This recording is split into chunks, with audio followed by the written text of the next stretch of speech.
my bed, now I have to rest my head, hanging on to every word she said. I sent a tape, but you left that shit on red. It's a red. Why you do those things you do? Baby, tell me the truth. Don't you play me like a fool. Baby girl, I'm on to you. I told you you need to wait, but you made a little mistake. No, don't you lie to me, girl. You know that what I'm seeing right straight through that face. I'm guessing that we were a fake. I'm just thinking that you changed your way. All these hoes got mileage these days. I can't cover them anyway. I'm a stack and get a K. I made my bed, now I have to rest my head, hanging on to every word she said. I sent a tape, but you left that shit on red. It's a red. Why you do those things you do? Baby, tell me the truth. Don't you play me like a fool. Baby girl, I'm on to you.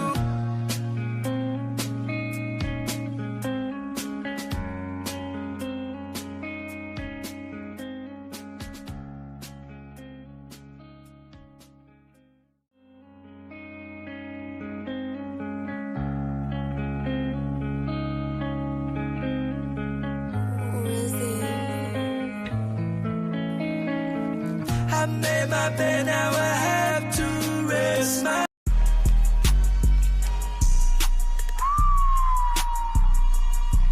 Let's go. I'm on your ass, fuck nigga. I ain't finna wait no time. Let go, let go. Hey, I can't keep listening to dude. I heard you shadow ban my nigga cause you out this bitch faking views. You broke as fuck and this bitch probably dropped out of school. Now you on this bitch tryna go viral off faking news.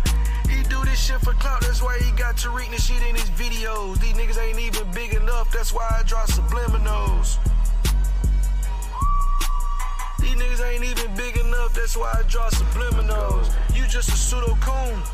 Hey, most of these niggas broken and illiterate, they can't even read the room. He say the Vikings black, my niggas sound like a damn fool. Everything you got came from a white man, that's BYU. You just a Jehovah's Witness and Mormonite. He think that he a Jacobite, but this nigga think he a Lamanite. Your skin black, nigga, they think you living with the curses. You always lying, you ain't monetized, nigga, you ain't got no purpose. I'm laughing out loud, nigga, you like a Teenage Mutant Ninja Turtle. They got a mask on. You quote Nazis in your source like that's a big foundation. It's pseudo watch your mouth, nigga, and it's full of self-hatred. Again, you 12 hours straight. No citation. I ain't arguing with this nigga ain't got no translation. He saying copper color, but he penny pinching broke. All your sources that you quote these straight Reddit posts. You plan on hopping all night, I ain't arguing with no joke. Flat earth logic, these niggas ain't even Bill Nye pseudo. Say you sorry, nigga, but you ain't, nigga, fuck that. Nigga citing Jake, nigga, hey. He citing Frank Joseph, nigga, like that's the history. Talking about Egypt was in America, nigga, that ain't no mystery. Bitch, you sound dumb as fuck. What you talking about, Memphis? Well, you know that ain't a lot of the cities after Egypt. What you talking about, Cairo, Illinois? I'm just saying, we got a lot of cities out here that's named after that stuff, bro. Fucking dummy. Nigga be all this dumbass shit ain't even been across the country. Nigga, I don't give a fuck about shit when you ain't getting no money. Nigga lucky the beat cut off. I'd have kept fucking going on his ass, nigga, all off the top. Hey, listen, bro. Put your best in the motherfucking booth. Okay, I'm recording this shit off the fucking phone. I'm not even trying on you, nigga. Put your best, and I'll come out that bit, get in the booth for real, and I'll smoke one of y'all ass, man. Stop playing. Let me light my shit.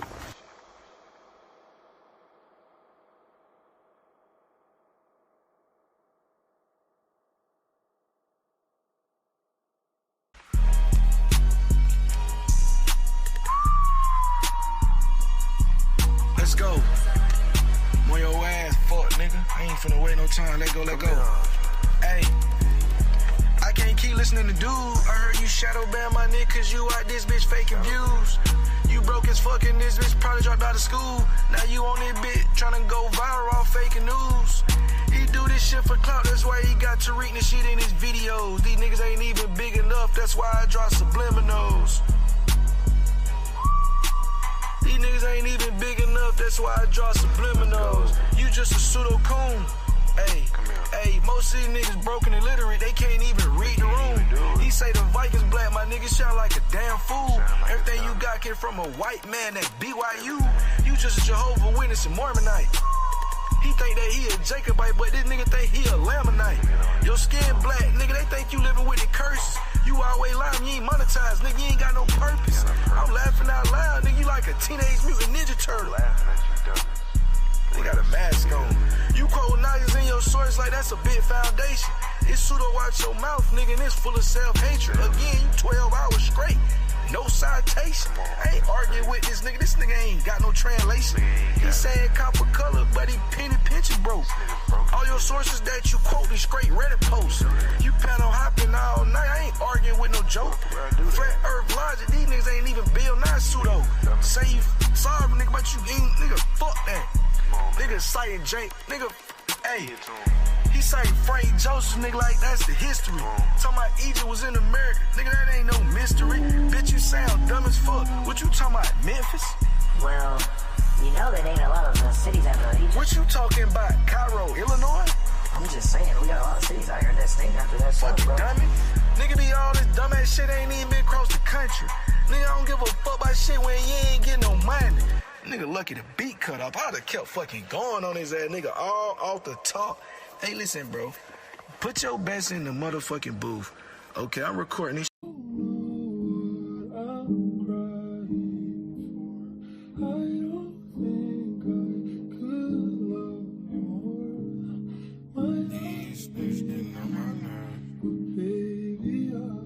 Let's go.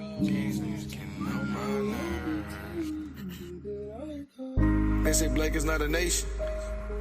That's cause dumbass nigga, you an American. So you got the truth, but every claim need clarity. He wanna land his plane, but that flight path is terrible. You quoting white man and ask for the clarity. Then you get mad and start to cry when we won't. These niggas swear to God they got the truth, but they really be lying.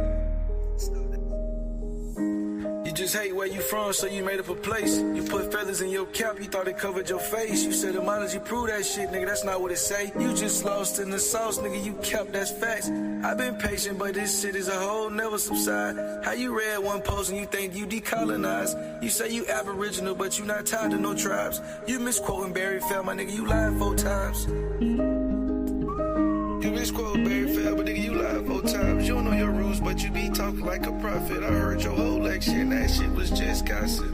You say the mind was black, but that's just doctrine. You can't explain a single source to my nigga, you need to stop it. You saying black folks was here first, okay, prove it. You like essence of mouth. You just hate where you from, so you made up a place. You put some feathers in your cap and try to cover your face. You say etymology prove that shit, that's just what you say. But you lost in the soft, you preaching that shit, no faith. I've been patient, but this nonsense will never subside. He read one post and saw that he just colonized. They say they aboriginal, but they ain't tied to no tribes. You misquote Barry Fell, my nigga, you lied 4 times. He don't like America, that shit way too vivid. He said we was never slaves, like that shit sound bold. Came with Anatoly Flamenco, like that shit cracked the code. I don't know why you came with that shit, man, that shit been debunked. You been saying the same shit for like 5 months. I feel like I'm doing the same shit in the cycles, nigga, bite the bike. He told me correct my stats, but he still living broke, make it make sense. He posting all day with no jobs, nigga living in past tense. This nigga keep saying land his plane, but he ain't flying right. That boy Albo grifting conspiracies his whole life. I can't trip by things you say on Nick, cause you can't prove shit. You niggas be really lame. You don't know your roots, but you be talking like you're a prophet. Your whole lecture was lame, my nigga, you need to stop it. Everything you did was a whole bunch of posturing. You said the mind was black, but nigga, that's just a doctrine. You can't explain no nigga source, you need to stop it. You say the blacks was the first ones that was really here. Like somehow they erased all the whips and all the tears. Like cotton ain't real, like the dots ain't even motherfucking A. Acting like the boats ain't dock. We all just popped up out the K like some crops. You niggas dumb as fuck, the niggas ain't think about it. You was half-baked, everything you said was bullshit. I don't give a fuck what you said, my nigga, you ain't got no source. I'm trying to ask this nigga, but he been wasting my time. I told this fuck nigga I ain't finna keep wasting my time. Let's go.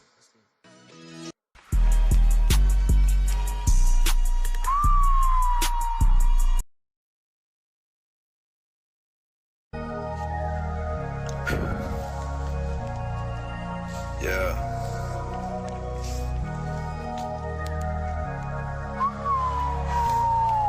Come here. He be wasting time online. These don't even want to check the case. I don't give a fuck about what you say. These niggas broke on Session 8. How the fuck you online all day? Nigga push up trying to get to the fact. These niggas trying to cap. I don't give a fuck about what you said. Nigga, you need to adapt. Damn, Obi. Better bring a fucking source. Hey.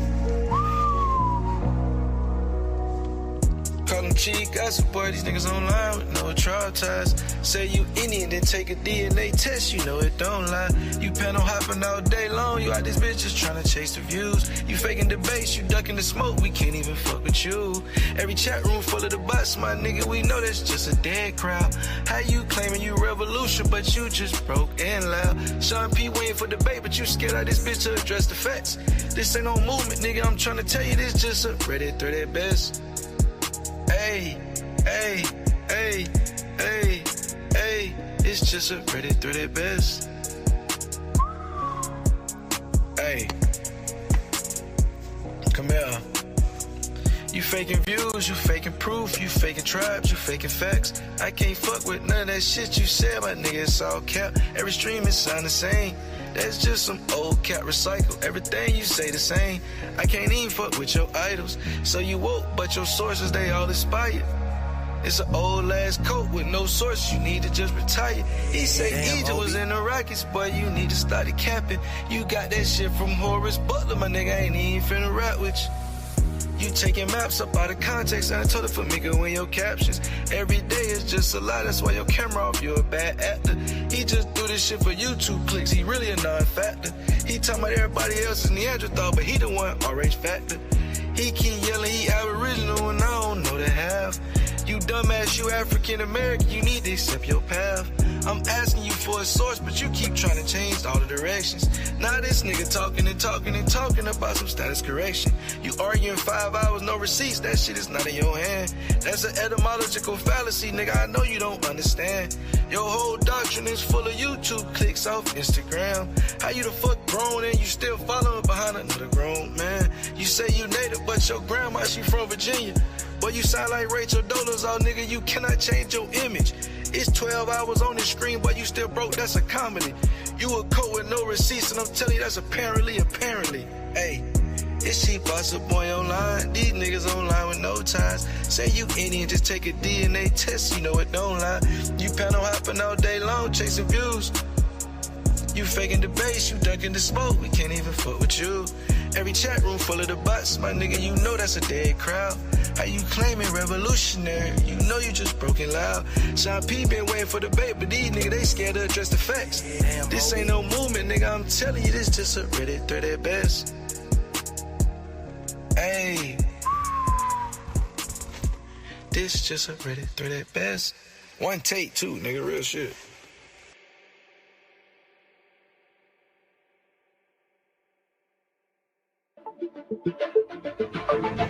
Well, we have an alleged shooter. This is from the Trump administration, so we're going to take it all with a grain of salt.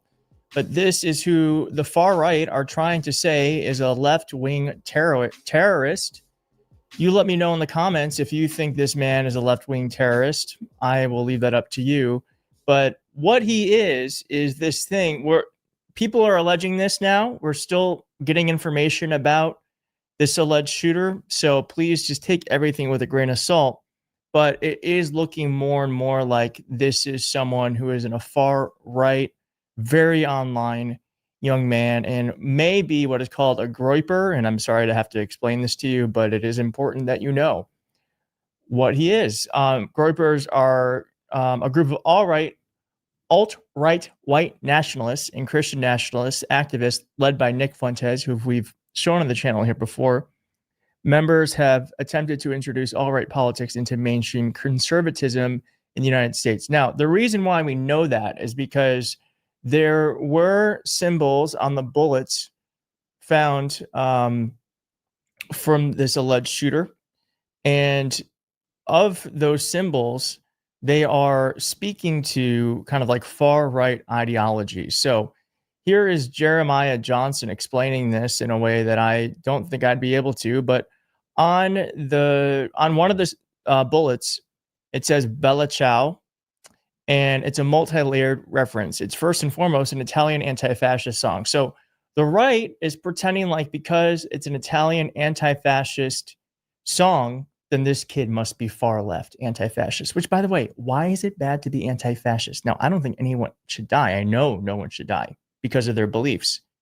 But being anti-fascist, I think, is what America used to be about, right? Wasn't that what World War II was all about? Anyways.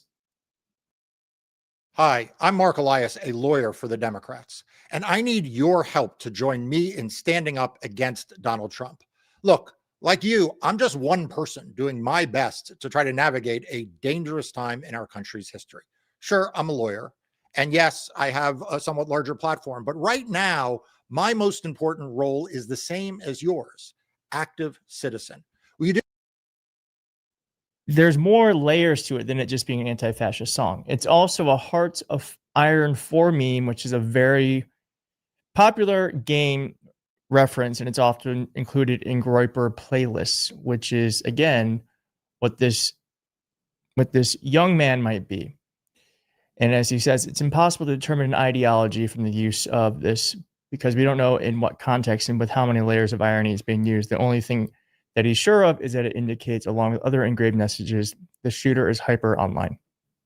Now, there were 3 down arrows on one of the bullets, and that was being interpreted as a common Antifa logo. But given that the full description is up, right, down, down, down, and the guy plainly had internet brain poisoning, worth noting that this is also a meme from Helldivers 2, that very online game. Now, the right is saying, from a regular middle-class family, good grades, went up to college and became an extremist anti-Antifa killer. So that is the narrative they're trying to concoct, that college turned this young man into a killer, rather than, I don't know, there are pictures of this young man with guns his entire life, being around guns. And you're telling me that college groomed him into being a killer? Doesn't make sense to me. Now, Eric Erickson said, we're watching real time on social media the large progressive accounts trying to claim Tyler Robinson is a Trump-loving Republican. I'm just going to pull this photo up again. Where'd it go? You tell me if that's a Trump-loving Republican. Sarah Longwell said, all Americans watch in real time as President of the United States held an Oval Office address accusing the radical left of Charlie Kirk's murder when he had zero information about the killer.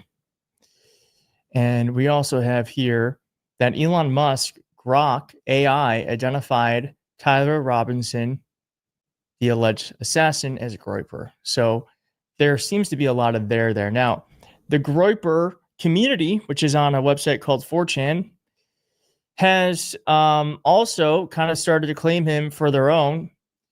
It says here, Groyper confirmed Nick Fuentes, who was the leader of that movement, is so effed. There are more pictures here. It says, so is he our guy? And so someone goes here, convinced it was that they were very convinced it was someone else, but no, it turns out it could very well be someone from their community.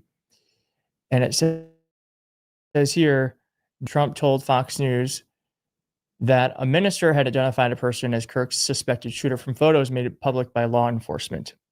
According to Trump, the minister got in touch with a deputy U.S. Marshal whom he knew, and eventually the suspect's father got involved. So I just want to point out that the FBI had no role in solving this crime.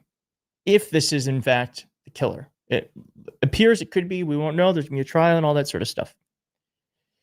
But because of the father who turned him in and a minister, the killer was caught. Not because of the FBI and Kash Patel, who wrongly tweeted that they found the suspect when they didn't.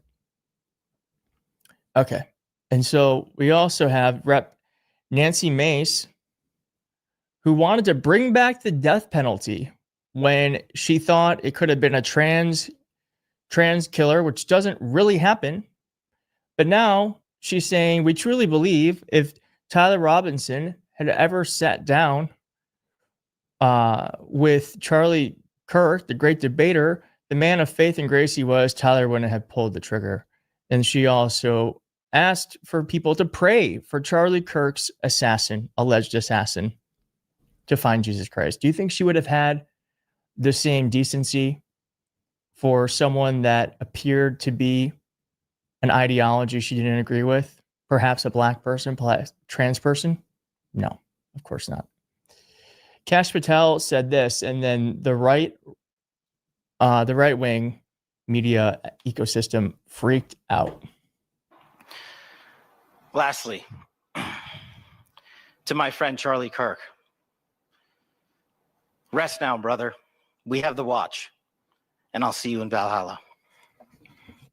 What a fucking idiot. Okay. As Christopher Hale says here, the Hindu FBI director tells a deceased Protestant he'll meet him in pagan paradise with a Mormon governor watching on. Hey, Alicia Little here, and I'm excited to announce that the 3rd annual AI and Marketing Summit is here. This is the AI. And then someone else also said, telling a guy whose defining trait was his Christian faith that you will see him in Valhalla is so hilariously out of touch that it almost hurts. And this MAGA influencer said, this is cringe beyond belief. Cash has got to go. We also have photos of the alleged assassin replicating this far right meme. You can see here, and then he's here. So again, like that is like where we're kind of getting the sense that this very online kid very well may have been in Nick Fuentes' community. They also have the bullets, and then again, like no far left person would have this written on a bullet casing. And it said, if you read this, you are gay, LMAO. Yeah. Does that sound far left to you? No. And we also have here, oh, there's more images. Here are the images of, this is the alleged assassin at a very young age being around guns. And they're saying college is what radicalized him. Could it perhaps have been the guns? Perhaps it was the guns. Now, Nick Fuentes is speaking out against this. He said a couple of things. He said, we need more from the Trump administration than what we're getting. Release all the information about the assassin and his Discord contacts. Everyone must be investigated. Tell us a plan. How will the government stop this from ever happening again? Where is the leadership? So it's crazy that he's being more measured than the president. It's crazy. It's crazy. Now, Ken Klippenstein said something I thought was really interesting. The shooter's political views are the exact opposite of mine. What a coincidence. Yes, indeed. What a coincidence. And then Nick Fuentes, I think, understands that this is bad for him. And he's seeing it before anyone else. But he said, to all my followers, if you take up arms, I disavow you, I disown you in the strongest possible terms. This is not what we're about. Well, it might not be what you're about. That's what you say, but certainly they're getting the message one way or another, and certainly not from the left. It's not from the left. Well, please do hit like on this video and subscribe. We're going to keep following this. It's traveling pretty fast now, and I will see you next time. Charlie Kirk's killer just got arrested and identified and is already causing chaos and mayhem on social media. Everybody is rushing to our timelines to do mental gymnastics to push whatever agenda or propaganda they're looking to push. They provided more footage showing how the shooter was able to escape. As you can see him, he's running off the roof. Now, when he gets to the edge of the roof, he then hops off. And when he hops off, I didn't see too many people running frantically, especially for an active shooting situation.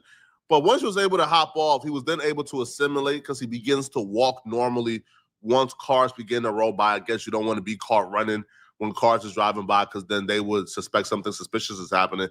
So he pretty much, starts walking normally, was able to get to the sidewalk and then cross the street where I believe, or where they claim, he then made his way into the woods and was able to disappear.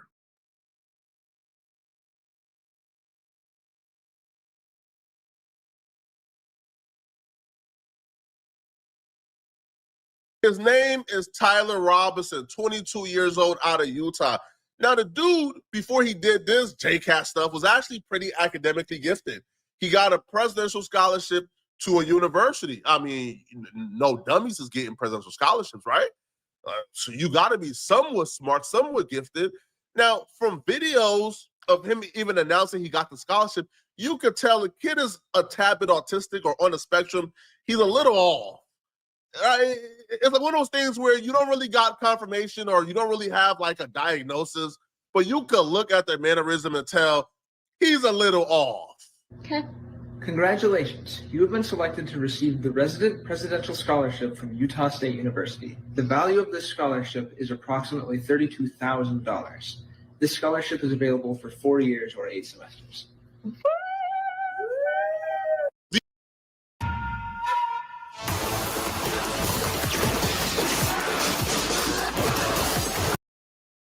The evolution of Tyler really highlights how important college is. We consider elementary school, middle school, K through 12, high school as formative years, but that 18 to 22 is also formative years as well. And them years in college is formative as hell, especially when it comes to Tyler. Tyler left high school, grown up in a Mormon household with conservative parents, and for the most part, when he left high school, you thought Tyler was just a normal conservative kid, man. He loved his guns. He was Mormon. He was very conservative. He even donated $200 to a Trump campaign at 18 years old. Not too many 18-year-olds got $200 to give. Now, it is the possibility that his parents could have probably, like donated or given him the money to give at a rally, and now he is listed down as like the contributor. But nonetheless, though, he, for the most part, had all the signs, had all the cues of a far-right conservative kid who grew up in a Mormon household. 4 years of indoctrination at college, Tyler went from a Second Amendment toting hard-right conservative to being at pride rallies with an LGBTQ trans flag on his vest. It only took 4 years. Now, what I will say this, man, for kids like Tyler, who is high-functioning enough to where the family can ignore that they are on a spectrum, to where they don't have to seek a diagnosis. It's just one of those things where we all know, but just ignore and treat Tyler like he one of us. I had a cousin called JJ. And what I would say is this, man, okay? As a kid, convincing JJ to do something was the easiest thing I think I ever had to do as a kid. It was very easy. I remember being in the house one day, right? It was me and JJ, and we was at his dad's crib, Uncle Joseph's crib, okay? Now, I'm playing on the wall, right? I'm playing footsies on the wall. Now, I'm playing footsies on the wall, and it was like a picture frame that was on the wall. This huge picture frame, it came crashing down and it broke. Now, I knew doing that is going to get my butt whooped. So you know what I did, bruh? I said, oh, JJ, why did you do this? I said, JJ, oh my God, JJ, you playing on the other side of the room on the PlayStation, minding your business, caused this painting to fall down. And you know what JJ started doing? He started crying. No, I didn't mean to do this. I didn't mean to do this. Oh my God. And you know who got their butt whooped that day? Not me. JJ got his butt whooped that day. Now, JJ was high functioning. He's somebody where the family just refused to get him diagnosed. He was a little off, but he wasn't off enough to where it was an issue to where he couldn't be a high functioning person. To this day, JJ got a regular job. He lives with himself. He has a girl. He's doing his thing. So clearly they're susceptible, to being brainwashed and indoctrinated. Now, here's the thing. If I was able to convince JJ that he broke a painting or he broke a picture frame while he was on the other side of the room, what do you think a university is able to convince or indoctrinate JJ of doing at the age of 18 to 22. If I could convince him that he broke this picture frame, even though he was nowhere near it, you think it will be difficult for a college professor to convince JJ that he actually likes sucking meat? I'm just hey, come on, bro. Come on. Do you think it will be hard for a college professor to indoctrinate JJ and convince him that Charlie Kirk is his enemy and he's trying to destroy people who look like him? Come on. Now, the story of how Tyler got caught, to me, is a little bit more entertaining than what Tyler identifies as, but we'll get back to what Tyler identifies as, and we'll address the culture war currently going on Twitter surrounding Tyler's identity. But apparently Tyler got caught because, well, Tyler turned himself in. So Tyler went back home. I'm assuming he ain't have nowhere to go, which also, too, bruh, kind of shows how really unplanned this was. You had a 3-day head start and you ain't out the country yet, and nobody knows that you did it. So you could have taken a flight and got out of Dodge quickly. But apparently Tyler went back home and told his father, hey, I did it. And what the father did afterwards really helped the FBI save their behind and lead to an arrest. But as we await that, CB Cotton's working her story, her sources on the ground there on this story as well.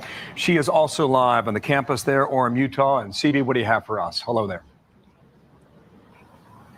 Hey, Bill, good morning. So as we just heard from colleague David Spunt, the suspect has now been identified as Tyler Robinson, and we are hoping to learn more about who this person is at this news conference. But we heard this morning President Trump seem to suggest that a person close to Tyler turned him in. What I'm hearing from one federal source, I just got a note from, is that this suspect's father turned him in last night in southern Utah.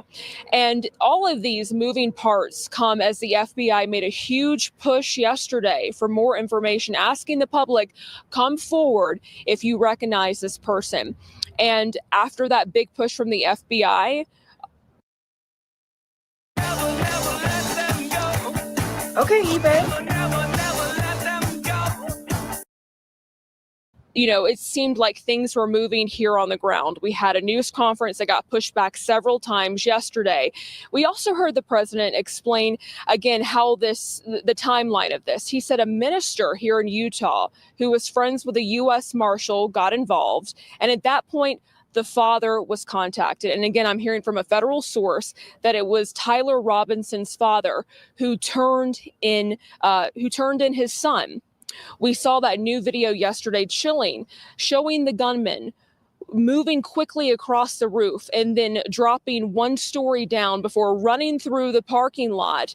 And we also learned from the FBI that the shooter then discarded the gun in a wooded area. We also got those newly released surveillance pictures of the shooter, giving us an up-close look at the shooter's face. Almost from day one, this was a culture war. From the second that we found out that Charlie Kirk was dead, people erupted. The culture war erupted. It went from pray for Charlie Kirk, condolences to the family, to all right, bro, let's get to war. It's a civil war. The leftists are evil. They're murdering us. You even had people like Steven Crowder, who was dog whistling that a prominent leftist media personality should suffer the same fate. This was insane. Like, it was getting out of control, and it's still getting out of control. But now that Tyler has been identified as the shooter, in a weird way, is common tension. Now, is leading tension in another direction to where the blame game is happening, but it at least has calm tension to the point where I don't believe that this will cause an all-out civil war. Now, if Tyler would have been, I don't know, man, a Pakistani Muslim who did this, it would have been a civil war. If Tyler would have been a black man who did this, it would have been a civil war. It would have been madness. It would have been crazy. We would have seen people flock to the streets and riot and burn the cities down. But now that Tyler, for the most part, is a white male who grew up in a conservative home, who may have been a leftist, who may have been liberal, now what is happening now is the conversation has at least a tad bit shifted from civil war, let's get to it, it's beef, to now people are more occupied in shifting the blame now. Now the left is saying, nah, this is not the work of us. Y'all did it. And now the right is saying, nah, y'all did it. But we're going to do our best job in this video to give my hypothesis on where I believe Tyler leans. Now, usually I would say it doesn't matter. Usually I would say, man, somebody is dead right here. This person's political affiliation doesn't matter when they do something horrible. But in this situation, I think it does matter. It does matter because his political affiliation will drastically dictate the outcome and the direction we go as a nation. So clearly the blame game is happening, right? You can see the Black Tucker Carlson he posted, Tyler Robinson, white boy, right-wing Republican, wealthy family, born and raised in Utah. But on the other hand, you have people like Ian Mouse Chung who's trying to combat the narrative that Tyler Robinson was a conservative or a Republican. Now, the smoking gun that most liberals are currently posting are people who are on the left. They're posting his donation to Trump, which is $224. Usually somebody who's like a hard leftist ain't really donating to Trump. But again, this was like while he was still in high school. He was 18 years old. He was a high school senior when he did this. But the other thing that people ain't talking about, he also donated $30 around the same time to a left-leaning political organization as well. So if he donated to the left-leaning political organization a few months before he donated to Trump, then that kind of goes to show, okay, you know, where did his belief lie, you know? And why was this kid at 18 years old just donating money to political organization? That's not really something that most 18-year-olds do, right? Like, that's not like a common practice. Like, an 18-year-old don't take hundreds of dollars and donate it to political organizations. So to me, like, that was odd within the first place. Yeah, so Ian Mauchon says, everyone who falsely reported that Charlie Kirk's assassin was a registered Republican is now deleting their post. Don't let them forget their lies. And apparently this right here is what he's using as the proof. Right, so you'll have somebody right here who's also part of the left, and they'll say, not black, not trans, not Muslim, not an immigrant, not a Democrat. Meet Charlie Kirk assassin Tyler Robinson, a white Christian conservative Republican male with a gun again.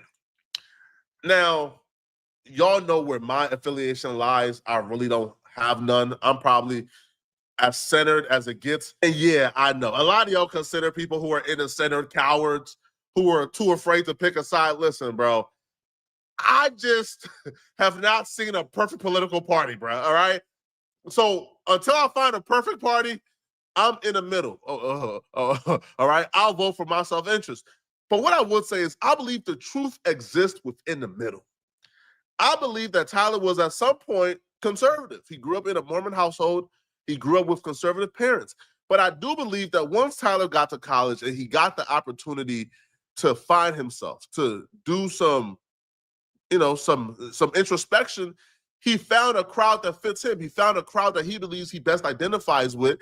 And I do believe that Tyler found himself, that Tyler, you know, came out as LGBTQ. Now his parents is Mormon, so they probably did not accept it. But I do believe that Tyler grew a foundation of what he believed his identity was. He made friends who were probably LGBTQ. He himself was probably LGBTQ.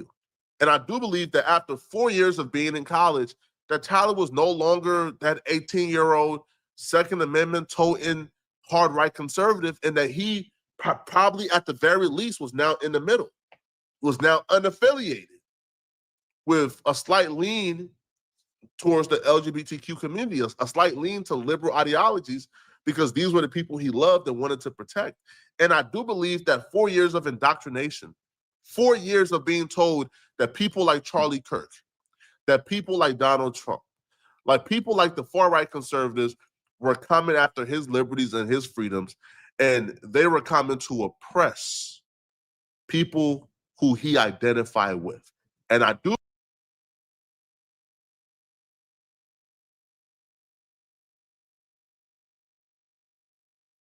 The structure motorized pergola system is reinventing the way homeowners experience the outdoors. The most versatile, modern, useful outdoor patio space ever designed. It creates. I want to bring in Jason Chaffetz joining me now. Jason, thanks for getting into us real fast here. I know you were at the shooting itself, but I want to move on from there.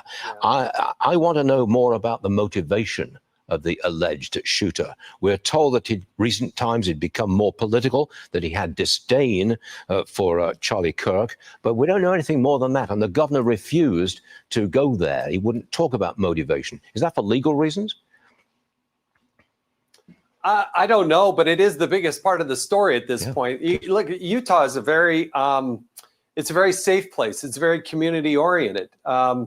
It seems as if, based on the clues of things that were said, that he grew up in a household that was members of the Church of Jesus Christ of Latter-day Saints. Most people, refer to that as the Mormons. Washington County in the southwest part of the state, very safe part of the country. It's right near, it's the gateway essentially to Zion National Park. It's beautiful. How did this young man become so radicalized? That's the big question. Who was whispering to him? Who was talking to him? And when the governor described these text messages or these electronic communications, and the law enforcement was able to take screenshots, who is he talking with? You don't send those to yourself. So I think there's a lot more to this story to be had, and I think it's wrapped around how did he become so radicalized? Yeah. Who knew what he was doing, and who knew afterwards? I don't think this story's over yet. And I don't understand the meaning of the markings on the ammunition, the casings of the ammunition. Red notices bulges OWO. Hey, fascist, catch. If you read this, you're gay. I don't know what that means, but I mean, if I could find out the meaning, I'd have some more understanding of the motivation of this guy. What did he do it for? Why did he do it? I guess we'll have to wait for that, because it's not forthcoming from the authorities yet. Well, I think the governor, first of all, I thought he did a very good job. And it's good to see such good coordination between federal law enforcement, FBI, specifically with Kash Patel and his team, the counties, the sheriffs, the local law enforcement. I mean, everybody's at. But at the end of the day, it seems as if it was a family who recognized the photos and said, son, game's over here and we need to get you turned in. And that's got to be the hardest, most heart-wrenching, saddest thing. I mean, it's all about Charlie Kirk, but yeah, that is just one last one, Jason. The governor, Spencer Cox, he said, social media is a cancer on society. That's strong stuff, Jason. Yeah. It can be good, but there's so much evil and there's so much bad, and it happens instantly. The graphic nature of this assassination, I wish it wasn't so readily available to anybody who just typed in a few words. I think it is a cancer, and it scares me for our younger generation. Indeed. Jason Chaffetz, thanks for being with us today. And thank you for all your reporting over the last few days. Fine stuff. Thank you, Jason. Thank you. Do you want to know where to invest $1,000 right now? Well, forget about AI, quantum computing, electric vehicles, cryptocurrencies, or robotics. A little-known technology is projected to become roughly 10 times. The FBI providing a massive update in the assassination of Charlie Kirk, announcing 22-year-old Tyler Robinson, who you are looking at, has been identified as the man responsible for killing Charlie Kirk at a speaking event on Utah Valley University campus.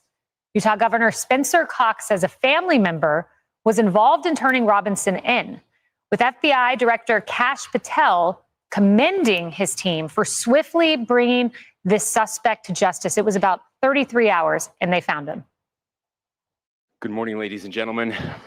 We got him. This is what happens when you let good cops be cops. The FBI and our partners are proud to stand here today together to bring justice to the family of Charlie Kirk and honor his memory. The suspect was taken into custody at 10 p.m. local time.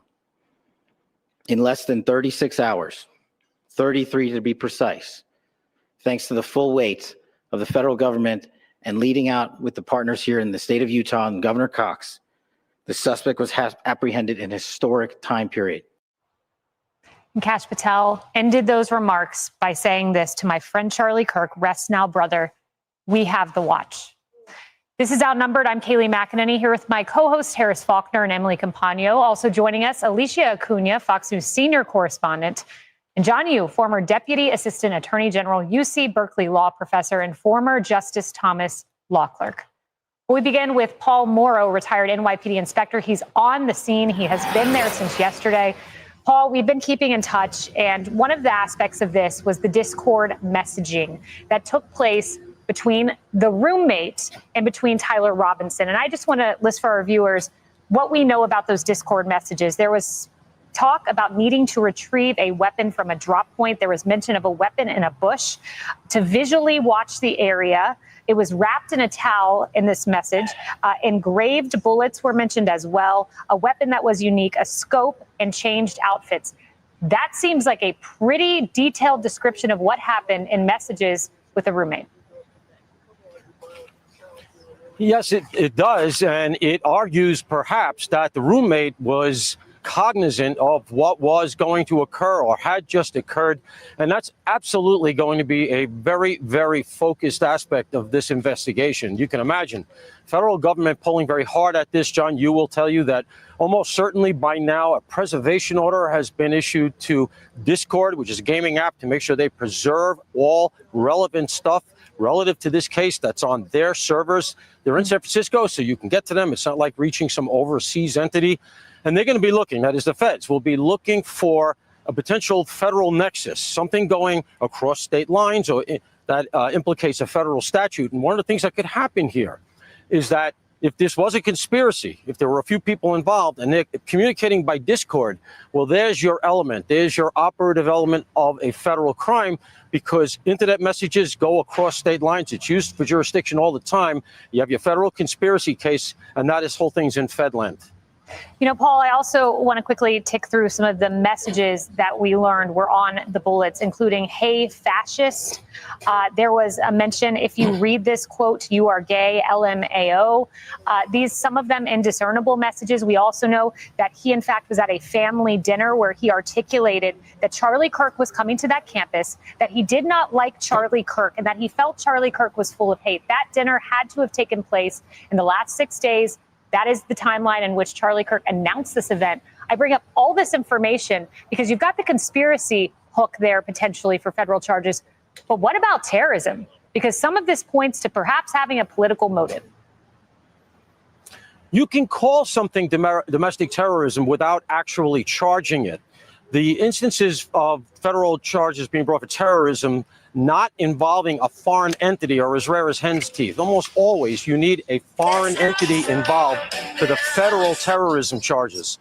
So I'm skeptical of getting federal terrorism charges on this, but I don't think it really matters. In fact, I would argue you may be better off with the state charges, because state prosecutors are much more used to doing murder prosecutions, which is essentially what this is. So unless it takes an unexpected turn here, I think that ultimately this devolves to state court, unless I said we get this conspiracy piece. And again, they're going to be pulling in all this. It'll be interesting to watch how the arraignments go. You'll remember the Mangione thing where they were dueling arraignments. I think a lot of that was because the federal government really didn't trust Alvin Bragg's office to bring that case in. This case, I don't think they'll have those trepidations. So let's see who ends up with the arraignment and who ultimately prosecutes the case. And of course, the death penalty being an option there in Utah. Paul Morrow, thank you. We'll get back with you. But for now, let's bring in former FBI Assistant Director Chris Swecker. Chris, I want to ask you what is happening right now, because we've learned just a little bit, just a sliver of what the FBI knows. I imagine there are search warrants. I imagine they are pouring through devices, looking through computers, finding anything that could hint at a possible motive or a possible conspiracy. وصفا أقول معقول وصلنا لهذا البرود. The suffocating black gas. Right, all of the above. Search warrants at his house, wherever he's, wherever his car, his mobile device, his laptop, his computer, social media sites, as Paul has pointed out. And I'll reinforce what Paul just said. I agree with him 100%. I think you're going to have to they're trying to find a federal nexus here, but I think they're going to have to shoehorn something in. John can, shed more light on this, but I have scoured the statutes. I cannot find one that actually fits here that would carry the same gravity and death sentence that a Utah state first-degree murder charge would bring. So, and they're also in the process now. We've moved from manhunt to prosecution. We're going to build a prosecution here. match the forensic evidence with the subject, talk to people, harvest all that computer forensics, electronic forensics. All that takes time. And, he has 3 days to go before the formal charges are filed in Utah. So there's a little bit of time there. But I really, really don't think we're going to see a federal crime charged here that carries the same gravity and certainty that you would have in Utah under a state charge. Chris, last hour, 2 hours ago rather, Jim Trusty mentioned, an attorney, that there was not a prosecutor that he saw at that press conference, and that was strategic. And they strategically put out the evidence in a way that, did due diligence to what the public needs to know, but regarding and keeping mindfulness of the sanctity of the prosecution, he noted. If you're an FBI agent, how do you determine what the public should know and what you hold back? They're going to be blaming this on Nick Fuentes. All right, again, where is the gun? Where's the image of the gun with this kid and the gun? We're not seeing any images of this kid with a gun. We're not seeing him jump off the roof with the gun. Where's the damn gun? And if he was jumping off the roof with no gun, how did the gun end up in the woods in a bush wrapped in a towel with all these inscriptions on it? Okay. This kid is clearly not some radical trans activist. We're seeing that this is a family that loves their guns, Republican family, right? They're Trump supporting and Christian and all of the things that would not at all be this narrative that the mainstream is going with right now. But I think they're about to change it, and they're going to go to the Groypers and they're going to go to Nick Fuentes, because that's a conservative group that also has been pro-Trump for, somewhat kind of mixed on that, and Christian and loving guns and all of that. It's that group, and they're going to blame it on Nick Fuentes. And all of this leads to one place, which is where it led me yesterday. The messages that they're claiming are not exactly liberal messages.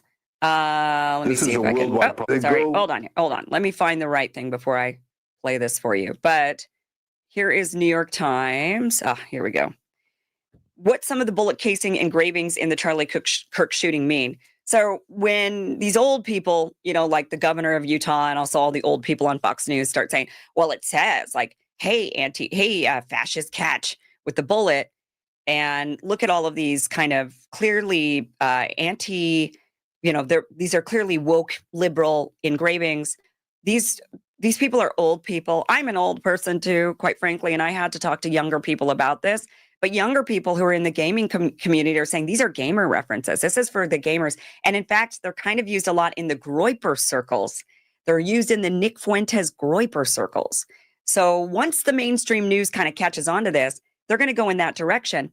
So the New York Times, they say, here's what some of the bullet casings engravings in the Charlie Kirk shooting mean.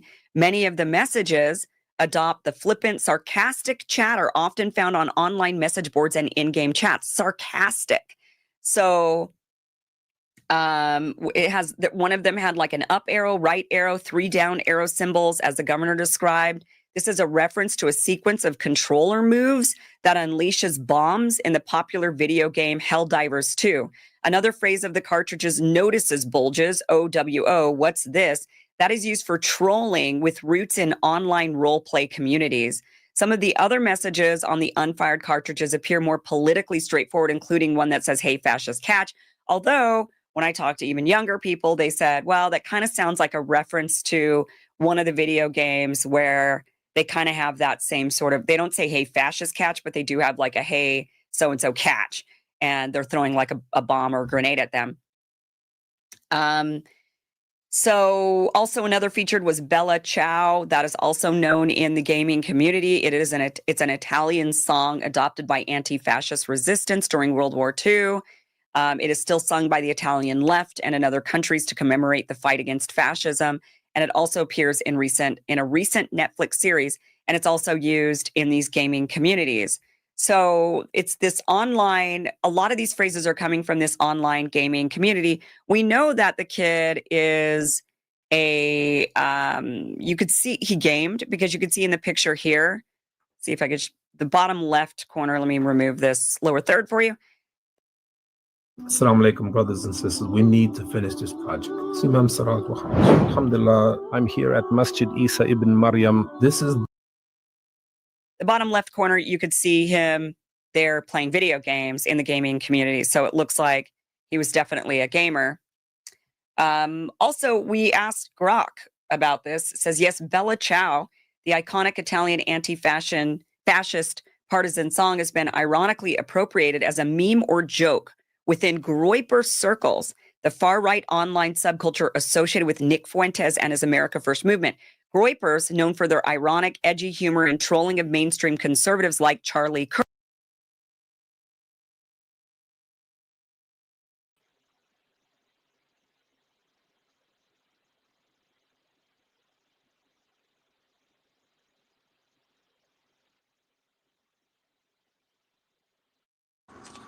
So, to say the least, somebody's trying to control the narrative. I'm trying to get as many perspectives as possible so I can get a good understanding of what's going on here.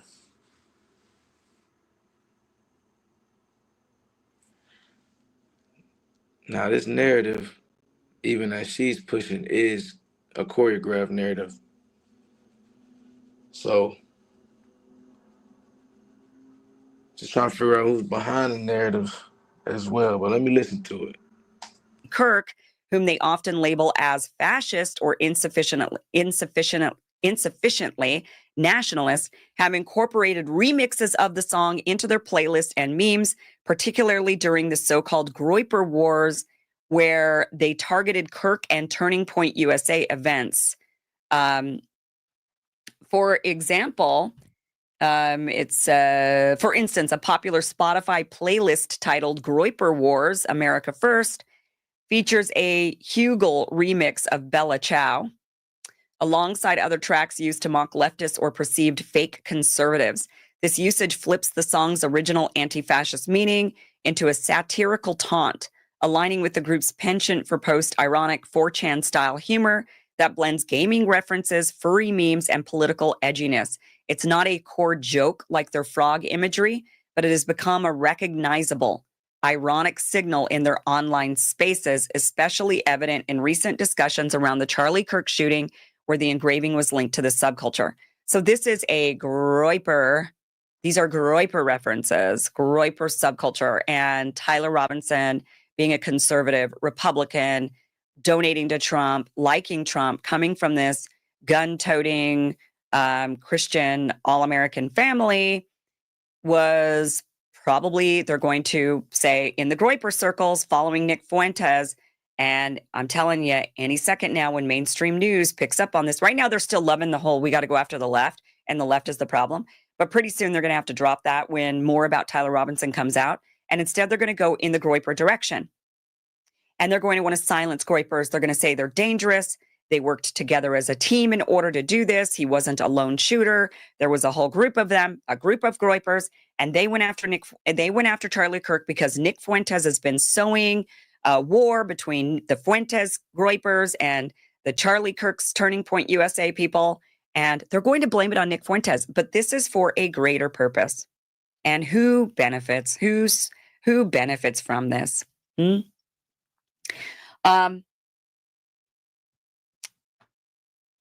Let me just show you also this. This is... Where's the condemnation? Yeah, here we go. From all the Christians. Where's Charlie Kirk on this? Charlie Kirk cannot call himself a Christian anymore. Sorry, you forfeited Can I that. say real quick, before I'll play the rest of this, but this is from before Charlie Kirk was killed.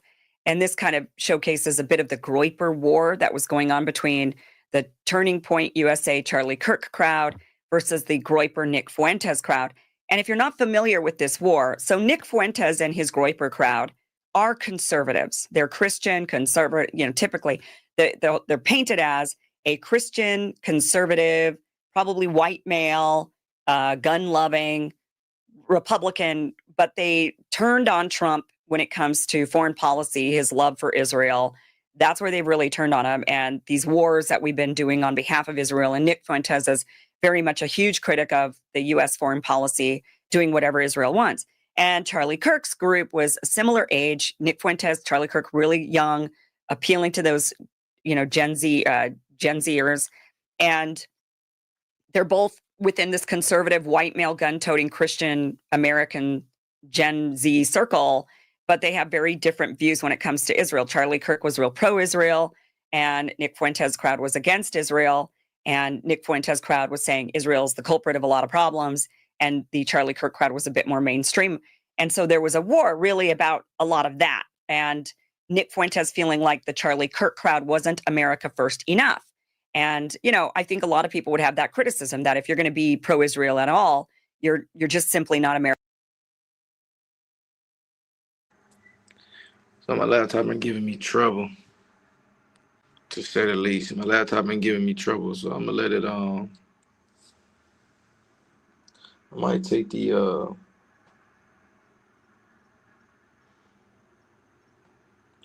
quality down a little bit.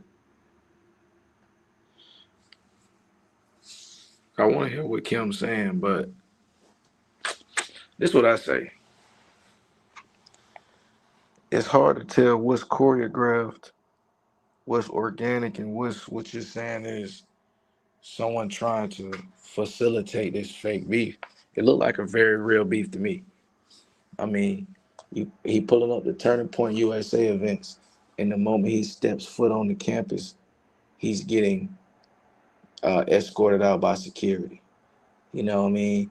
So there's clearly something going on. But I can't call it right now.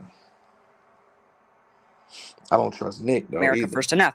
And that is where this Groyper war, you know, with the Turning Point crowd, that's what that fundamentally is about. And this is Nick kind of talking a bit.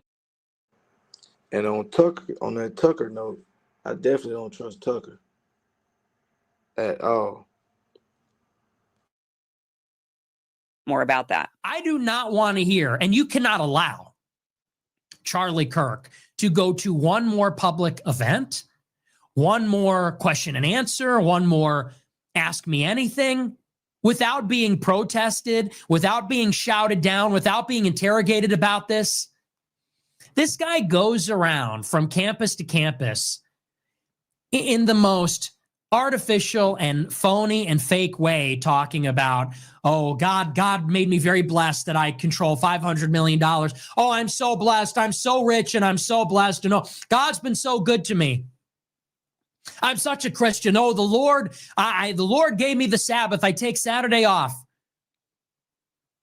You sit there and call yourself a Christian, and then you make excuses for the genocide of 2 million people? Seriously? You stand there and purport to be an evangelist like Billy Graham? Oh, you're the latest Billy Graham? You're our generation's America's pastor? Why? Because you said the right words? Because you said, God bless, God bless, God bless, my friend. Oh, I rebuke the devil in the name of Jesus. And then you go around from campus to campus making excuses for a famine? Black healing has been scammed. They banned our herbs as dangerous. Now Whole Foods sells them as superfoods. You have a rabbi from Israel on your show to explain how Israel's not inflicting a famine on these people. That's fake news. That's not a genocide. Israel could kill them all if they wanted to. Seriously? It's disgusting. This is what our country is supporting. And by the way, if any other country was doing this, there would be sanctions. There would be international outcry. We would summon the ambassador from that country. These are subcontractors for Western publications. These are journalists that work for Reuters and the Associated Press being murdered by Israel. Western journalists who are protected under international law, working for, in some cases, American companies, being murdered by Israel in a conflict zone intentionally to cover up their war crimes. Where's America on this? Where's Trump on this one? Where's the Christians on this one? I don't know how anyone can continue to defend this in any way. They say Israel's not the enemy. What would a country have to do to be the enemy exactly? What would make a country the enemy? What made Saddam Hussein the enemy? What makes China or Russia the enemy? Has Vladimir Putin done anything like this? What makes Putin the enemy? What makes China the enemy? What makes them the enemy that does not make Israel also our adversary and actually a friend that we should continue to support. Okay. So that gives you a little taste of what this war was about between the two. And when they dive a little bit deeper into Tyler Robinson's history, they're going to find that he was probably a Groyper. And they're going to start blaming this on the Groypers. And who does this benefit the most? Well, here's something kind of interesting. Now, I blamed this, and many still do point the finger at Israel. Now, why? Because Israel has the most to gain when it comes to Charlie Kirk's death. Now, people say, but no, why would Israel do that? Charlie Kirk was a fan of Israel. He was a supporter of Israel. In fact, just like what you heard Nick Fuentes say, that Charlie Kirk even observed the Sabbath on Saturday, which is actually when Jews observe the Sabbath. So Muslims, it's for them Fridays, Jews, it's Saturdays, Christians, it's Sundays. And Charlie Kirk, the Christian, was celebrating or observing the Sabbath on Saturday. Strange. That is true. That is when he did observe the Sabbath. So who benefits? So then people say, well, so Charlie Kirk was a big fan of Israel and Jews and all of this. And so there, he wouldn't have, why would they want to take out their biggest champion? Because Charlie Kirk was starting to question things, and he was starting to change his tune, and he had rejected money and trips from Israel, and they were starting to get really worried. And so they would have a reason to want to silence him. And more so now, who is slated to potentially take over for Charlie Kirk in his America tour at college campuses? So remember, the youth is who Israel is the most worried about losing, is the youth. And the youth is at college campuses. And Charlie Kirk was going around to college campuses. And even at these campuses recently, he'd been saying things like, yeah, Epstein looks like he was a Mossad asset, and we want the Epstein files. Well, now there's going to be somebody else going and doing these college campus tours, somebody not afraid for his life. Why would he be? And he certainly is going to be taking a very different tune when it comes to the Epstein files and to Israel and to questioning anything about Israel. And that person who's going to be taking over for Charlie Kirk is Ben Shapiro. Now, it's still up to us. I saw a lot of rumors online today. I was made aware of this by my team that I canceled some sort of college tour. That's bullshit. I saw those rumors. They are false. I will be coming to college campuses, many of them this year. So will we all, I am sure, because we're Americans and we're not going to be deterred. Charlie's voice is not silent. We're going to pick up that bloodstained microphone where Charlie left it. And to those who would intimidate, who would seek to stop us, who would seek to end free discussion, who believe that they have ownership over public spaces and can violently threaten and kill people who speak freely, we are not going to stop. And I have two words: fuck you. We will not stop telling the truth. We will never stop telling the truth. We will never stop debating and discussing. We will never stop standing up for what America is and for what she should be. And we will never let Charlie Kirk's voice die. Goodbye to my friend, Charlie Kirk. May your memory be a blessing for your family and for your country and for all of us.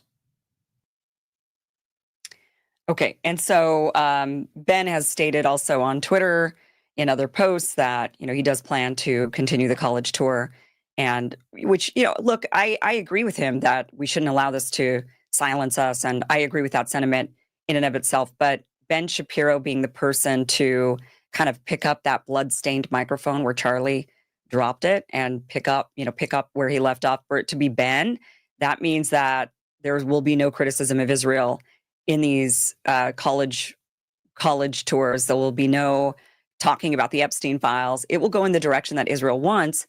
And, isn't that just a little bit too convenient? Also, something else really strange going on is that Netanyahu, the prime minister of a foreign country, don't you think he has a lot going on right now? I mean, I think he has a lot going on. But Netanyahu, the prime minister of a foreign country, is going on a full press circuit right now, basically denying that Israel had anything to do with Charlie Kirk's death. And that in and of itself is suspicious, to be going on this full-blown denial tour. Like, it wasn't us. There's all these other people. It wasn't us. Like a little bit suspicious. They go, they have no limits. When you hate Jews, when you hate the Jewish state, you're willing to say anything and promote all these absurd rumors.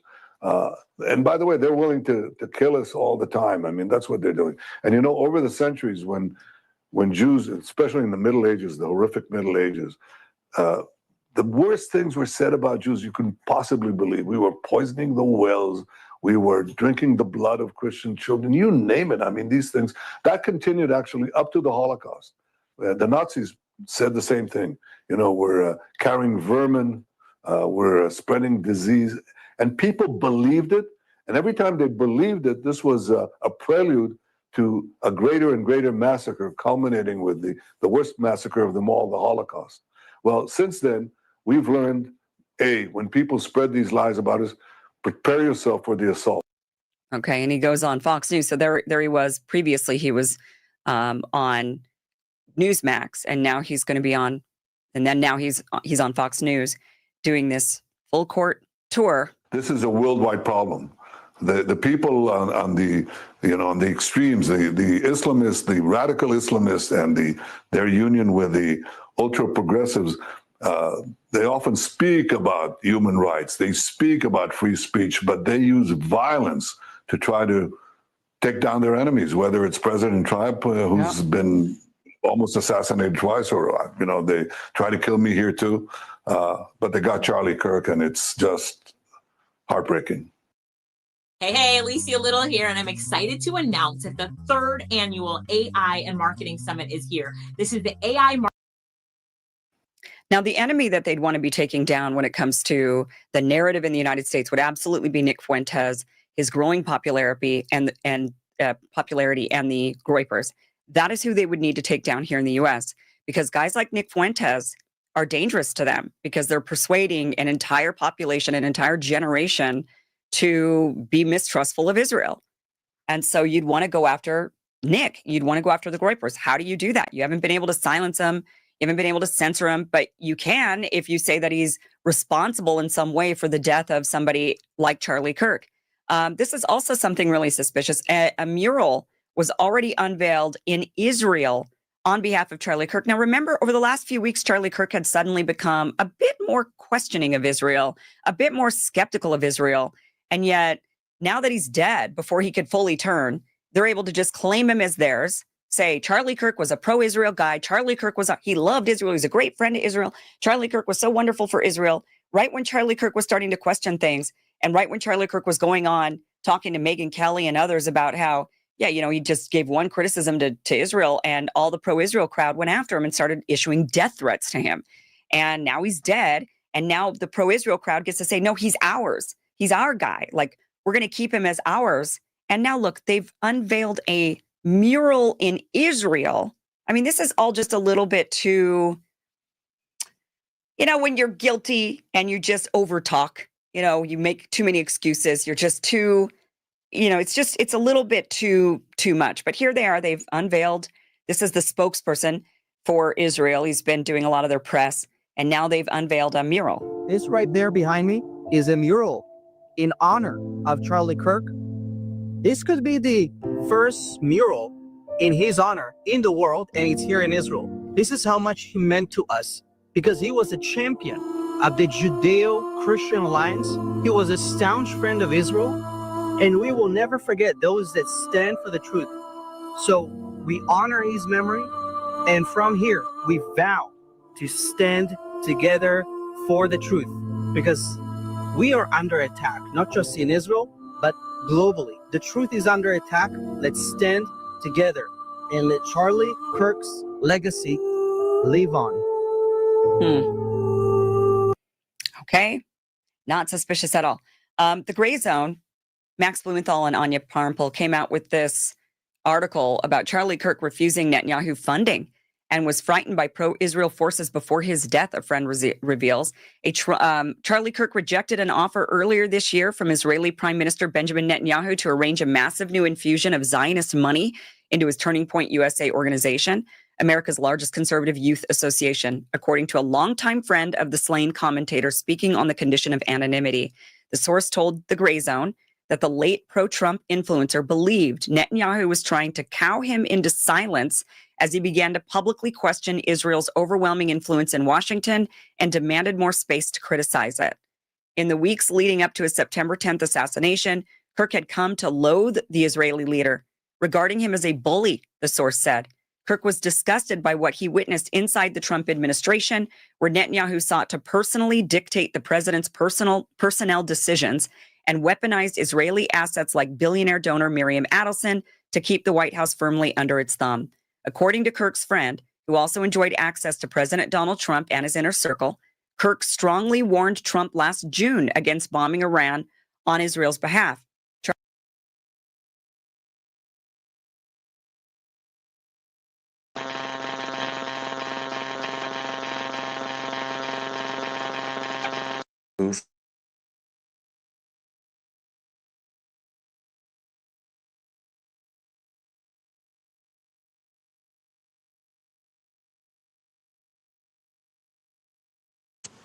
No disrespect, Max Blumenthal, but I damn near look at you like I look at Mario, the Mario Nawfall dude from Twitter.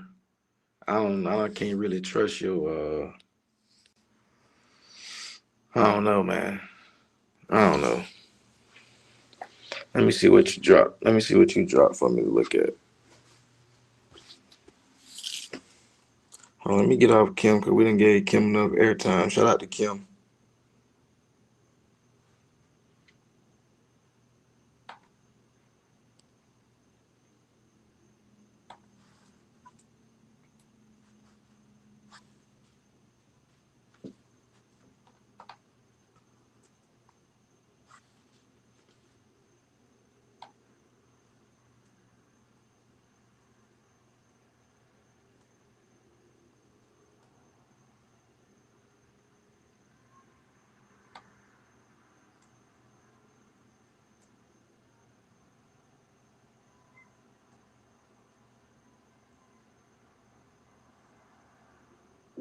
Every day, businesses waste thousands on unused cloud resources.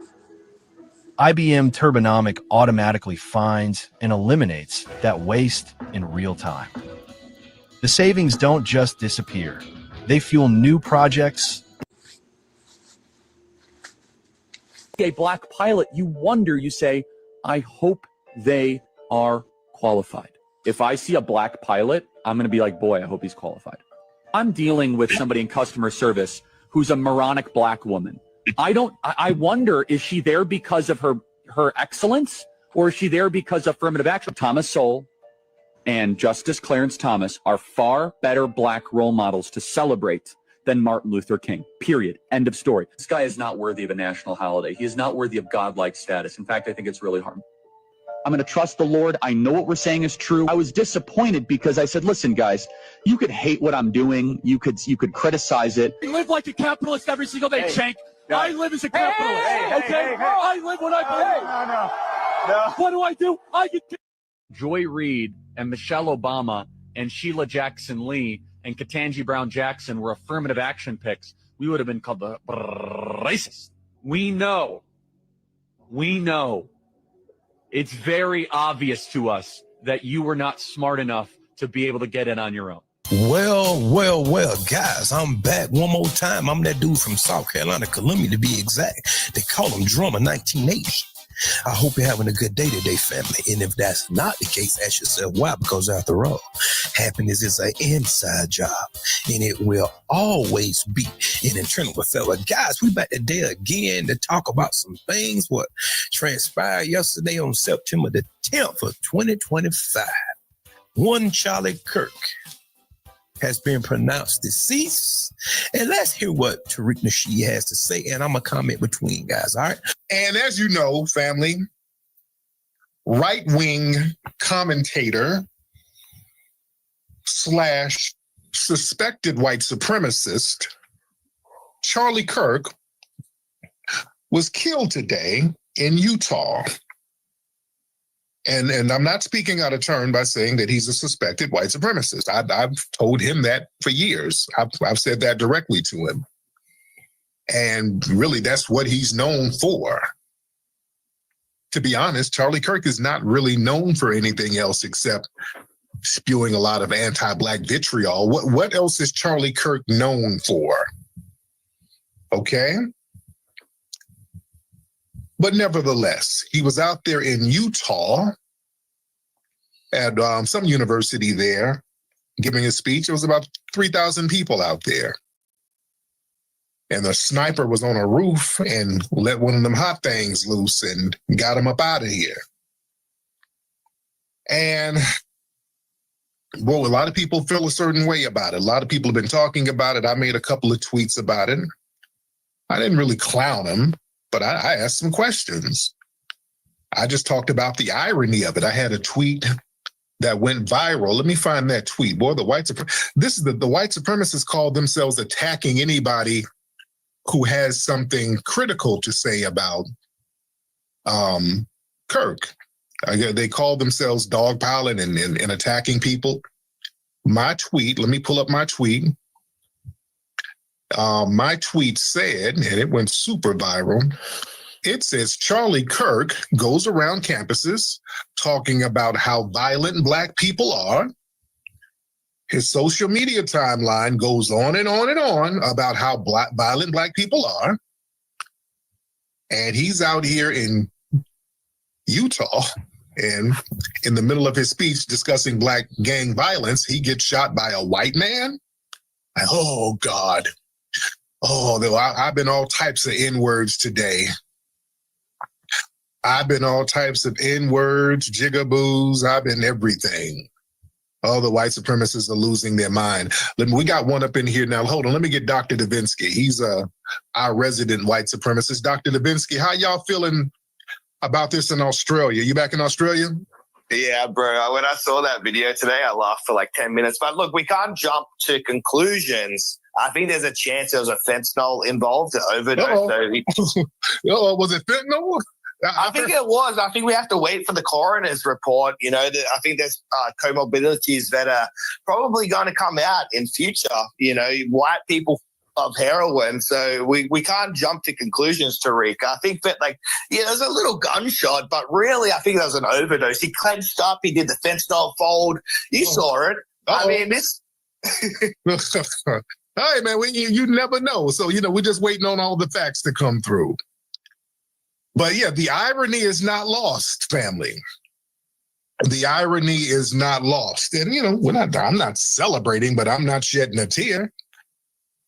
You know, folks are telling us, they're jumping up in our timelines telling us we have to have empathy and, oh, we got to take the high road. Oh, he has a family. Oh, you shouldn't wish this on anybody. Oh, don't be like that. I know y'all not wagging y'all finger at Black people. I know you guys are not telling Black people to be empathetic towards Charlie Kirk. Charlie Kirk said himself, he don't like the word empathy. If you have health insurance, you might be able to see a personal dietitian for $0 out of pocket. Nourish can. I can't stand the word empathy, actually. I think empathy is a made-up New Age term that does a lot of damage, but because he shows none when Black people are being harmed. Well, family, I haven't heard one fabrication, one lie. Up to this point, everything that he said, I can co-sign emphatically without a shadow of a doubt. People want you to have some type of compassion, but they show no compassion.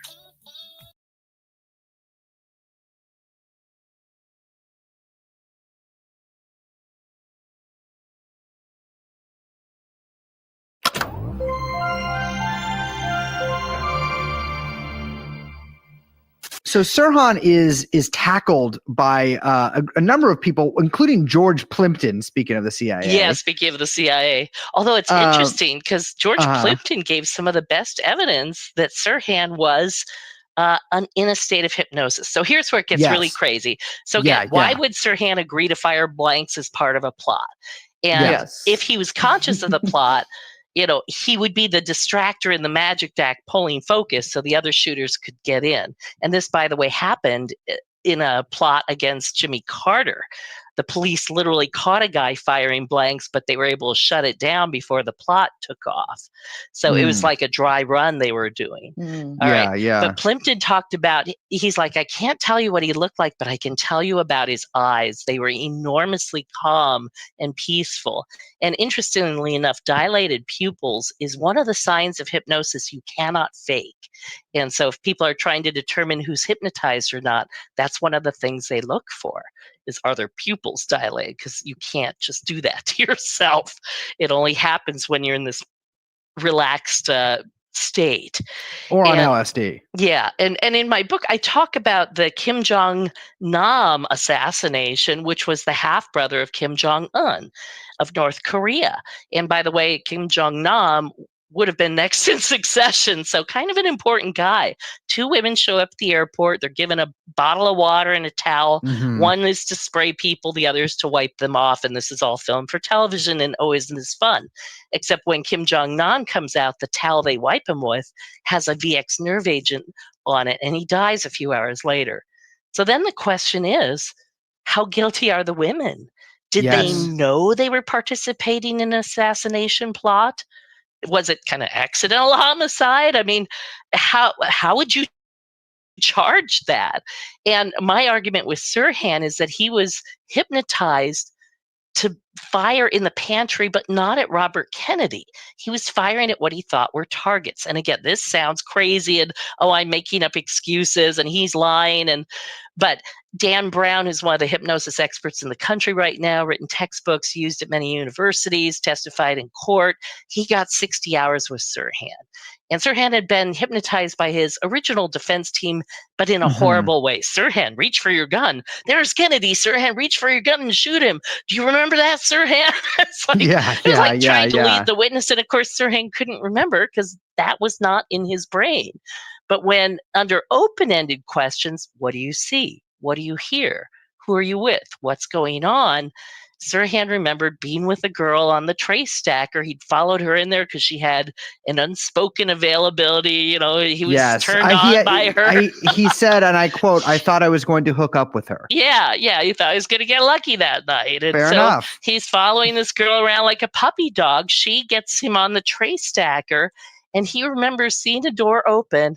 And he only remembers this under hypnosis, because outside of hypnosis, he says he has no memory. And in my book, I have a lot of things he can't remember. He can't remember if he's married or not. He can't remember what car he drove. He can't even remember if they've given him his Miranda rights, even though they read it to him 3 times. And he doesn't remember Bill Jordan's name, even though he had just given it to him. Some drugs, and I've been under anesthesia. I don't know if you ever have, but that was my experience coming out of anesthesia. I remember asking the same question, is it over? Is it over? And no matter how they answered me, it didn't stick in my brain. It was the most frustrating thing. I literally couldn't remember like a word later what they had just said. And I just remember asking, is it over? Is it over? And they must have, they must hate that, because I guess they get that a lot. But there are drugs that will make you forget short-term memory. And I really think Sirhan was drugged, and I make that argument in my book. But anyway, so when Kennedy walks in, the girl moves him to the center of the room and pinches his back a certain way. And suddenly he thinks he's back at the target range where he'd been all day. And he sees the big targets in front of him and pulls out his gun and is firing. And again, that sounds so convenient. It sounds like a lie, right? Except that I went to a hypnosis show. I went to a whole bunch of hypnosis shows, but this one I'll never forget, because during the show, the woman had been hypnotized to believe she'd gotten a $35,000 check. It was just play money, right? That's so like, mean. Oh, you should be blah, like, blah, blah. It's for $50 or something. I know, really, $35,000. She was really excited. And I had talked to her for like 20 minutes before the show. Perfectly normal, perfectly nice, perfectly intelligent, not some weirdo, not somebody with brain impairment, just very normal. Yeah. And so during the show, I see this. And then after the show, I actually went to look for the hypnotist because I wanted to ask him about Sirhan. And he kind of got freaked out and literally like ran out of the area. I mean, it was like, did not want to talk about that. Too young to have been involved. There's no way he was involved. But as the crowds were clearing, I noticed this woman still there looking incredibly distressed. And I went up to her and I'm like, are you okay? Did you lose your family? She goes, well, I have to give this back. No. I'm like, oh, it's just play money. I don't think he cares. And she said, no, it's a $25,000 check. And I'm like, oh my God, she literally cannot see what's in her hand. She is in the grip of a hypnotic illusion. And I tried to shake her out of it. I'm like, can I hold it with you? Hey, let's bring it closer. Look in the upper right. Do you see where it says 100? And she cut me off. She says, no, it's a $35,000 check or whatever it was, 25, 35. I was freaked out at that point because I'd never seen that before. I'd never seen somebody completely convinced of a reality that wasn't there. And so after that, I knew that Sirhan must have seen something else in the pantry. And it wasn't till I got to Dan Brown's testimony, that, his write-up for the courts of what he had seen with Sirhan. Then I actually believed Sirhan. He thought he was firing at targets. He did not plan to kill Kennedy. He did not want to kill Kennedy. He said in the court in the original trial, I loved Kennedy. I don't know why I would have wanted to kill him. And so his defense, and I use that term generously, his defense team with air quotes, told him it would be better if he said like he did it for Israel or something. So they helped him craft this narrative. I mean, not for Israel. My defense for team has told me that a bunch of times. Yeah. He's a Palestinian, and so they said, it'd be better, if we frame this as something, that's political, and then the jury will believe you. But the thing is, it wasn't. And his brother Munir said, Lisa, Sirhan's politics have been blown way out of proportion. We didn't talk about that much. We didn't argue about it that much. And of course, that became then the big cover story. Well, Sirhan is a grieved Palestinian. In fact, one of the books on my shelf is like the first, the forgotten terrorist. Well, that's what I had always heard, because being like sort of like somewhat aware of this assassination, just growing up, it was like, well, this guy shot RFK because of RFK's support for Israel and I think sale of like 50 bombers or bomber jets to Israel at some point. But it definitely does not seem like that. I mean, even in the like him getting questioned by the police, he has, like you were saying, he's very confused, doesn't remember have any short-term memory. He's so confused that the DA who comes into the room says he's trying to talk to him, and he finally like stops and he changes the subject and goes, do you know where you are? Do you know why you're here? You've been charged. And Sirhan kind of mumbles, and he's like, we're in jail, and he's like, do you understand what I've said? And Sirhan's like, so long as you say it. I mean, the DA's assistant, Howard, knew there was a problem. He could tell that Sirhan was in an altered state even after the assassination.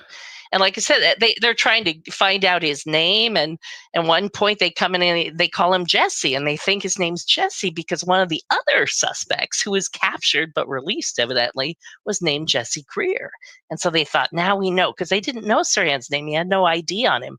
And Munir said, at least we all left our wallets in the car. That's what you did in those days. They just left him in the glove compartment. So he didn't have any ID on him. And it's just an incredible story, which is why I wrote a book. I can't explain it in 45 minutes or an hour, or even 5 hours. It's 25 hours on audiobook. It's a lot of information.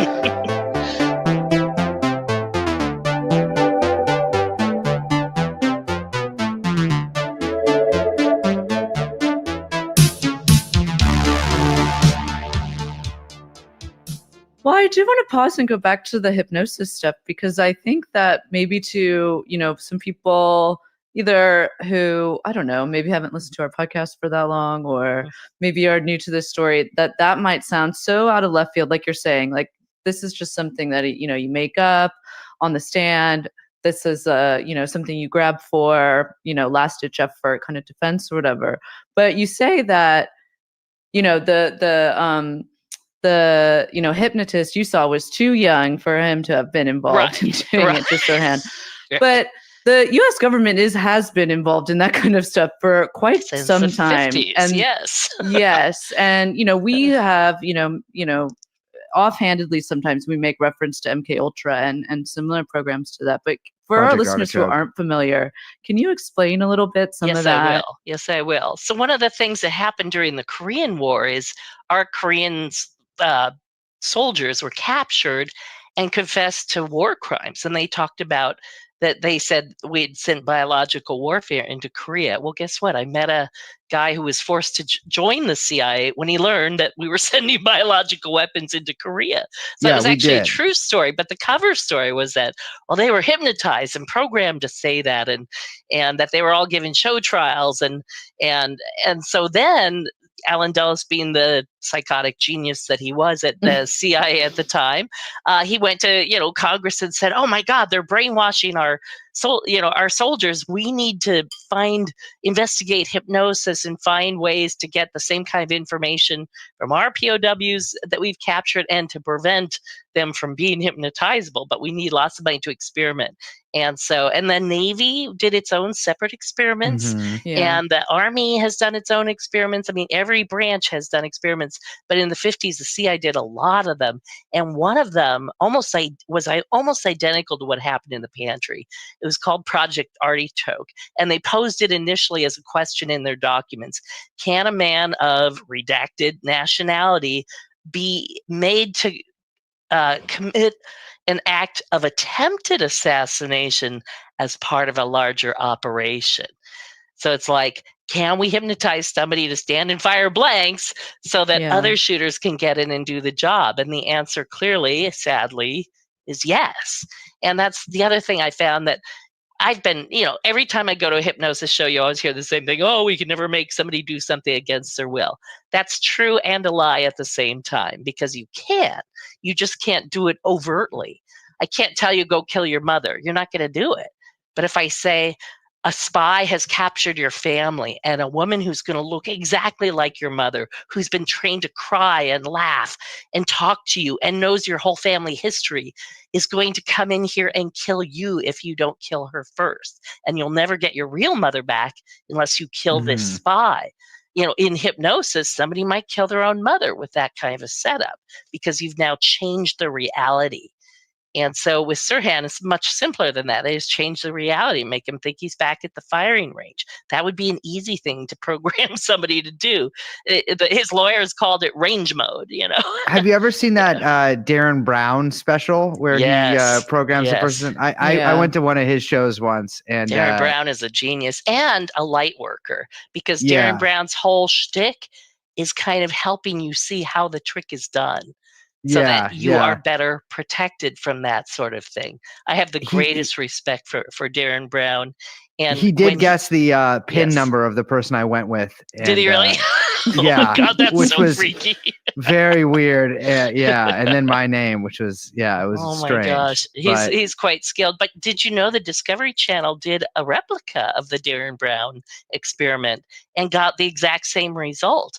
I did not know that. Yes, this is a much lesser known show, and it's not on the internet, but I found it and I watched it, and they got a guy and they set it up so the guy thought whatever he was participating was over, and he was to carry a gun, and they made very clear it was loaded, and he got to the bottom of the stairs and the hypnotic signal was given, and he fired and the person showed down dead. Now, unlike in the Darren Brown show, where the guy was kind of he didn't have a big reaction to seeing himself shoot. Famous comedian on stage. It was Christopher Hitchens, right? So but it wasn't, but that's funny. It's all right. No, that would have been funnier, is what I'm thinking. Anyway, but in this other show, the guy was literally so freaked out when he saw on video himself shooting. He's like, please tell me he's still alive. He was just like, oh my God, I can't believe I shot somebody. And of course they bring the guy in because it was an actor, it was all staged. And then he started to relax a little bit, but he was as freaked out as you can imagine that Sirhan must have felt. Like, I killed somebody? How could I not know I killed somebody? What the heck happened?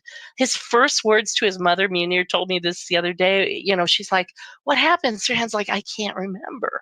And can you imagine now? So every time he goes to parole, he has to confess to a crime he doesn't remember committing. And he has to apologize to the Kennedy family for a crime he doesn't remember committing and doesn't have any sense that he did commit. and the parole board won't free him unless he shows appropriate remorse. Yeah. So it's like he's in a catch-22. And so he's pretty much said over the years whatever his lawyers have told him to say, because he literally does not remember. But he does feel genuine grief for the Kennedy family because he actually liked Robert Kennedy. He was an immigrant, and Kennedy talked about immigrants and the brown people and the black people. And Sirhan, as a minority, he really admired what Kennedy was doing. And so to me, the saddest blow of all comes now with some of the Kennedy children, not all of them. Robert Kennedy had 11 children. 2 of them are now dead. 6 of them. I know Liz's eyes opened up. I know. Yeah. Every time I read did that, not it's realize he had Jesus that many Christ, kids. bro, he was People don't. 42. He was It's like Catholic. They don't believe in birth Who control. knew you could be more of a Wilt Chamberlain? I in the mean, my Kennedys? God, yeah, You Jesus. rival Jack. I guess Whenever- that's why Bobby and Jack always said that rivalry was. Yeah. You know? I mean, Well, when 11 people say kids. that, like, they try and make up stories about Bobby having affairs, it's like, no. That guy really Hey, he's loved just a his good wife. Catholic boy. He really loved his wife. Those Catholic boys are always popping out those kids.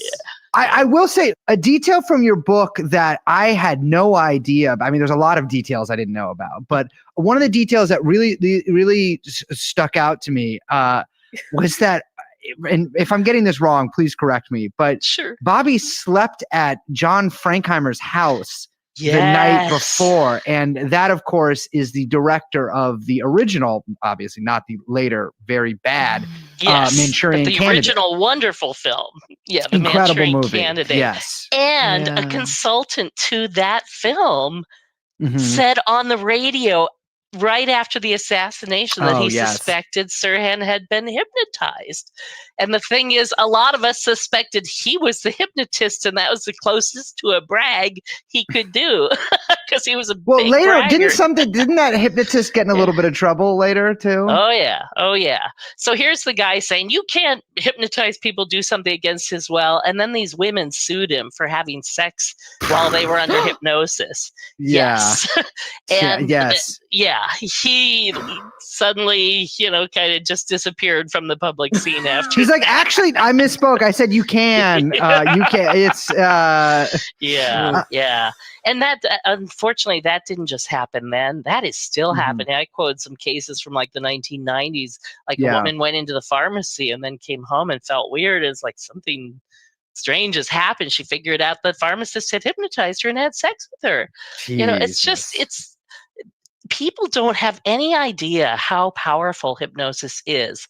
And I encourage you to go to shows, but I encourage you go up and try and listen to the people after the show is over. Because it wasn't just this woman. It was the first time I saw an illusion, but I had seen another guy completely denying he'd done all the things we'd just seen him do on stage.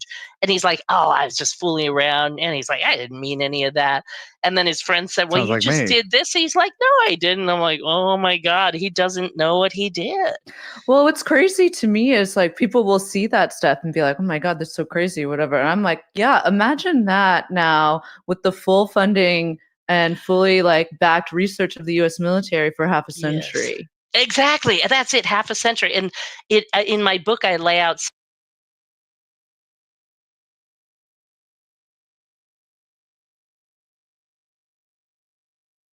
I didn't. I'm like, oh my God, he doesn't know what he did. Well, what's crazy to me is like people will see that stuff and be like, oh my God, that's so crazy, whatever. And I'm like, yeah, imagine that now with the full funding and fully backed research of the US military for half a century. Yes. Exactly. That's it, half a century. And in my book, I lay out several documents that show they had operational successes with this. All right. They always put it in couch terms because they can't say, yeah, we were able to.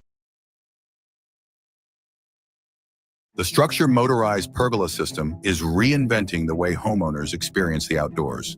The most versatile, modern, useful outdoor patio space ever designed. It creates the perfect blend of sun, shade, and shelter at all times so you can still enjoy time outdoors, even if it rains, is windy, or the sun is out. I mean, you can't question that some of the most the people who are most serious about Jewish identity, Jewish history, Jewish religion, in academia are opposed to the genocide. And that's why you see a lot of scholars of anti-Semitism being removed, or Holocaust studies scholars being removed and attacked under this purge, because they know too much. And they want doofuses and clowns and operatives in there.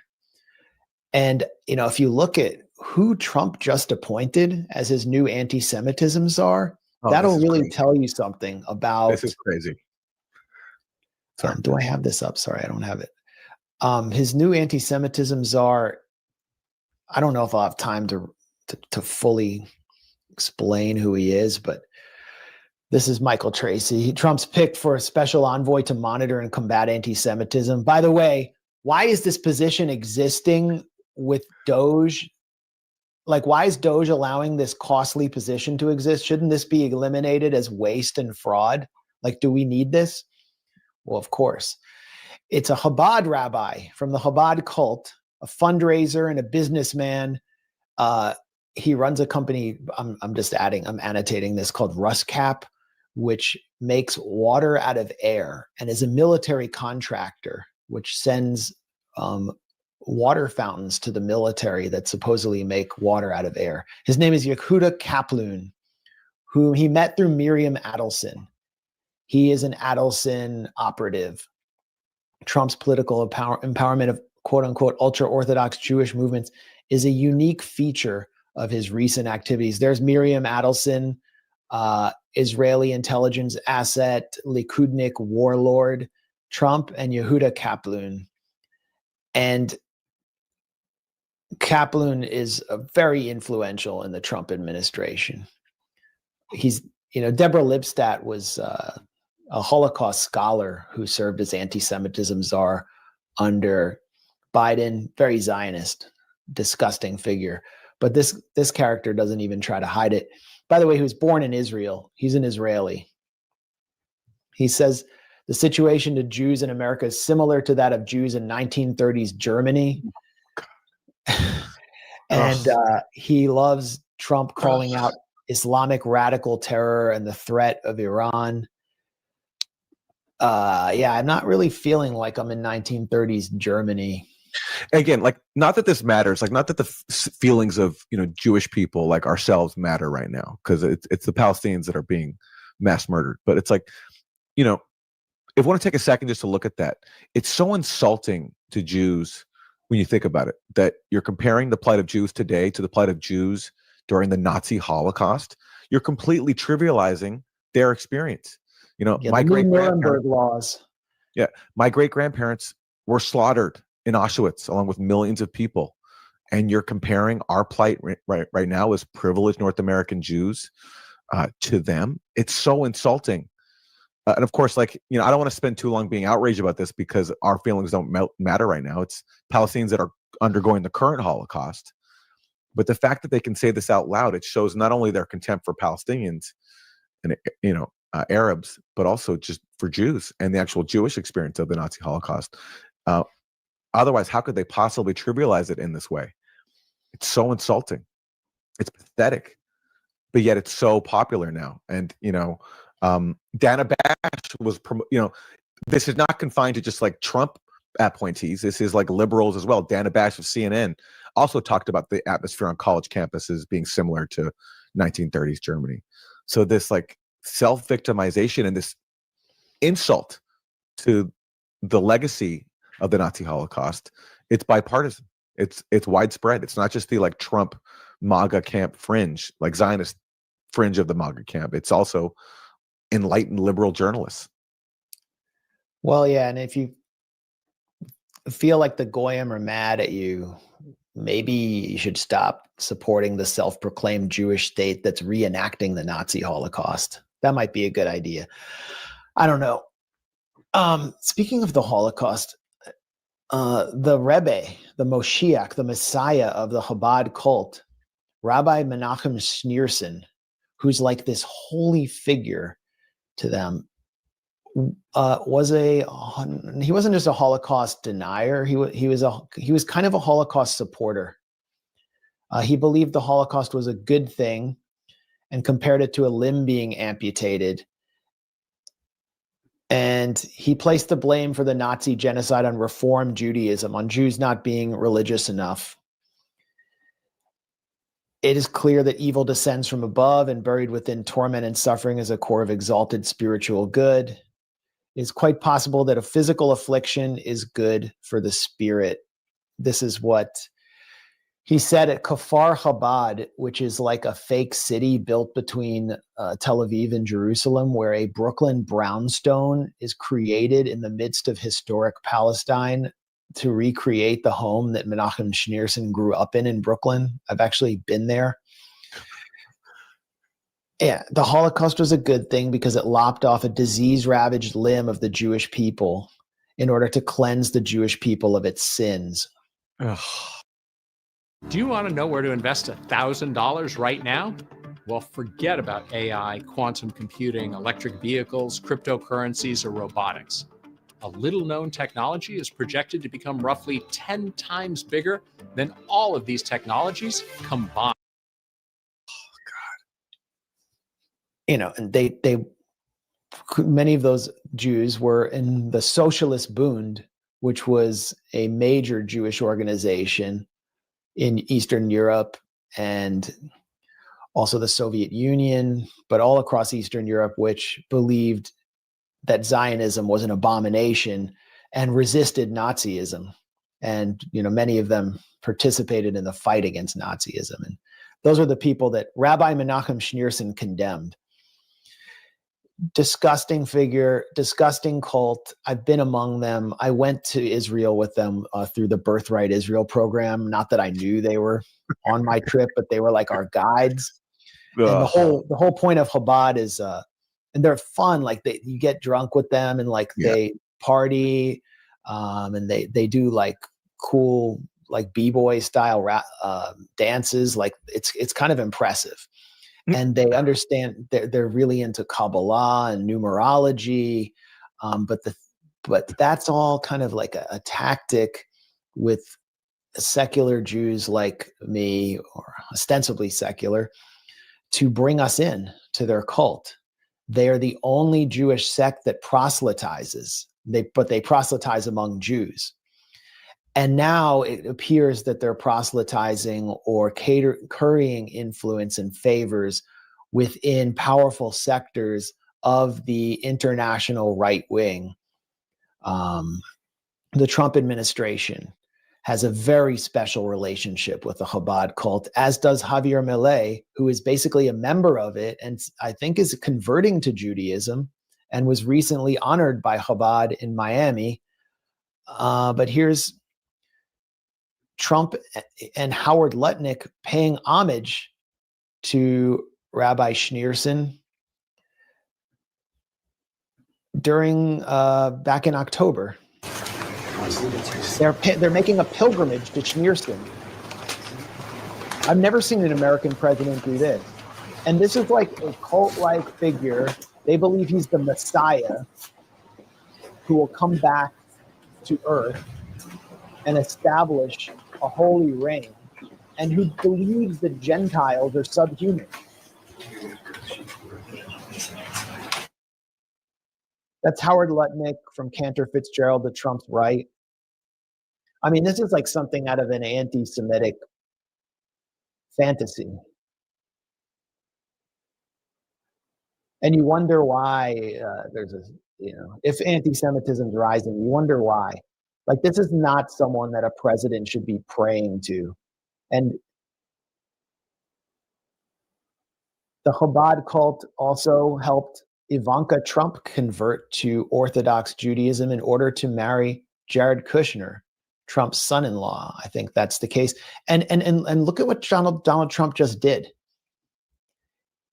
He declared a national day of education to honor the Rebbe, Menachem Schneerson. He just did this on April 9th.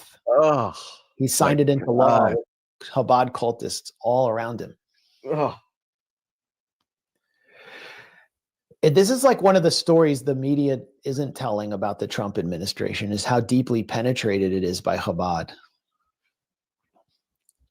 And how weird and fascistic this cult is. Like, this is the cult responsible for the book Torat HaMelech, which was distributed within the Israeli military, which declares that the new way of fighting war, the new ethics for the Israeli military, should be based on religious law, which holds that if anyone is deemed a threat to the Jewish people, even as a child, they should be killed. And the book was actually unofficially banned by the Israeli General Security Services. I did a documentary on this, a short one. It's online. Because I went to an event where some of the chief state-funded.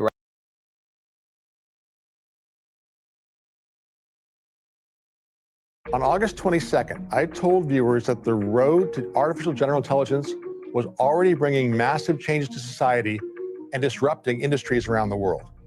And to take advantage, I recommended buying a group of stocks, including these. Then I told them to sell a group of stocks before they got wiped out. I mean, you can't question the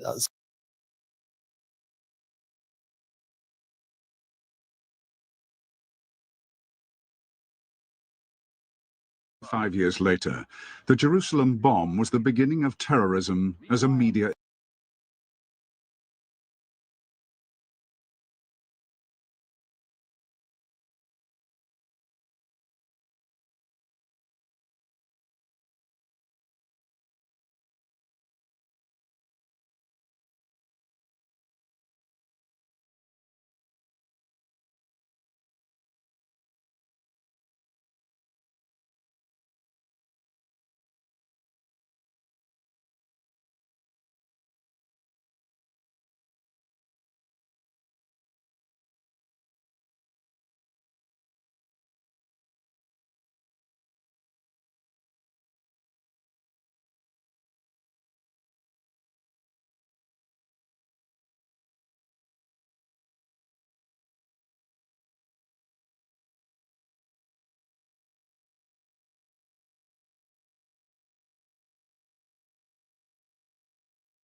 We're at a place where people who refuse to accept the cult label also won't accept criticism of Trump and even define supporting our victims as being critical of him.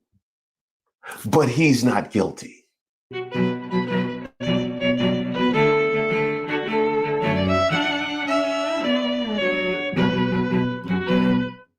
Shout out to all of the subscribers and the members here on the channel. Don't forget to like the video. I am Reese Waters, and this is Street Politics. Well, the beef between Laura Loomer and Marjorie Taylor Greene has gotten nasty. So what is your basis for saying she had Arby's in her pants? Because I know she likes to eat at Arby's, and she likes to put it in her pants. You know that? Yeah. She puts Arby's in her pants. Nope, that's it. That's it. Different nasty. Different nasty. You call yourself a Christian while you wreck your marriage like a whore and lie out a bloated horse face, which has permanent damage from your years of alleged steroid use, which is why you look like a Neanderthal. Damn! Here we go. Marjorie Taylor Greene blasted by Laura Loomer in Epstein backlash. Far-right social media influencer Laura Loomer has slammed Rep. Marjorie Taylor Greene for backing the bipartisan effort to release the Jeffrey Epstein files. Loomer's attack on the Georgia Congresswoman and fellow MAGA celebrity came after Greene appeared alongside victims of the disgraced financier. MTG is a fraud and a phony, a two-faced bee who used Trump to advance her own career. She accused the hard-right ally of the president of teaming up with GOP Trump critic Rep. Thomas Massie in a calculated effort to smear Trump and falsely accuse he's protecting Jeffrey Epstein. Now, I recognize that thought exercise is not your strong suit, MAGA, but I just want to put you through a thought exercise here. Let's say you were like a real life person. Let's say you were a real life person. Yeah, kind of like Pinocchio. When Pinocchio became a real boy, say you were a real boy or a real girl. And the stuff that you said that you cared about last year, children, protecting children, SA, trafficking, and specifically Jeffrey Epstein. Let's say the things that you said that you cared about last year, you still cared about this year. Then how would you react in this moment? You would support full transparency and release of the files, right? Okay, yeah, put a pin in that. Her unhinged post called for MTG and Massey to be shunned by MAGA forever and claimed the Congresswoman, quote, just killed her career. Loomer accused the MAGA Congresswoman of lashing out and, quote, trying to pretend like Trump is a PDF for standing with Epstein victims. Now, why would standing with Epstein victims make it appear as if Trump is a PDF? That is odd. Marjorie Taylor Greene standing with Epstein victims. If you live anywhere here in the red circled area and you have an old, struggling air conditioning or heating system, right now we have an offer going on where we can get you a brand new, super efficient air conditioning and heating system. It is a system that will be able to do both for $0 down, and you can finance that new system with 0% interest financing. You guys are interested? Doesn't make it appear as if I am a PDF. Her standing with Epstein victims doesn't make it appear as if Josh Allen is a PDF. It doesn't make it appear as if Sabrina Carpenter or Kyrie Irving is. Why does it make it appear as if Donald Trump? Why would there be a connection if there were no reason for subterfuge? Because you can't have it both ways now, can you? If there was no smoke there and there was reason for him to be completely transparent, well, he would have every reason to alleviate all these concerns and there would be no connection. Easy peasy. Marjorie Taylor Greene and Thomas Massey teamed up with hashtag MeToo attorney Gloria Allred today at the Epstein press conference, a calculated effort to smear President Trump and falsely suggest he's protecting Jeffrey Epstein. Now, does any support of victims automatically a smear against Trump, or just these particular ones? I also want to know. Also, you got a little community note there on the Gloria Allred of it all. MTG is a fraud and a phony two-faced bee who used Trump to advance her career.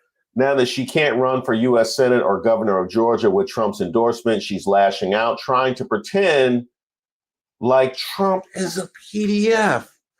Now, why would her standing with victims? Now, just stay with me, MAGA.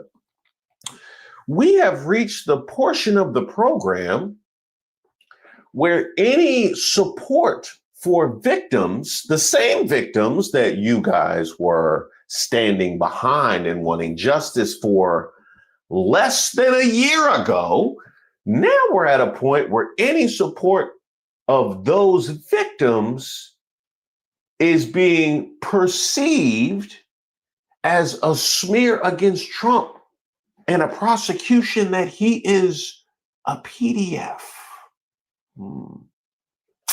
Wow. We have really come a long way. We have really come a long way in less than a year. Yes, we have. Let's see. You are a straight POS, Laura Loomer. They're standing up against slavery, you POS. Neither of them have said anything about Trump. No, that was Laura Loomer's job to bring Trump into all of this. Let's see. We got a Jew trying to protect the Jewish black. Oh, okay. There is that connection. We might circle back around. Marjorie Taylor Greene is a complete fraud. I can't wait to see them both go down. They're both full of it. This was a political stunt, and they are no better than the Democrats. I don't understand the issue. Release all of the Epstein files. It's not that hard. Resisting the release is basically implicating the Trump administration. Yes. How many responses until we got just straight up and down logic? Was that 5, 6? You're a Botoxed ball washer of pumpkin spice Satan because the fam didn't love poor lonely Lunar enough when she was cutting up dolls. Marjorie Taylor Greene is the truth, and I love her. But that wasn't enough. Why not go ahead and double down? Why did MTG attend an anti-Trump press conference today and stand in front of signs that called President Trump a PDF? The sign says release the Epstein files, hashtag pedo47. Let's see. Do right by the wrong. We got GOP. Release. Oh, there it is. Friends, release the Epstein files. Okay. Now here's a question. Is everybody accountable for the signs behind them? Because I don't think that would go great for your mans. You know what I mean? Again, I know consistency ain't your strong suit, but if we holding everybody accountable for the signs behind them, that's not going to be good. That's really not going to be good. And by the way, neither was that tweet. A press conference about releasing the Epstein files as anti-Trump. What an odd thing to say. It was victims of Epstein speaking. You are a disgusting person. Why is an Epstein client presser anti-Trump? I'll wait for your mental gymnastics. That is an excellent question. That is a rather excellent question, and I will wait for your answer without indicting Trump. I know. Yeah, I know. You see, you can't indict Trump in trying to answer why a press conference supporting victims is anti-Trump. Oh, yeah. That might take till the midterms for you to come with also a wrong answer. Need cash for renovations but don't want a loan? Here's how I got $30,000 without debt, banks, or high interest. This was my outdated kitchen. I wanted a fresh look, but with interest rates so high, refinancing didn't make sense. Instead, I accessed my home equity with Splatero. No income requirements, no loans, just my money, my way. Thanks to Splatero, my dream renovation is done with zero financial stress. Want to know how much you could get? Check your estimate today at Splatero.com. It's quick and easy.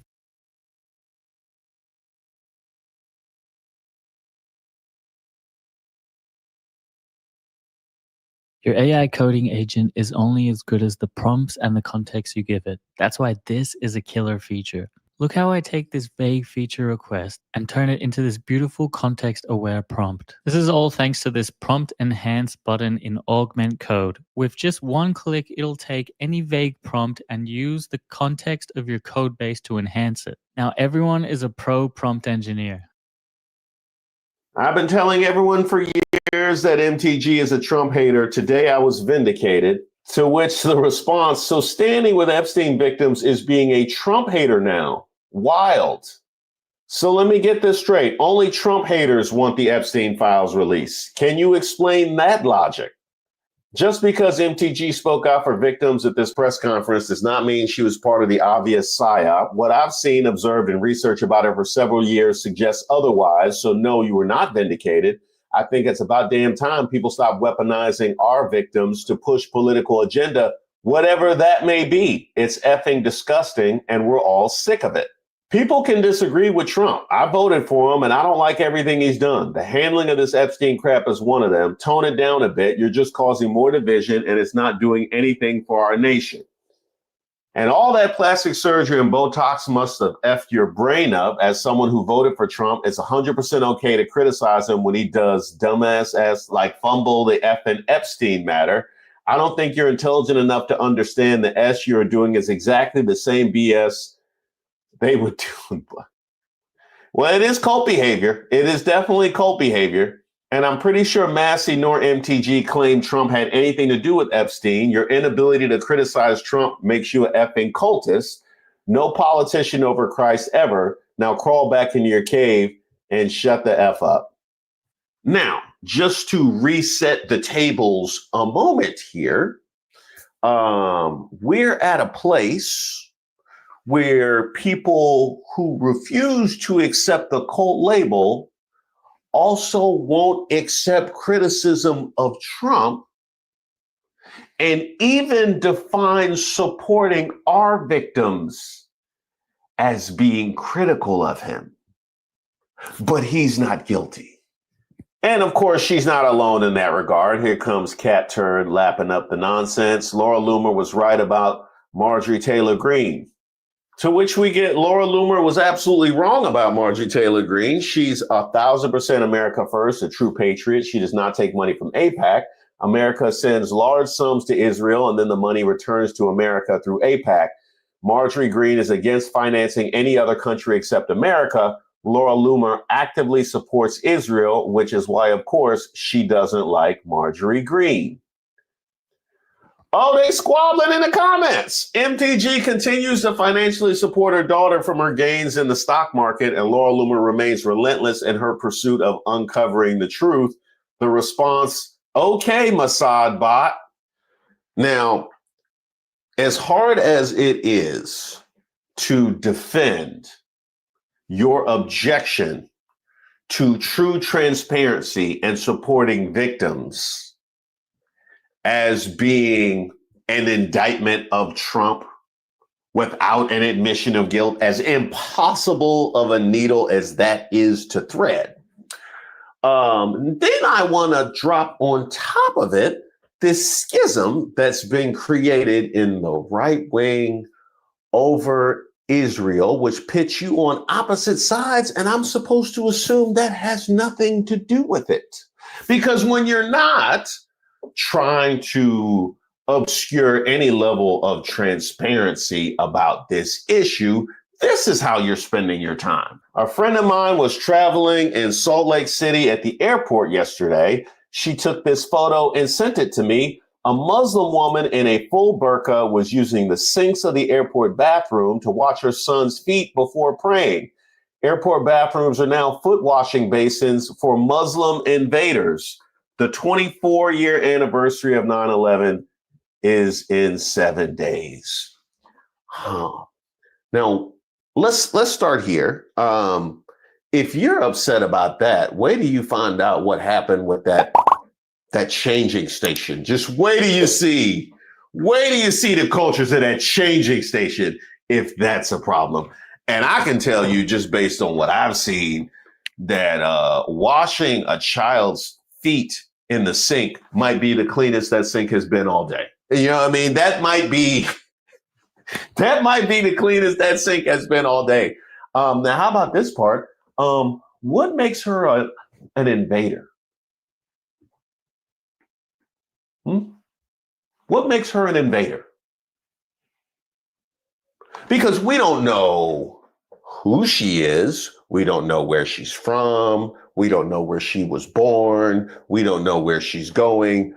All we know about this woman is that she's Muslim. That's all. So what would make her an invader? GoodRx cuts costs on prescriptions to save you a wagon load. Even got them delivered lickety-split. Because when it comes to your health, sky-high prices can get. Check GoodRx.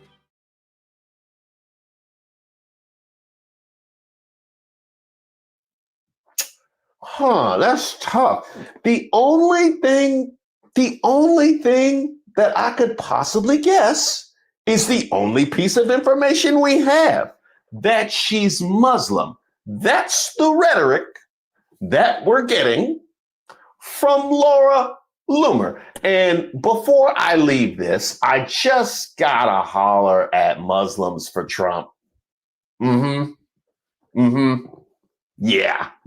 Muslims for Trump? Undecideds? Yeah, Muslim invader. Have no idea who she is. But she's an invader, though. And let's not let the trend of this Islamophobia go ignored. I just hollered about Valentina Gomez trying to get attention for her campaign in Texas by just popping up and hating Muslims, just completely telegraphing exactly what the play is on the right wing right now. So have fun with that. Now, as abhorrent as something like just calling a random Muslim woman an invader might happen to be, or I don't know, taking photos of somebody in a public restroom, because Lord knows that's acceptable now, isn't it? That's a crime. It's illegal to film people in a bathroom. But yeah, let's worry about her washing a kid's feet and say F her privacy. Hypocrites, every one of you. So your friend likes to take pictures of little kids in the bathroom without their parents' permission. Look at you sharing pictures of women in bathrooms. Disgusting, but I expect nothing less from you. A sink's job is washing. A mom rinsing her kid's feet isn't an invasion, it's hygiene. What is invasive is photographing women and a child in a bathroom for engagement bait, then stapling 9/11 to it. Hey, Nancy Mace, we got a bathroom violation. I'm sure I will see 0 tweets in response to this. As objectionable as it would be to take these kinds of photos, staple 9/11 to it, just throw the label of invader on a random Muslim woman who you have no idea who she actually is, or by weaponizing love of Trump to obscure transparency for Epstein victims. As abhorrent as all of that is, the thing that's really nasty, because you can't put nasty past American people, we can't legislate that out of our society. We would have done it by now,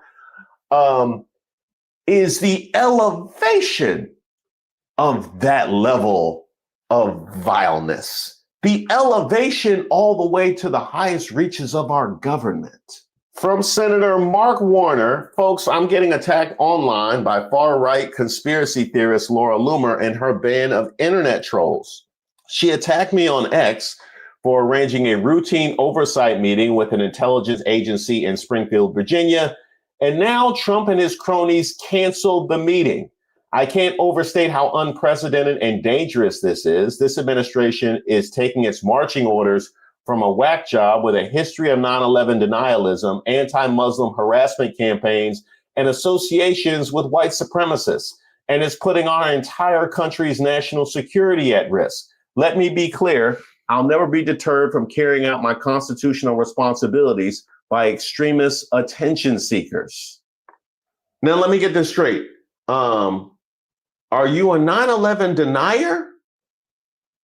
But then also you want to trump up Islamophobia by attaching it to a random photo of a Muslim woman. Like, did it or did it not? Like, that's crazy.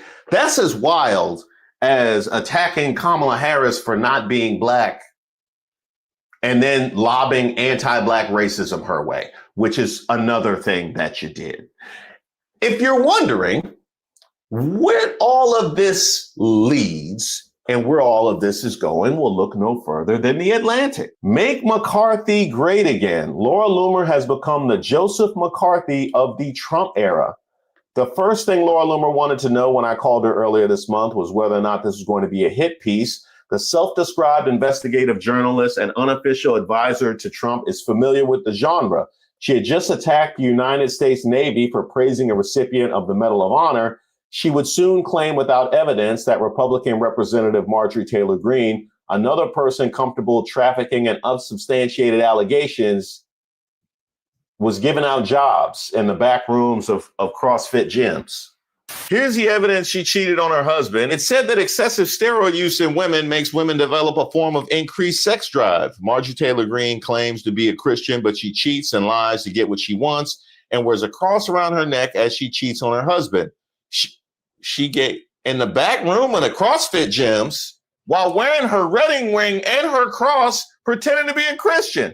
Most Christians get on their knees for Jesus. Marjorie Taylor Greene gets on her knees for any man who isn't her husband. Did we ever decide exactly why she had so much knowledge of the back room of the CrossFit gym? Did we?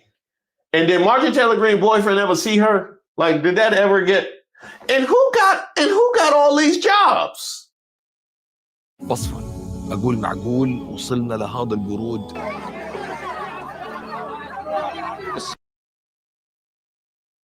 Soon after that, she said that Palestinian children receiving medical care in the U.S. pose a dangerous threat to American national security because, of course, you never know just how far she'll go, but that's the game she plays. I suggested at one point that her effort to get federal employees fired for supposed disloyalty to Trump recalled the Red Scare of the early 1950s when Senator Joseph McCarthy of Wisconsin exploited the private musings and personal associations of alleged communist sympathizers to end their careers.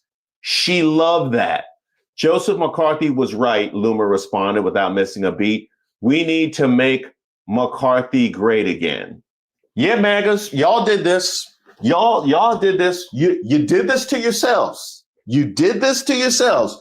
You picked me into a corner where now you have somebody like Laura Loomer who's picking y'all off for any level of disloyalty. This Laura Loomer, she toiled for a decade on the dark edges of relevance, pulling public pranks and getting chased off financial and social media platforms for hate speech violations. She was arrested after storming the stage at New York City Shakespeare in the Park to protest a Trump-inspired Julius Caesar and kicked off Uber and Lyft for saying she did not want Muslim drivers. She also lost 2 bids for GOP congressional nominations in Florida, symbolically refusing to concede the second because of the voter fraud she said was caused by her inability to communicate on social media.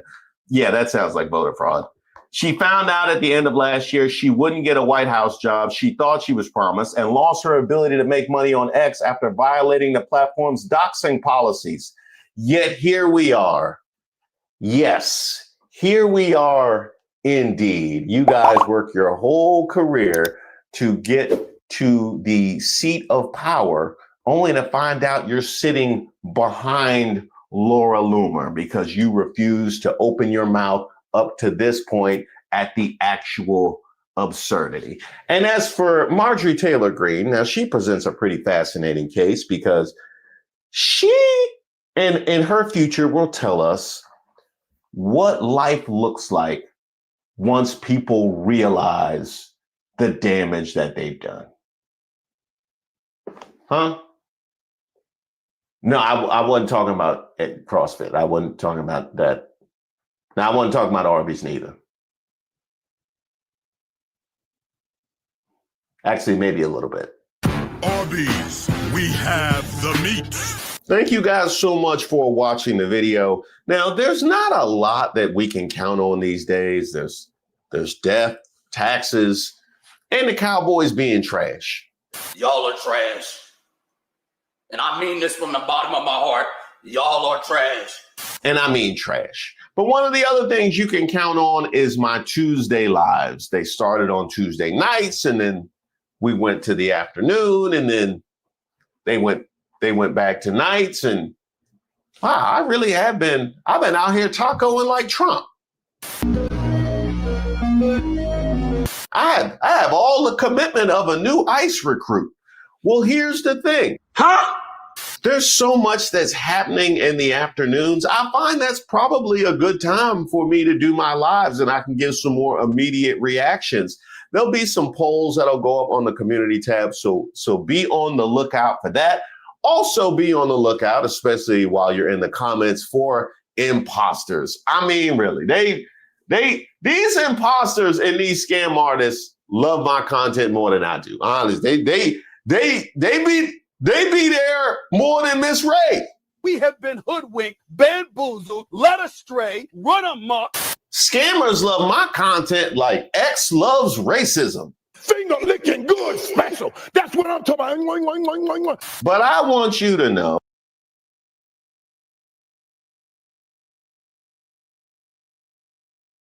my daughter is being treated for leukemia. It hit me hard. It did. Being a girl dad, it really just melted. Every time we move around with our phone that has Google Maps on it, Google Maps knows where we are. That increases the command capital of Google. They have the power to make you and I, unwaged, without even realizing that we're working for them, produce part of their command capital.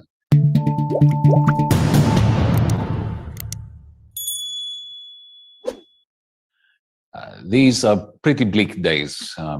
I was very much looking forward to sharing with you my latest fixation. When I say latest, over the last 2 or 3 years, I have this fixation that we no longer live under something that can be defined properly as capitalism.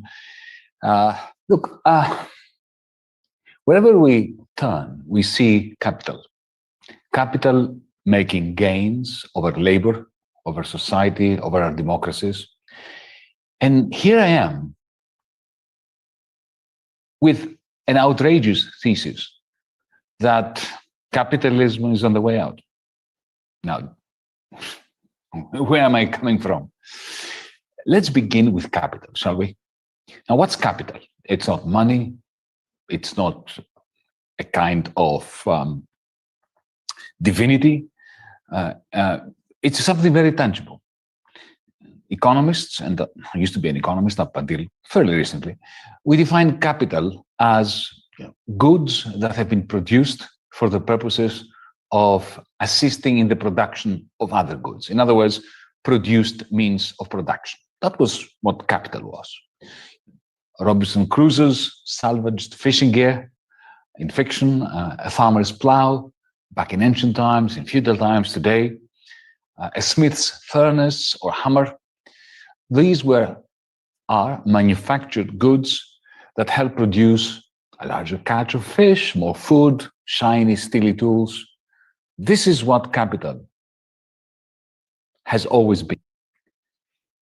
Capital, of course, preceded capitalism. Capitalism is a system, a mode of production and distribution of goods and services, in which the power to compel others to do things is vested in those who have ownership over capital goods. In the previous mode of production, under feudalism, power sprang out of ownership of land. With the transition, the great transformation from feudalism to capitalism, increasingly power shifted from those who had land to those who owned capital goods. Capitalism vested the owners of capital with 2 new powers. The first power was to compel those who did not have capital to work for them. That's the whole point of being a capitalist. Your ownership of capital goods means that you have the power, the bargaining power over people who do not own capital goods, the only capital that they have to offer is their own human labor, to work for you. The second power, of course, is the power of the capitalist class, of those who own the majority of capital goods, to set the agenda, and to set the agenda in the various fora where big, important decisions are taken on behalf of everyone. In the past, under feudalism, it was the landowners that had the power to set the agenda. My hypothesis, which I want to share with you and to try to explain and to convince you about, is that we now have a new form of capital. When I say now, I mean the last 10, 15 years or so. A new form of capital, I shall be arguing, is emerging. And as it does, as it emerges, as it does so, it is forging a new ruling class, a spanking new ruling class, even a new mode of production. There's a second power that command capital grants its owners, whom I call cloudalists. The same algorithms that guide our purchases also have the capacity surreptitiously to command us, the users, directly to produce new command capital for the cloudalists. I need to stress the importance of this. Under capitalism, the only way capital could be generated, could be produced, was when a capitalist had workers working for her or him, usually him, through the production of surplus value. An amount of that surplus value was reinvested into capital goods. So the only way capital could breed was through the labor market, through the labor process, through the manufacturing that was taking place using waged labor at the factory, in the office, in the supermarket. But what I'm saying here is that the cloudalists have a power that no capitalist ever had. They have the power to make you and I, unwaged, without even realizing that we were working for them, produce part of their command capital. Every time we move around with our phone that has Google Maps on it, Google Maps knows where we are. That increases the command capital of Google. So we are contributing directly capital, not through some kind of market, without us being waged or part of the labor process at all. This is a new power that capitalists never had. While all this... Monday.com, the opposite of any work platform we tried in the past. We tried other work management platforms, not naming names. They all suck. Monday, total opposite. Didn't just work. Is taking place, has been taking place now for a good 15 years, at least. Capitalism itself, as a socioeconomic system that went through various transformations and metamorphoses. After the Second World War, it became a planned system with Bretton Woods, with huge constraints, very nice constraints on the bankers, on the financiers. Remember, we had capital controls for 20, 25 years. People, you couldn't move millions or trillions or billions between countries just by pressing a button. So then we had financialization and neoliberalism and globalization. And then we had the massive crisis, the nemesis that followed the hubris of financialization and globalization in 2008. All the banks went belly up in 2008. In April 2009, under Gordon Brown, who was then Prime Minister of the United Kingdom, there was a meeting of the G7, the G10, the G20 in London. They coordinated the printing presses of the various central banks, from the Federal Reserve, the Bank of England, the European Central Bank, the Bank of Sweden, the Bank of Switzerland, the Bank of Japan, and so on.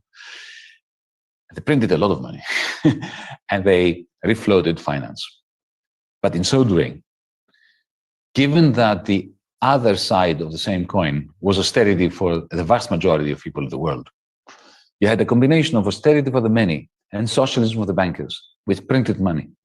I don't want to focus on whether this was fair, unfair, it boosted inequality. Of course, it was unfair, and of course, it boosted inequality. But it did something far more significant from the perspective of the lecture that I am delivering tonight. It replaced the role of profits in capitalism with central bank money. Now, as I said before, capitalism has undergone a variety of metamorphoses since its inception in late 18th century in England, Scotland, Wales, and Amsterdam. But all those varieties of capitalism had one thing in common. One thing in common. Actually, two. They had two pillars. All these capitalisms were based on two pillars. One was that the engine that drove them was private profit. Capital accumulation markets called it private profit.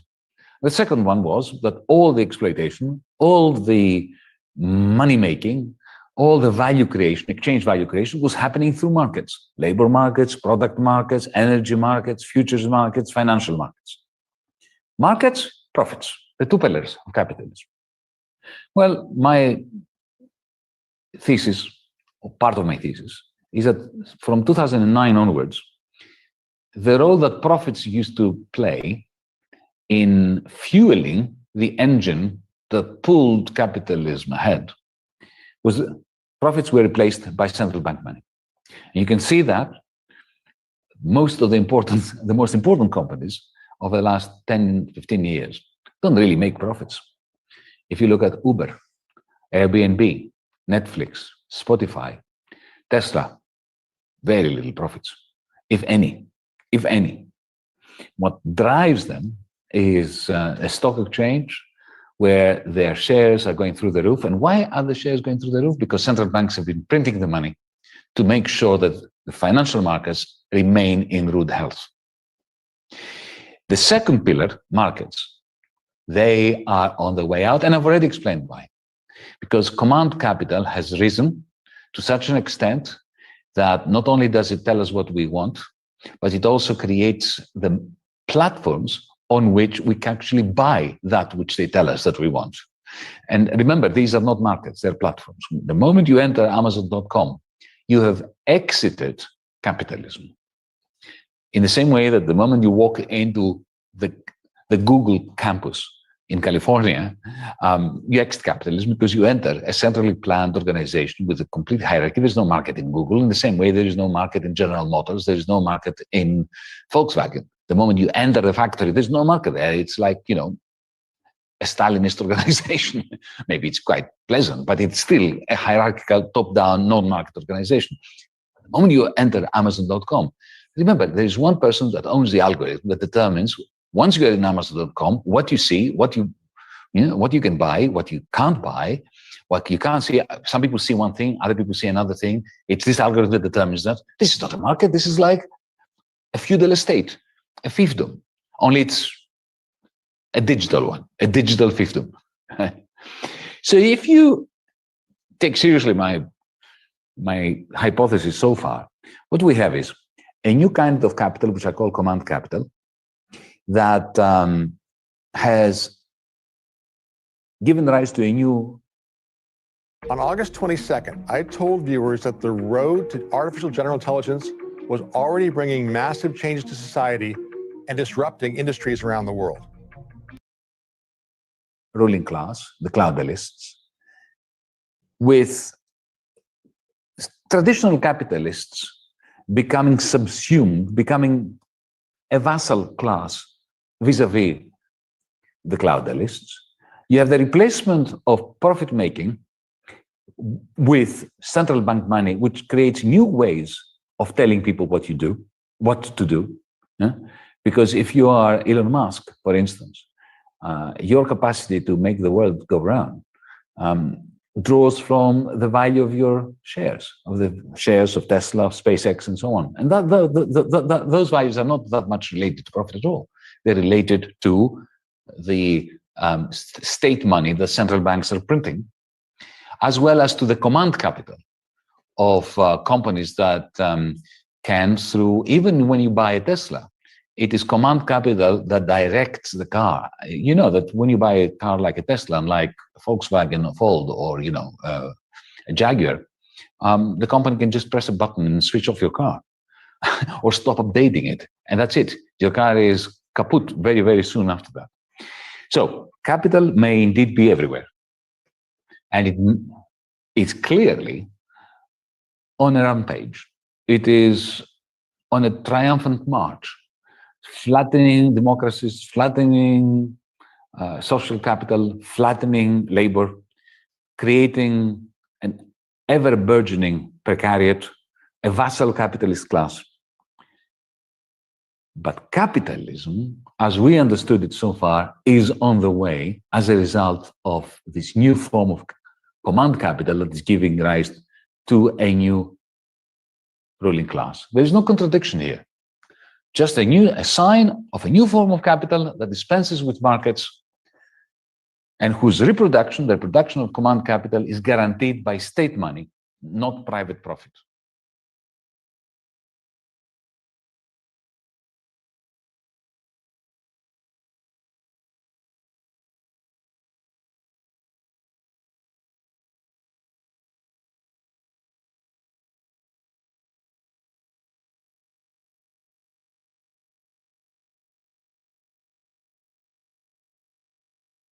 "5 years later, the Jerusalem bomb was the beginning of terrorism as a media event, designed to capture the world's attention. I think it was one of these acts of violence that, ahead of its time, I mean, in an era before CNN, before instantaneous news, was choreographed precisely to attract international attention. My sacrifice for that is to be called a terrorist. Then I'm glad to have been a terrorist for liberation. we didn't mind being called terrorists then, because we actually used force, such force, a brutal force, in order to get rid of them. In a fight for liberty, you have always those who are more, call them extreme, or more adamant, or call them staunch, and they want it immediately, not to wait for the Messiah. What is the Irgun? What was the purpose of this organization, and does it still exist today? Was Israel created by the use of terrorism and terrorists? In this video, I will be presenting nothing less than facts and historical evidence in order to answer these questions. Not theories, or some of you like to refer to as conspiracy theories, but to answer these questions, we must first go back and find out what exactly went wrong there in Palestine. You see, most people have this notion, particularly those in the West, that Jews and Arabs have been at each other's necks for hundreds, if not thousands of years. But this is not true. In fact, this is the farthest thing from the truth. For the last 1,500 years, for the most part, Jews and Arabs have lived amongst each other in peace. Sure, they had their run-ins, but Jews have lived in predominantly Islamic nations throughout the last millennium. With the freedom to practice Judaism, they achieved great advancements in mathematics, chemistry, and astronomy. They fought alongside each other in wars, for example, against Spain in the 8th century, and shared common problems during the Inquisition and against the Byzantines. And they share heritage, as they are both Semites, for those that believe Ashkenazis are even Semites. But where did it go horribly, horribly wrong? You see, in 1878, Palestine had a population of about 500,000, with Arabs being 96.8% of that population. And the few Jews living there lived in complete peace with the Arabs. But 10 years later, the problems didn't exactly arise, but the root of them did. Jewish organizations, including the Rothschilds, began buying pieces of land in Palestine. And by 1897, Zionism was born, led by Chaim Weizmann and the founder, Theodor Herzl. Though these two would have loved to have the land from the Brook of Egypt to the Euphrates, also known as Greater Israel, they weren't as radical. In fact, Theodore was about to settle with Uganda as a Jewish homeland before his death. But the first Aliyah was called, which in Judaism, but more specifically Zionism, is the act of going up or rising towards God, or making Aliyah, as they migrate from the diaspora back to the Holy Land. Though many believe the first Aliyah began in 1882, it really began in 1897 until 1903, and a few groups of Jewish settlers made their home in Palestine. Then came the expected and highly anticipated World War. And with this war came the Balfour Declaration, in which Brits promised the Jews a homeland in Palestine. And of course, after the war ended, with an Allied victory, the Ottomans conceded, and the British got a hold of Palestine, also known as the British Mandate for Palestine. After the British Mandate was officially implemented around 1919 to 1920, a new form of Zionism was born, which formed the ideology that's the basis for right-wing politics in Israel today, specifically of the Likud party. But we'll get into that later. This form of revisionist Zionism holds the belief that Jewish men and women are owed and deserve the complete sovereignty of Eretz Israel, Greater Israel, from the Brook of Egypt to the Euphrates as given by God.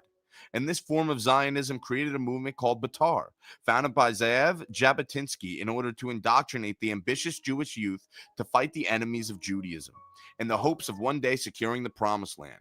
And by 1922, Palestine had 750,000 people living there, with Jews now making up 1/10 of the population. But before I get to the turning point between the Arab and Jewish relations, we must first step back a couple years in order to see what exactly led up to this event and what made the Batar movement so popular. Though the Arabs did not like being under British control while watching flocks of foreigners move in, because who would, there typically wasn't any issues, in terms of violence at least, until the spring of 1920 on the borders of the French Mandate of Lebanon and the British Mandate for Palestine in a place called Tel Hai. On March 1st, 1920, World War I vet and one-armed Joseph Trumbull found himself in a firefight with over 200 Shiites, who were looking for French soldiers in the area.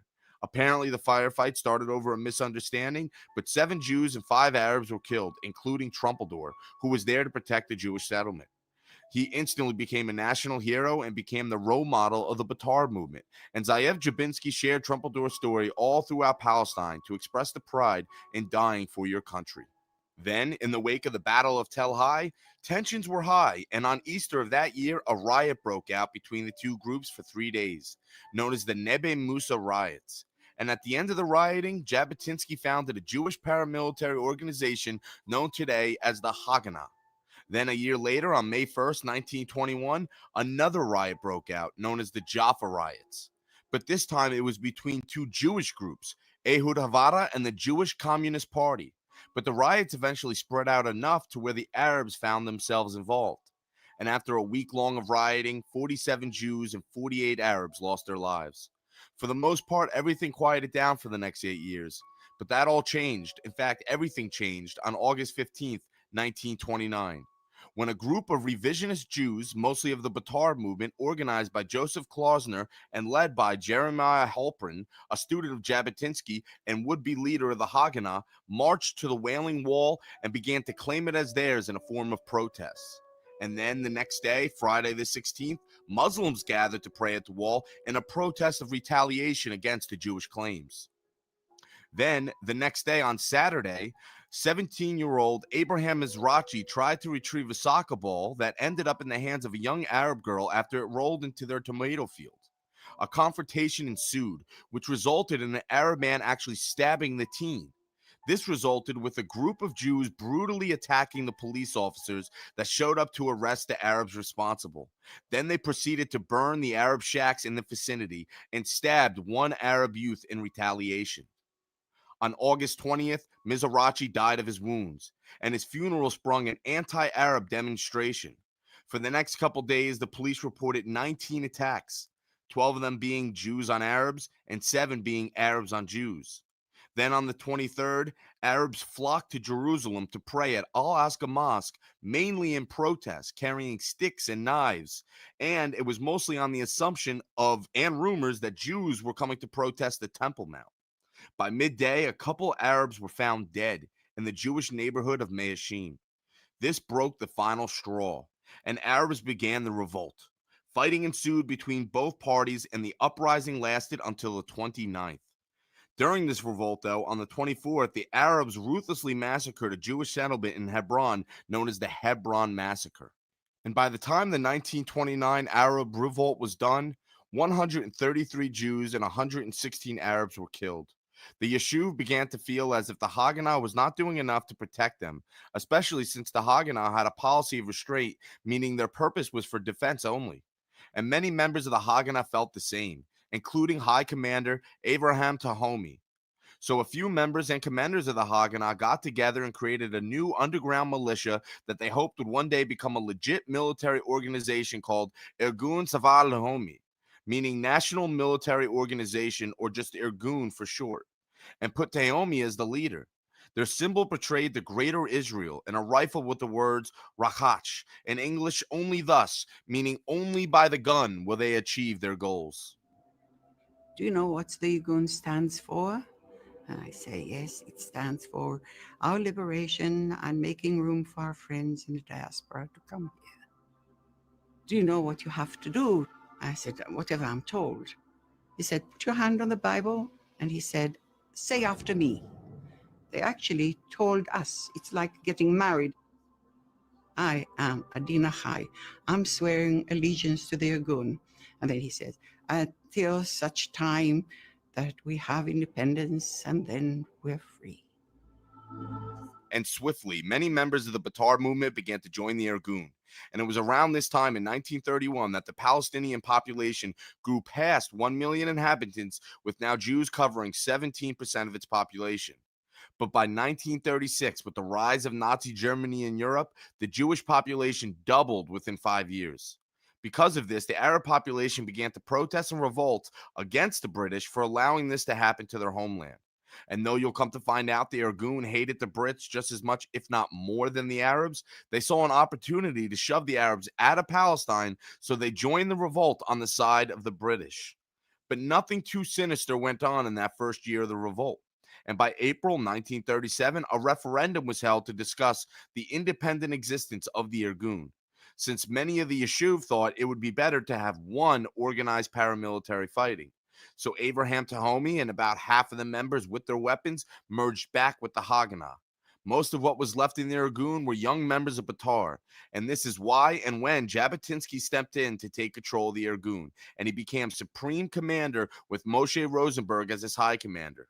You see, with Jabotinsky came his ideologies, and the day Jabotinsky became supreme commander with young, passionate Batar fighters was the day the Irgun's primary reason went from protecting and defending the Yishuv to conquering Eretz Israel. And right away, Zev Jabotinsky went to work. He had his Hatzora and Bator organizations join forces with the Irgun, and they began to smuggle Jewish immigrants to the beaches of Palestine in order to disperse them into different Jewish settlements. All the while, he was calling for his evacuation plan, which called for millions of European Jews to illegally migrate to Palestine. And in March 1938, David Radziel took Moshe Rosenberg's spot as high commander. And this is when the terror campaign really got underway. Though many would argue that statement, since some believe the Irgun was terrorizing Palestine ever since their establishment, and rightfully so. In 1937 alone, they carried out approximately 10 terrorist attacks, in which a few were actually against the British, even though they were apparently on their side during the uprising. But with Jabotinsky as leader and Raziel as its commander, the Irgun became a completely different entity. In fact, when David took Moshe's position, he wrote an article in the underground newspaper By the Sword, in which he coined the term active defense. He went on to explain how the Haganah alone will never find true victory, and how they must break the will and the spirit of their enemies, and said they must play defense by the way of offense in order to deprive the enemy the option of wanting to attack, and called this active defense. Between the years 1937 and 1939, during the revolt, the Irgun went on to kill 263 Arabs, but between July 5th and August 26th alone, the Irgun was responsible for 120 Arab civilian deaths by targeting and blowing up buses, cinemas, and marketplaces. But what people need to understand is that the Irgun hated the British just as much. In fact, their terror campaign against the British seemed to be more ruthless, and it's all because they wanted them out of Palestine, just like they wanted the Arabs out. The British mandating Palestine after World War I and letting the Jews slowly and legally migrate there wasn't enough, because they wanted the land now. Just like a whiny 5-year-old that wants his ice cream, it didn't matter to the Jews if the British authorities were just doing their jobs and following orders. In their eyes, that was their land and they were the enemies. I really couldn't understand it. You know, I thought we'd behaved pretty decently throughout the war, and just couldn't make out why they hated us so much. You know, we weren't the Germans. We hadn't incarcerated them in, you know, death camps. So we didn't have anything to do with the Jews. We didn't really have anything to do with the Arabs either, but at least the Arabs didn't murder us, or didn't try and murder us. They just tried to steal everything from us. And it was around this time, during the early terror campaign, maybe 1938 or 1939, that the Irgun began to set up underground sleeper cells all throughout Europe, and organized ways in order to inform Jews about making the move towards Palestine. The purpose of these cells were also to train and teach guerrilla warfare, so they were prepared when they migrated to Palestine. And Poland, where the Batar movement was the most prevalent in Europe, lended thousands of rifles and different artillery to this organization, and allowed the mobilization of 30 to 40,000 men. But by the spring of 1939, David Raziel was arrested, and the Arab revolt was calming down. Then on May 23, 1939, the Brits created the White Paper in response to the Arab revolt to try and satisfy both the Arabs and Jews, which agreed to establish a Jewish state, but not until 10 years, and limited Jewish migration to 75,000 in 5 years. Though this didn't sit well with the Arabs, this certainly didn't sit well with Zionist enthusiasts, and especially the Irgun, whose leader was just detained. And it was this year in 1939, after the creation of the White Paper, where the Irgun began to step up their terror campaign against the British, and it was immediate. Within a week, they sabotaged British infrastructure, and not long after that came the deaths of 2 British police officers, Ralph Carnes and Ronald Baker, who were blown up by a remote control IED set up by the Irgun. The Brits soon increased their efforts against the Irgun, and on August 31st, the Brits arrested several members of this organization, including Hannah Kalei, who was taking the place of David Radziel. The officers arrested the men meeting at an Irgun headquarters base, but lucky for them, World War II broke out the very next day, and less than 6 weeks later in October, all of the men were released, including David Raziel. But for the next 10 months, things began to die down against the British with World War sweeping through Europe. And then on August 4th, 1940, Jabotinsky passed away in New York of a heart attack while visiting a Batard Jewish camp in Hunter. And he was trying to build support for the U.S. to join the war. With their top leader gone, this caused the second breakup of the Irgun since 1937, and they never really gained momentum again until 2.5 years later, especially since Raziel himself died not long after Jabotinsky fighting in Iraq against Nazi-backed troops in the Anglo-Iraq War. But during this breakup, something significant happened. Abraham Stern, who was one of the Irgun commanders that left the group during the second split-up, formed his own militia later that month in August 1940 with another former Irgun member named Yitzhak Shamir, and they called the group Leh, whose the British officers referred to often as the Stern Gang, and they were just as ruthless as the Irgun, if not more. The British were most outraged by a second, even smaller guerrilla outfit, the Stern Gang or group, which regularly concentrated on killing British soldiers. In one notorious incident, British paratroopers were surprised while camped in a car park in Tel Aviv.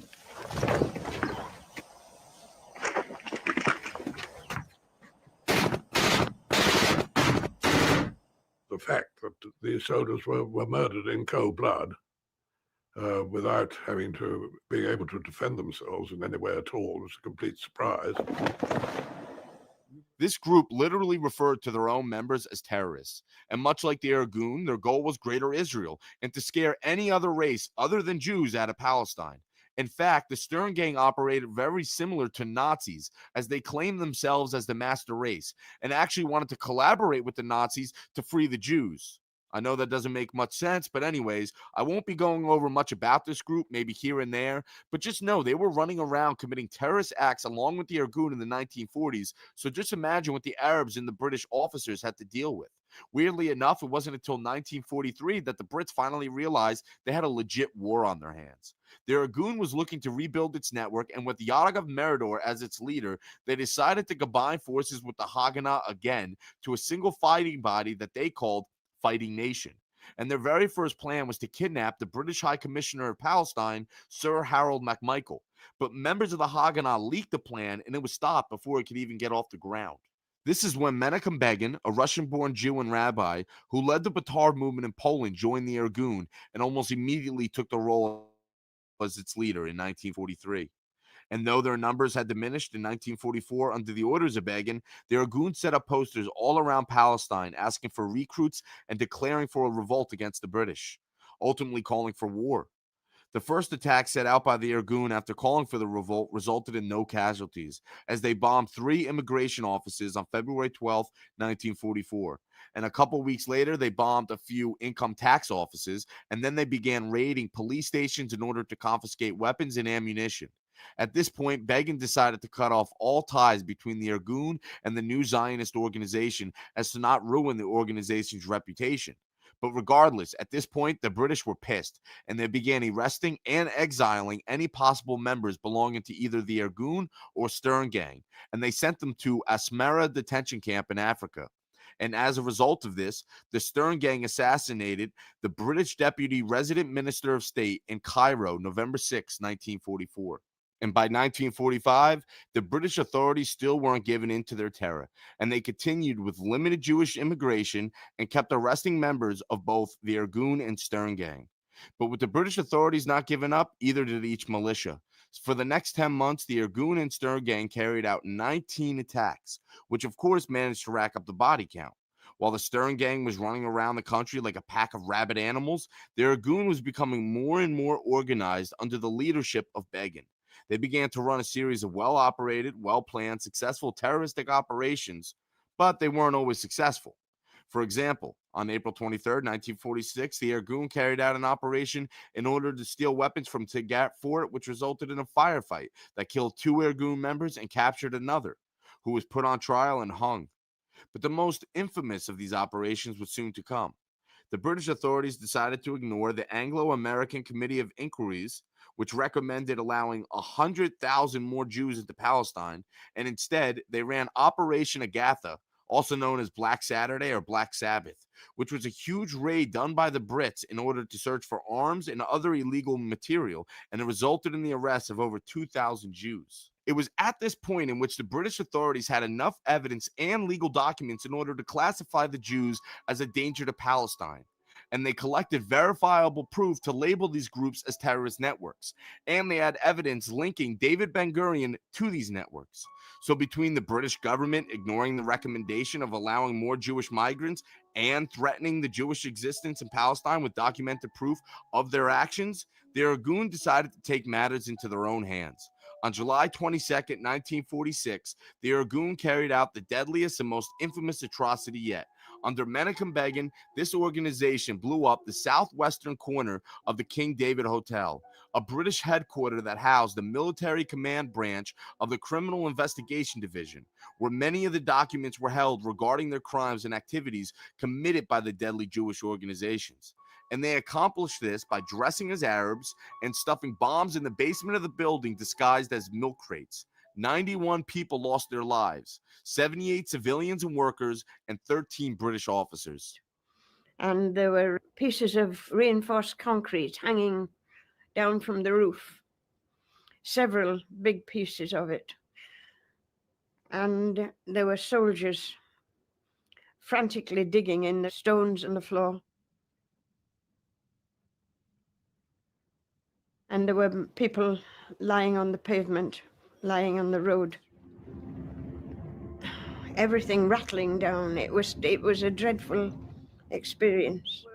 Worst part was when they got a body out of the rubble, because the smell was unbelievable.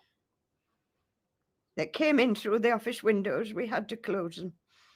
And it is a smell that I shall never forget. I forgot again, I had the child to think of and the other two, but I think really the next day the implications of it hit me, because we had everything so well planned out, and this sort of deep disappointment, none of this would happen, that it was just cut off and I'd have to start again.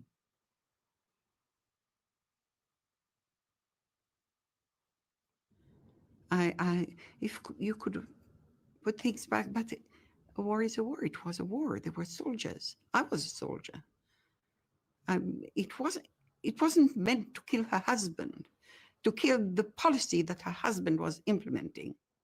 And I wonder how people could ever even think of doing things like that, even contemplate it. It doesn't bear thinking about, really. Though apparently the Irgun claimed they warned the Brits 30 minutes earlier so they would have a chance to evacuate, it ends up being a mixed bag, because some reports claim the warnings were weak, but others, including the survivors, claim there was no warnings at all, stating the rumors as fraudulent. We did not imagine that even one life would be lost. We did our best to ensure that everyone would be evacuated from the King David Hotel. Everything was coordinated between the operations officer of the Haganah and our own. The timing, the warning, which was given in advance. The explosion occurred, just as we had planned it, about half an hour after the telephone warning was given. There were 3 warnings by telephone. The British did not heed our warnings. No, definitely not. That is a very old story, which was put out by Mr. Begin and the Irgun after the event. I don't want to comment on the story except to say that it is absolutely untrue, that no warning was made to me or any member in the building or reached us in any way whatever. Between Black Saturday and the King David Hotel bombing, the Haganah began to seize their armed activity against both the Arabs and the British officers, but the Irgun never let up. Neither did their Stern Gang affiliates. By early September 1946, the Irgun went mad. They attacked civil structures such as railroads, communication lines, and bridges.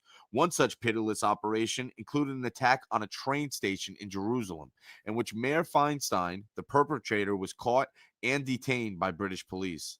But as expected, the Irgun continued its terror. which included repeated roadside bombings on the military and police.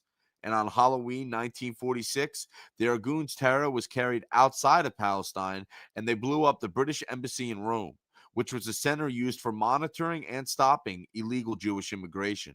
Then, 6 weeks later, in December of 46, an Irgun member was sentenced to 18 years and supposedly 18 beatings, though I've never heard of a sentence like that before. In revenge, several Irgun members kidnapped a couple of British officers, took them out in the streets, and began to publicly beat them for what is now known as the Night of the Beatings. If you think the Irgun couldn't get any more wild, you were mistaken. Between February 19th to March 3rd, 1947, the Irgun ambushed and or bombed 18 British military camps, convoy routes, vehicles, and other facilities. Most notably, the bombing of a British officers' club located in Goldsmith House of Jerusalem, killing 13 people, including 2 military officers, and as a result of the Reign of Terror, martial law was imposed. But as anticipated, the attacks continued anyway. And the most notable of these attacks during martial law was the bombing at an orphanage called Schneller Orphanage, which held a British military camp where 8 people were injured and 1 was killed. This sent a clear message to the British government that they will bomb anyone, anywhere, whether it's a government facility or an orphanage. If their needs aren't met, be prepared for a response. 4 days later, after the bombing, martial law was terminated. And then a few weeks later, on April 16, 1947, in Acre Prison, 4 Irgun members were hung. And 5 days later, on April 21st, Mayor Feinstein, the train station bomber, and Stern Gang member Moshe Barzani blew themselves up with a smuggled grenade just hours before their scheduled hanging. Acre Prison would then become the next target for the Irgun. And as a result, the summer of 1947 would drastically change the course for the Mandate of Palestine. On the morning of May 4th, one of their biggest operations was underway. A group of Irgun members proceeded to blast a hole through the prison wall with TNT, and armed up to the T, 27 of the 41 designated prisoners of both the Irgun and Stern Gang escaped. Though all 41 actually got away, many were either quickly captured or killed, including a few of the Irgun attackers themselves.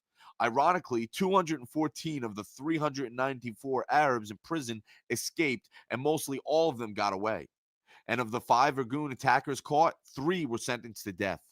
And it was the sentencing of these men that caused an ugly chain of events. Because after the death sentences were confirmed, the Irgun kidnapped 2 young undercover British police officers as hostages and demanded a trade, saying that their officers will receive the same fate. And after depriving the 2 young men in a hole of a diamond shop for 18 days with little food and water, their luck turned even worse. Because on July 29, 1947, the Brits went on with their sentencing and the 3 prisoners were hung. And just 13 hours later, through brutal means of retaliation, the 2 officers were found hanging lifeless in the woodlands of Netanya. But that wasn't all. One of the men was booby-trapped with a bomb shoved in his stomach. When they were taking the bodies down from the trees, the explosive ignited, killing yet another young officer. The captain was knocked backwards and his face was covered with putrefied flesh. This is pretty grim. This is barbaric, in my view. The force thought so. I think the army thought so. The press thought so. The story of what had happened in the barbaric deaths of these 2 young officers plastered with this photograph was first made public in Britain, and it subsequently led to anti-Jewish riots in Manchester, Liverpool, and 4 other cities. Jewish properties were looted and small protests ensued. Like much of the anti-Semitism sweeping through Europe in the 20th century, many of us are taught that it was a fad, or it was built off the sheer hate for the Jewish people. They never teach us that it was due to certain events that unfolded. For instance, I remember seeing this image in school as a young child, filling the room with disgust. But today I now know that it was during those protests and in response to their British soldiers being left to hang from a tree. Nonetheless, after the Acre prison break and the ugly aftermath of it all, the British soldiers were finally beginning to have second thoughts about their stay in Palestine and whether it was worth risking more of their own. But August 1947 was the perfect time for second thoughts, since the UN began their deliberations on the fate of Palestine and a Jewish homeland. And while the final talks were going on with the United Nations Special Committee of Palestine, the Irgun avoided any attacks. They didn't want any negative events to influence the outcome of the talks. On September 3rd, the United Nations Special Committee of Palestine unanimously agreed for the termination of the mandate. And that very same day, both the Irgun and Stern Gang continued their attacks on British targets. But the United Nations weren't quite done. The most important talks were yet to come, and the Zionists knew it. The UN had to find a solution for Palestine since the British mandate was about to end. So, on November 29, 1947, the United Nations partition plan for Palestine was complete. After fairly quick deliberations, the UN General Assembly adopted Resolution 181, which recognized the two-state solution. The main issue was that these new settlers of Jews were given a little over 50% of the land and were granted the majority of fertile land. This, of course, made no sense to the Palestinian Arabs. This was their homeland, and the Arabs made up 2/3 of the population. They quickly grew furious, causing civil unrest, as they were unhappy sharing land, well, actually hijack land with terrorists that absolutely hated them. So the Arabs went on the offensive and began to attack Jewish communities the next day, ultimately igniting the 1947-1949 Palestinian War.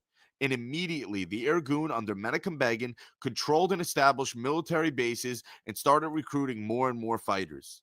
The Irgun, Stern Gang, and Haganah fought alongside each other against the Arabs. The Haganah, unlike the other groups, had restraint for years. But after the Convoy of 35 incident in January of 1948, they abandoned their own policy of restraint. The Irgun, on the other hand, obviously went on a complete terror campaign against the Arabs, and now they can act as if it was necessary since it was war.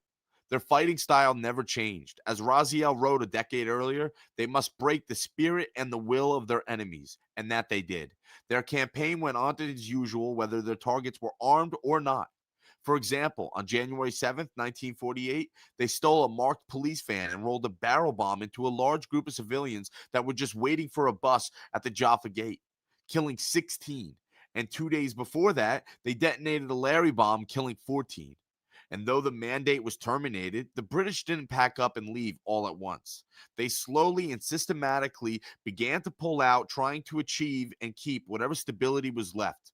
The last group of British soldiers did not leave until May. So unfortunately for the British soldiers that were still there during the conflict, they were treated and targeted as the enemy. And now it came from both ends, since the Palestinian Arabs felt betrayed. But though there was a few firefight exchanges between the Arabs and Europeans, as usual, there was no record of the Arabs cowardly bombing or terrorizing the British. Nevertheless, on April 6, 1948, the Irgun raided a British army camp at Paredes Hana, confiscating almost all the artillery, killing 6 soldiers, and executing their commanding officer. 3 days later, on April 9, 1948, a complete and utter atrocity was to take place. It seemed that there was no way these terrorists could get any more sinister than previously achieved. But the Irgun and Stern Gang hit an all-time low, and it was called the Deir Yasser Massacre, where the guerrilla warfare of 120 Irgun and Stern Gang members intruded and ravaged an Arab village called Deir Yasser, killing between 150 to 200 Arabs in cold blood, which included them blowing up their homes. Unarmed entire families were slaughtered, in and outside their homes, women, children, and all. أنا ولادي وأخويا موسى ما كان لي تنام عندنا أخوي موسى مشان كان نتونس بألق فيه هذا البيت. أجوا قالوا لما كنا بالبيت كنا مش كسر خبطنا الكنبلة وجينا 6 صوابت أنا وبنتي الصوابت لمسحوا ولادي وكان بعد ما راحت المراكة الحالة كانت تكسر الباب عليهم وطلعونا بدهم يقتلوا أخوي مسادبة فيه على وجهه اللي يقتلوه وتناولت 250 ليرة من عدة وقلت يا خواجة بس مشان الله الطالب بدها قلت للشي قال لي كتير انت كويس هات المصاري وارسل كوتش الحنو شو تسوي فيها كوتش الحنو اجراك يا ويلي هي زوجتك على السلام راك يحلي هذا من يعود حط لك الخمسين ويكون راسك في نصك الدواء حط لك 5 فلات من تحت راسك. The Irgun would go on to fight more Arabs and capture more villages for the rest of the conflict, which included the Irgun's largest operation ever. On April 25th, with the help of the Haganah and others, they captured the city of Jaffa.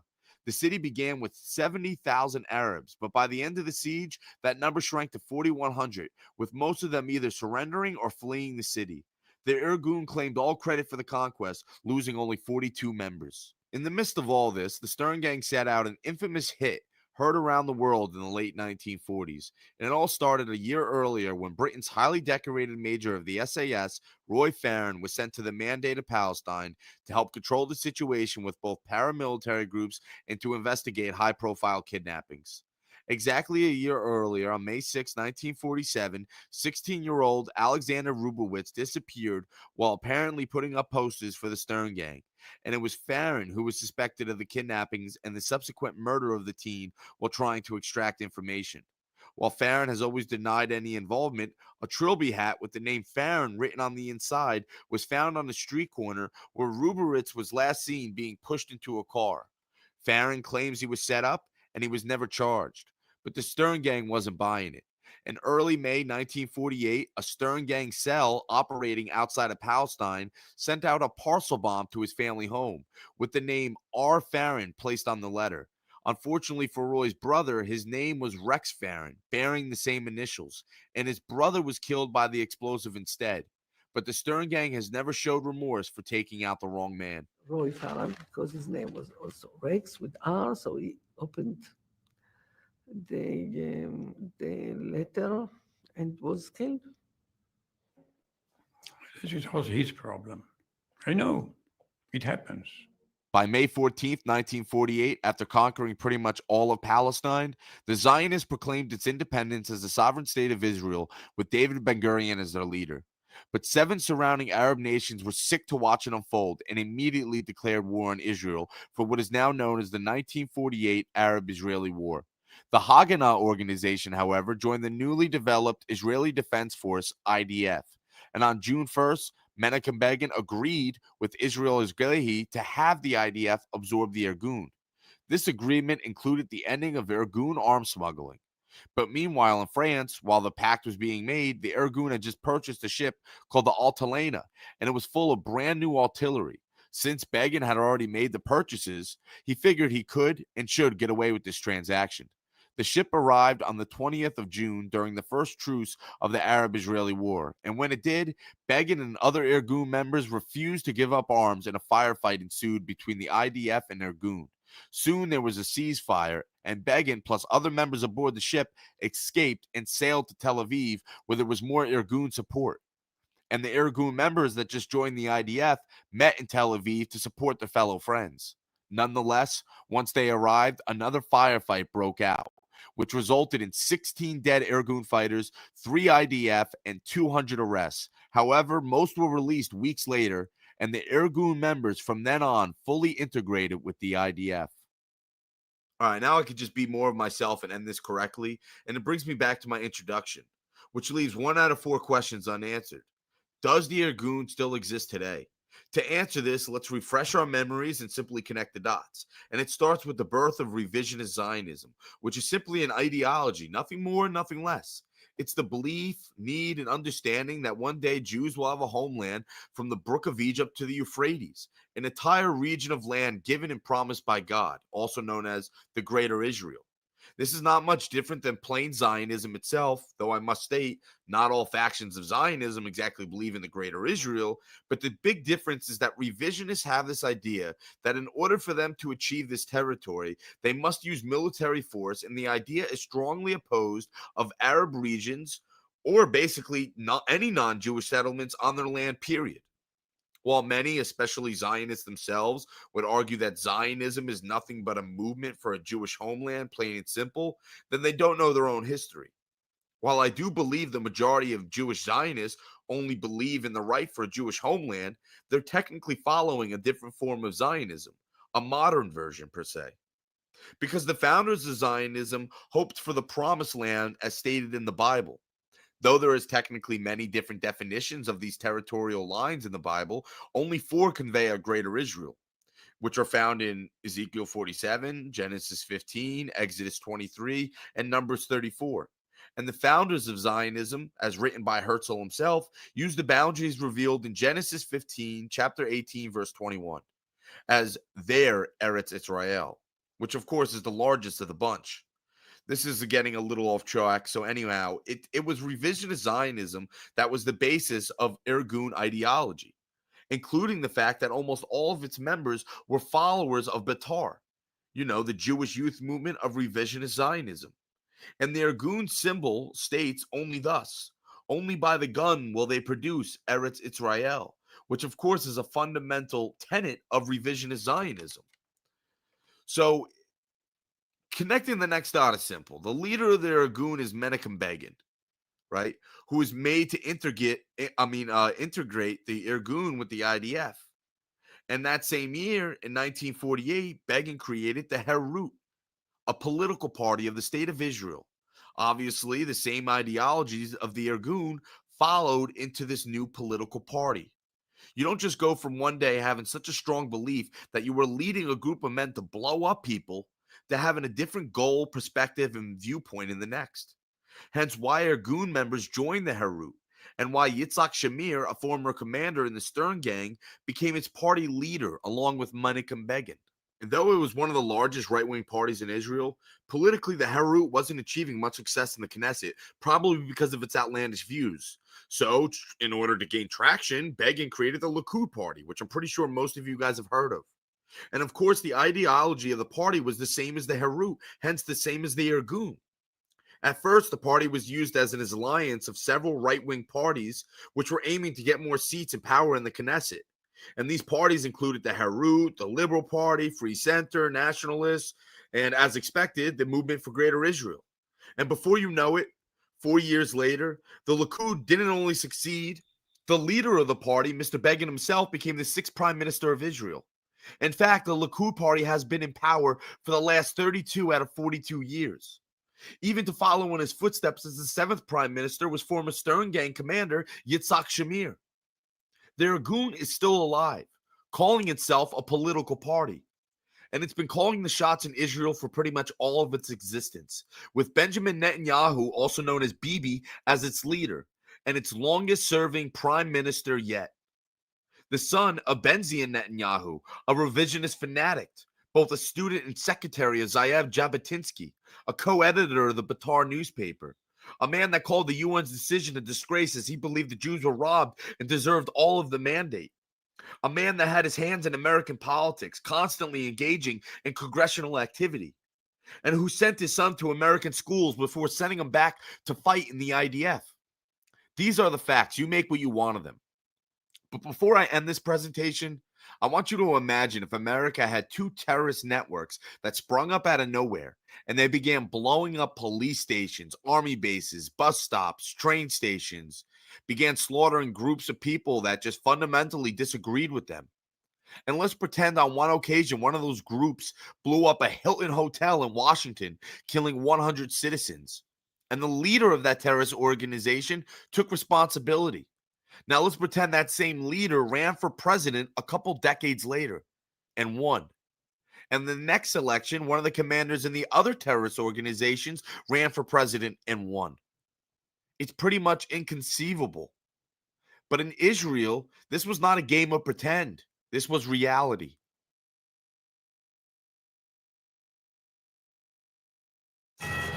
Paper's looking mighty big for its britches there, Poppy. We're at a place where people who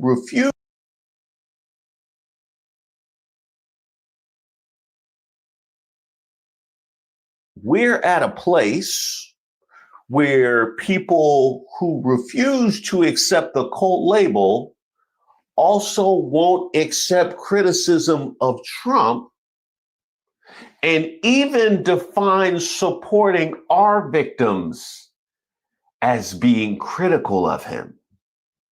But he's not. After the Second World War, 2 German states emerged. I'm talking about West Germany and East Germany. East Germany had a communist socialist regime. And yeah, it can be considered as one of the successors, so to say, of the Third Reich. But how did GDR historians explain the Nazi past to their citizens, and in specific, the rise of Hitler? How was it possible that an evil man such as Adolf Hitler could gain power in Germany? I mean, the communists of Germany should have prevented this, right? What went wrong? In this video, you're going to learn about the East German perspective on the rise of Hitler. Keep watching. Good to have you back on the channel. If you're new, I'm Stefan, I'm a Dutch history teacher, and I like to hustle history for you. And if you find it interesting, well, consider subscribing. Also hit that notification bell if you want to support me. You can do so via Patreon, PayPal, or via a super thanks. In a previous video, I explained how GDR historians viewed the Nazi era and World War II. Now we're going to take a look at how Hitler, according to the Marxist historians, came to power. Whose fault was that? When on the 8th of May 1945 the German armies laid down their weapons, the division of Germany came into effect. According to Allied agreements, the territories in the east, East Prussia, Pomerania and Silesia, went to Poland and the USSR. In the west, the Western Allies, Great Britain, France and the US, set up their occupation zones.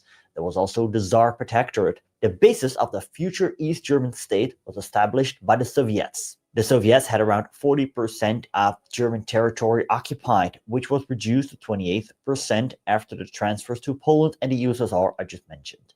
The Soviets did allow 4 political parties to develop in East Germany, but they had to work according to communist principles. In April 1946, the Social Democratic Party of Germany, the SPD, and the Communist Party of Germany, the KPD, were forcefully merged to form the Socialist Unity Party, which later became the governing party of East Germany. Those who opposed this were arrested, jailed, or sent to labor camps. The Soviet Secret Service, the NKVD, had set up several concentration camps in East Germany, sometimes using former Nazi camps. Do notice that Marxist historians in general are very history-minded. They base their legitimacy on history. They see men advancing towards socialism or communism. So how did GDR historians explain the rise of Nazism and Adolf Hitler? Let's first take a look at the Weimar Republic. Both the Weimar Republic and the Third Reich were seen as states where capitalism had declined into crisis-ridden self-destructive monopolism. And this is important because the GDR historians view the Third Reich under Adolf Hitler as a capitalist state. But is this really the case? Well, no, because Hitler made use of a planned economy and could therefore not be considered as a capitalist. He also advocated against it. Also, the communists, they never spoke about Nazis, but about fascists. But there is a difference. I mean, Mussolini, he was a fascist. Hitler was a Nazi. And although both ideologies have a lot in common, there are differences. But what you do need to realize is, why did the communists not call Nazis Nazis, but fascists? Well, Nazism is an abbreviation of National Socialism. And yeah, that did not really sit well with. What if the perfect business for introverts has been hiding in plain sight this whole time? No cold calling. No. Not call Nazis Nazis, but fascists. Well, Nazism is an abbreviation of National Socialism. And yeah, that did not really sit well with the communists who are basically advocating socialism. According to the Marxist historians, there were 3 reasons why the bourgeois capitalist system survived in the Weimar and the Nazi era. German bourgeoisie, the middle and upper middle class, was supported by the militarist and Junker agrarian forces.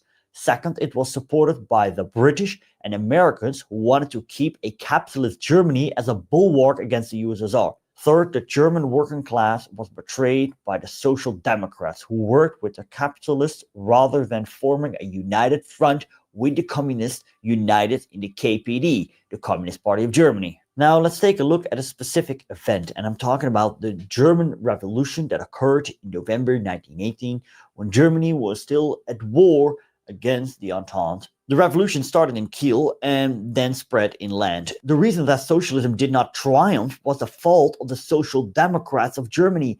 Instead of overthrowing the militarists, capitalists, and imperialists, they opted for a bourgeois-dominated constituent assembly. Now, the true nature of the German 1918 revolution was a topic of debate among GDR historians. Eventually, first secretary of the Socialist Unity Party of Germany, Walter Ulbricht, interfered with the matter and decided the revolution shouldn't be called socialist because of the absence of the will on the part of the masses. It would strike fear in the hearts of the West German people that this 1918 revolution would be paragon of what a possible German reunification on East German terms would look like. And this is so typical for how communists view history. They don't ask themselves, is this really the case? No, they just look at their current political motives, and that's how they form the narrative. History is used as a tool by the communists. Can we therefore dismiss the whole East German narrative of this topic as pure political propaganda, indoctrination, in other words, garbage? Well, no, I'll get to that later. During the 1920s, the American loans of the Dawes Plan destabilized the German economy. Again, the German Social Democrats are blamed for not standing up against the monopoly capitalists. But the German communists, they are also to blame. Internal quarrels and adventurous undertakings, such as the March Action of 1921, made the party ineffective to carry out the Marxist-Leninist principles. Only with the election of Ernst Thälmann in 1925, the party became more structured and disciplined. Nazism, or according to GDR historians, fascism, was a product of the class struggle between monopoly capitalism and workers and existed independently of the Great Depression. It is defined as an attempt of the most reactionary and ruthless monopolies to crush the growing strength of the working class by resorting to mass demagoguery, terror, and a totalitarian dictatorship. For this purpose, the monopolist elements supported a clique of fascist thugs who were to build up an anti-labor mass movement among the petty and middle bourgeoisie.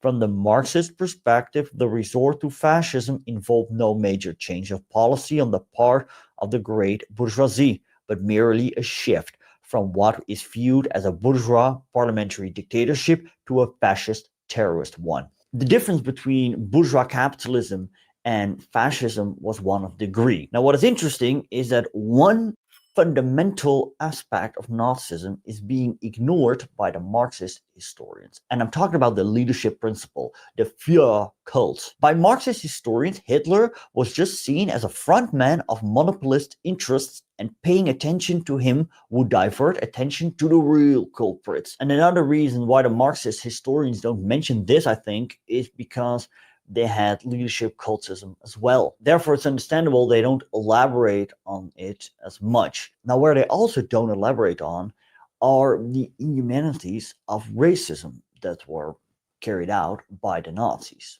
These were all characteristics of the capitalist order GDR historians believed the Nazis were part of. What is also denied by the GDR historians is the role of the lower middle class when it came down to the rise of Nazism. Looking at the great industrialists, or as the GDR historians call them, the monopolists, GDR historians argue that they helped the Nazis with gaining power. The truth is that they only gave their financial support once the Nazis had gained power and can therefore be viewed as pure opportunists. What this theory did attribute to the mainstream narrative was that there was now more focus on the role of the German industrialists during the Nazi era, an aspect of history that was ignored for decades after the Second World War. The buildup of fascism was a gradual one. The argument runs that not everything was planned beforehand, but each government before 1933 attributed to the rise of Nazism. Although these governments weren't fascist, they were seen as tending in that direction, each being more dictatorial, militarist, and imperialist than its predecessor. Finally, in November 1932, a considerable number of monopolists showed their hand by petitioning President Hindenburg to appoint Hitler chancellor, while others associated themselves informally with this request. So what was the role of the German anti-Nazis in all this? They are generally blamed by GDR historians for their failure of not creating a united front which could be used as a springboard for mass action against the fascists. The Social Democrats are singled out for their treachery, but also for their naivety. They saw Nazism as a product of the Great Depression, something that would disappear and had to be waited out. For the communists, Nazism was a product of monopoly capitalism that existed independently of the Great Depression, although that did speed up its rise. According to them, Nazism could never be defeated in the current system, but by the destruction of this system. Mass action was therefore needed. But the German communists, they failed to set this up. Also because the Social Democrats were unwilling, and therefore the communists, they lacked the strength. In reality, the story is a bit different. I mean, the KPD at some point declared it was the only anti-fascist party, and that the Social Democrats were therefore fascists as well, and they could therefore not cooperate with them. If you want to learn about the GDR perspective on the actual outbreak of the Second World War, you can click right here. Thank you for watching and see you later.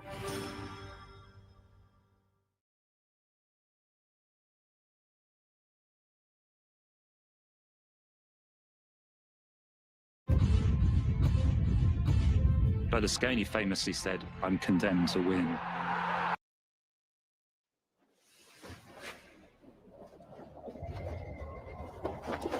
It is August 1945, and the guns have gone silent across Europe. The Third Reich is no more, its ambitions crushed beneath the overwhelming power of the Allied nations and Comintern. Yet amidst the ruins, people still remain. Although battered and beaten, the hardy German spirit still endures. But unbeknownst to them, they are about to become pawns in an even greater war. One fought not with guns and bombs, but with economics and ideology.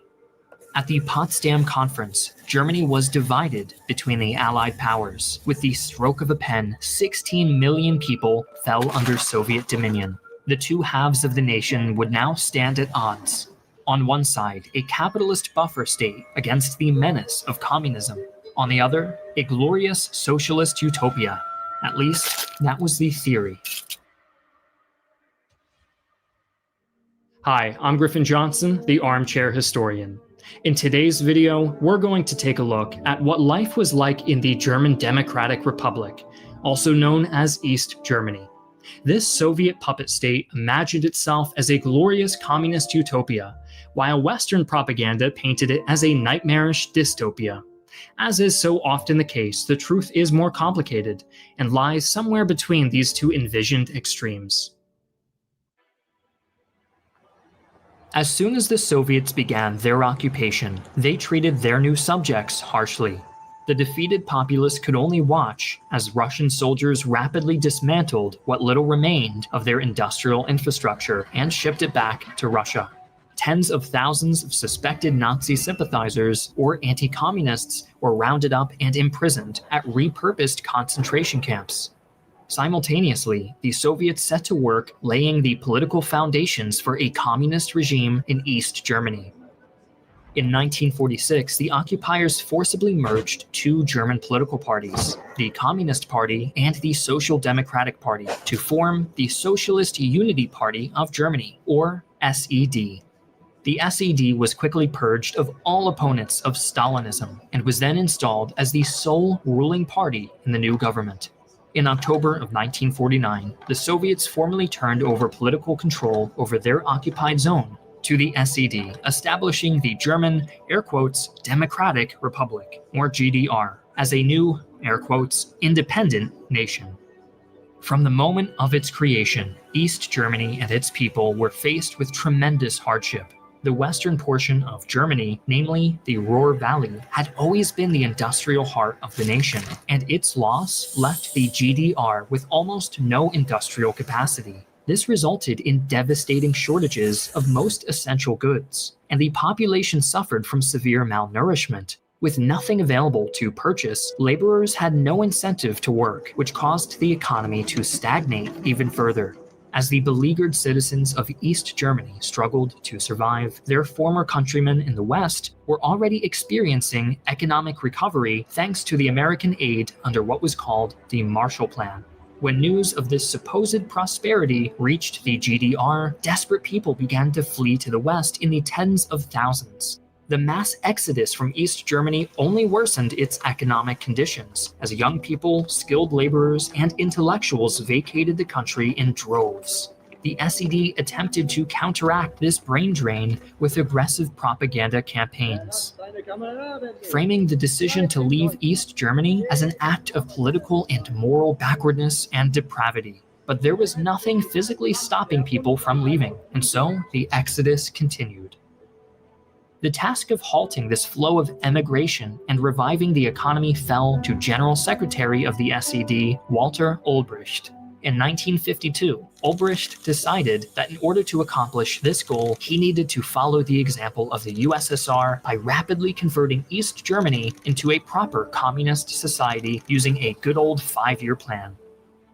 In carrying out this plan, Ulbricht demonstrated that he had truly embraced the teachings of Stalin by successfully starving his people even further and making everything much, much worse.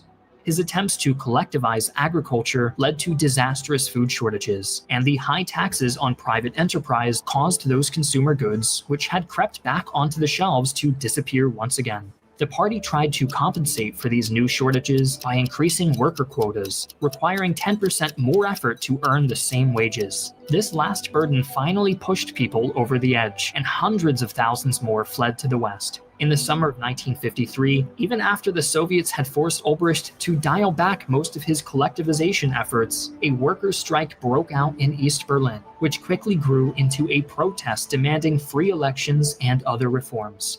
The movement soon spread across the country, and within days, 340,000 people were protesting in every city and almost every large town in East Germany. The situation was dire enough that Ulbricht was forced to call on the Soviets for help, and it was only upon the arrival of their tanks and armed soldiers that the unrest was finally quelled. And so migration to the West continued. By the beginning of the 1960s, nearly 4 million people had fled the GDR since its foundation, representing over a quarter of the country's original population.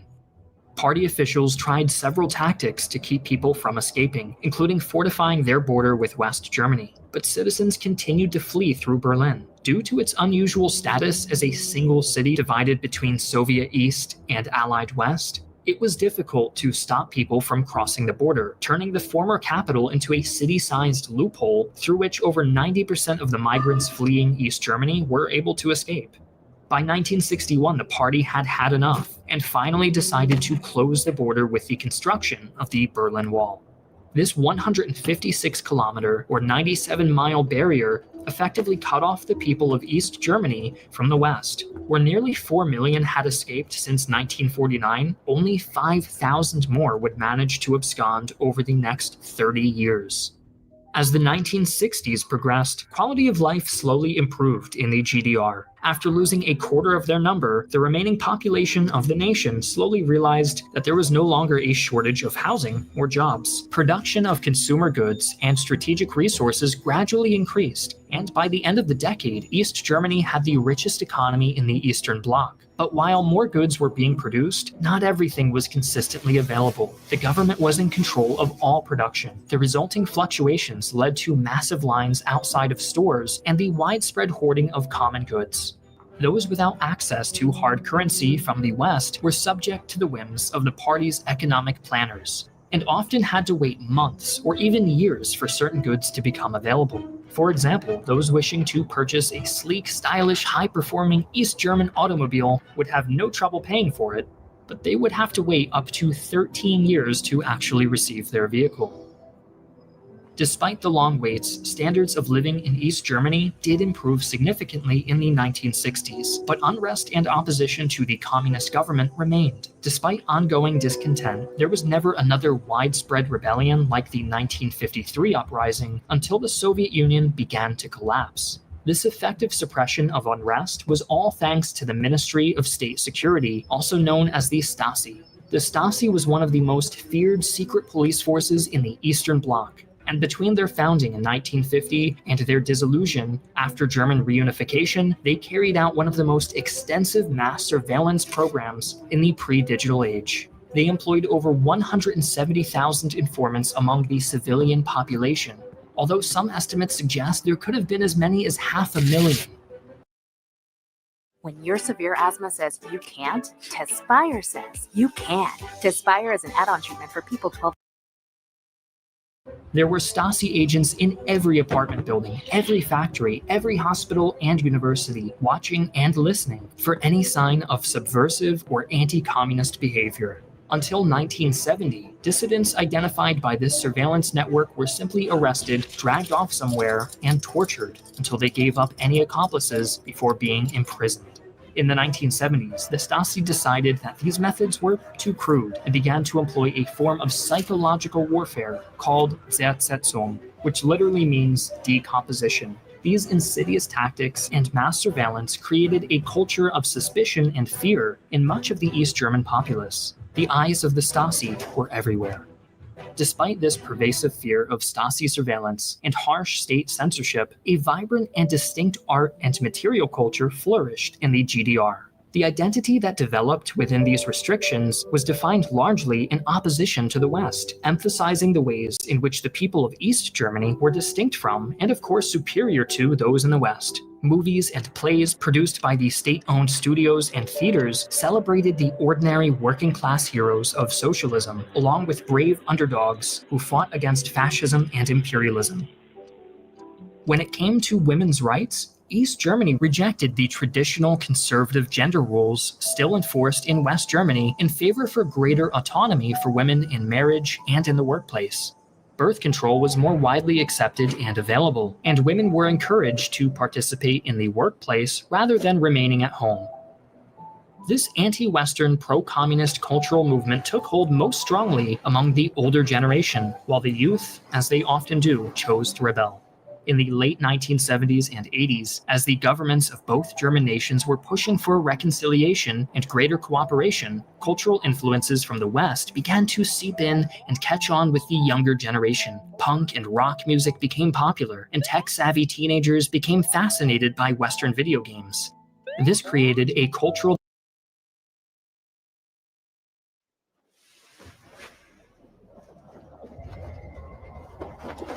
It is August 1945, and the guns have gone silent across Europe. The Third Reich is no more, its ambitions crushed beneath the overwhelming power of the Allied nations and Comintern. Yet amidst the ruins,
Mussolini's mistress was Jewish. She was also a member of the Fascist Party of Italy, as were 10,000 other Jews, a third of the adult population of Jews in Italy.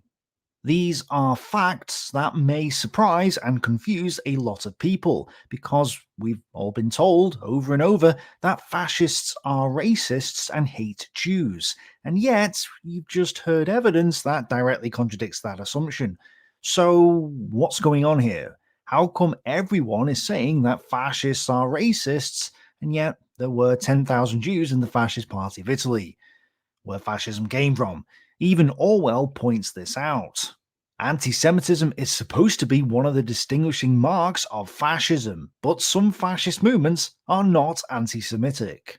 Orwell is correct. The original fascism, Italian fascism, really wasn't anti-Semitic or racist. Now, I know some are going to jump down my throat and say, what about the anti-Semitic laws in 1938? But as I've mentioned in other videos, this was because of Hitler's influence over Mussolini and Italy wanting to be allies with the Germans at the time, not because of fascist doctrine itself. It was a strategic and political move, which is why the laws didn't result in any deaths until the Germans came. Also, the laws were anti-religious, not anti-race, as Farrell explains, and as I've explained in an old video on this topic, so I'm not going to go over the whole thing again. In fact, this is why many of the Jews in Italy were exempt from the discrimination, including people who had served in the Italian armed forces and their families, and anyone in the fascist party plus their families. So basically, over a third of the Jews in Italy weren't targeted by these laws. Fascist racism throughout the period between 1922 and 1938, however distinctive, was essentially benign and shared little if any substance with the malevolent racism so prevalent across the Alps. None of the major fascist intellectuals were racists of the sort one found in National Socialist environs. In fact, since many, if not most, of the principal ideologues of fascism were actualists, they had principled objections to attributing human behavior to material, that is, biological causes. They simply could not accept the proposition that an entire population characterized by ill-defined racial traits could be held as a body guilty of anything. The form of anti-Semitism adopted by fascist Italy as a consequence was singularly different from that of National Socialist Germany. However indecent, it shared few of the genocidal traits that have horrified the civilized world. Italian Jews suffered innumerable indignities and material losses, but there is scant, if any, evidence that between 1938 and 1943 any Jews died at the hands of fascists simply for having been Jewish. In addition, it's clear that fascist Italy was nowhere near as violent towards its own population as National Socialist Germany or the Marxist-Socialist Soviet Union. Only 12,310 people were arrested by 1940 during Mussolini's pre-World War II reign. Of them, only a handful were sentenced to death, mainly for plotting to assassinate Mussolini. Compare this to the 40 million people murdered in what Timothy Snyder calls the Bloodlands by the Soviet Union and National Socialist Germany between the years 1933 and 1945. Stalin alone put 680,000 people to death during 1937 and 1938 in what is known as the Great Terror or the Purges. So, in terms of scale, fascist Italy was incredibly mild by comparison to the Third Reich or the Soviet Union. And yet, the term fascism conjures up a host of evil connotations and is used to smear opponents to this day. Well, while fascism was a bad political, social, and economic system, and I'm certainly not defending it, it was nothing like as evil as National Socialism or Marxist socialism. In our modern world, Marxists can wander around with their blood-red banners spouting anti-Semitism, which is inherent in the doctrine, and calling for the theft and murder of the Judeo-bourgeoisie, and nobody bats an eyelid. For some reason, it has managed to avoid the stigma that fascism and Nazism have gained, when in reality Marxism is actually multiple times worse than fascism and is comparable to Nazism in many, many ways. Well, I have figured out exactly how and why fascism gained the reputation that it did, even though this reputation clearly isn't justified. Again, I'm not defending fascism, it is still a stupid ideology, and I'm not a fascist.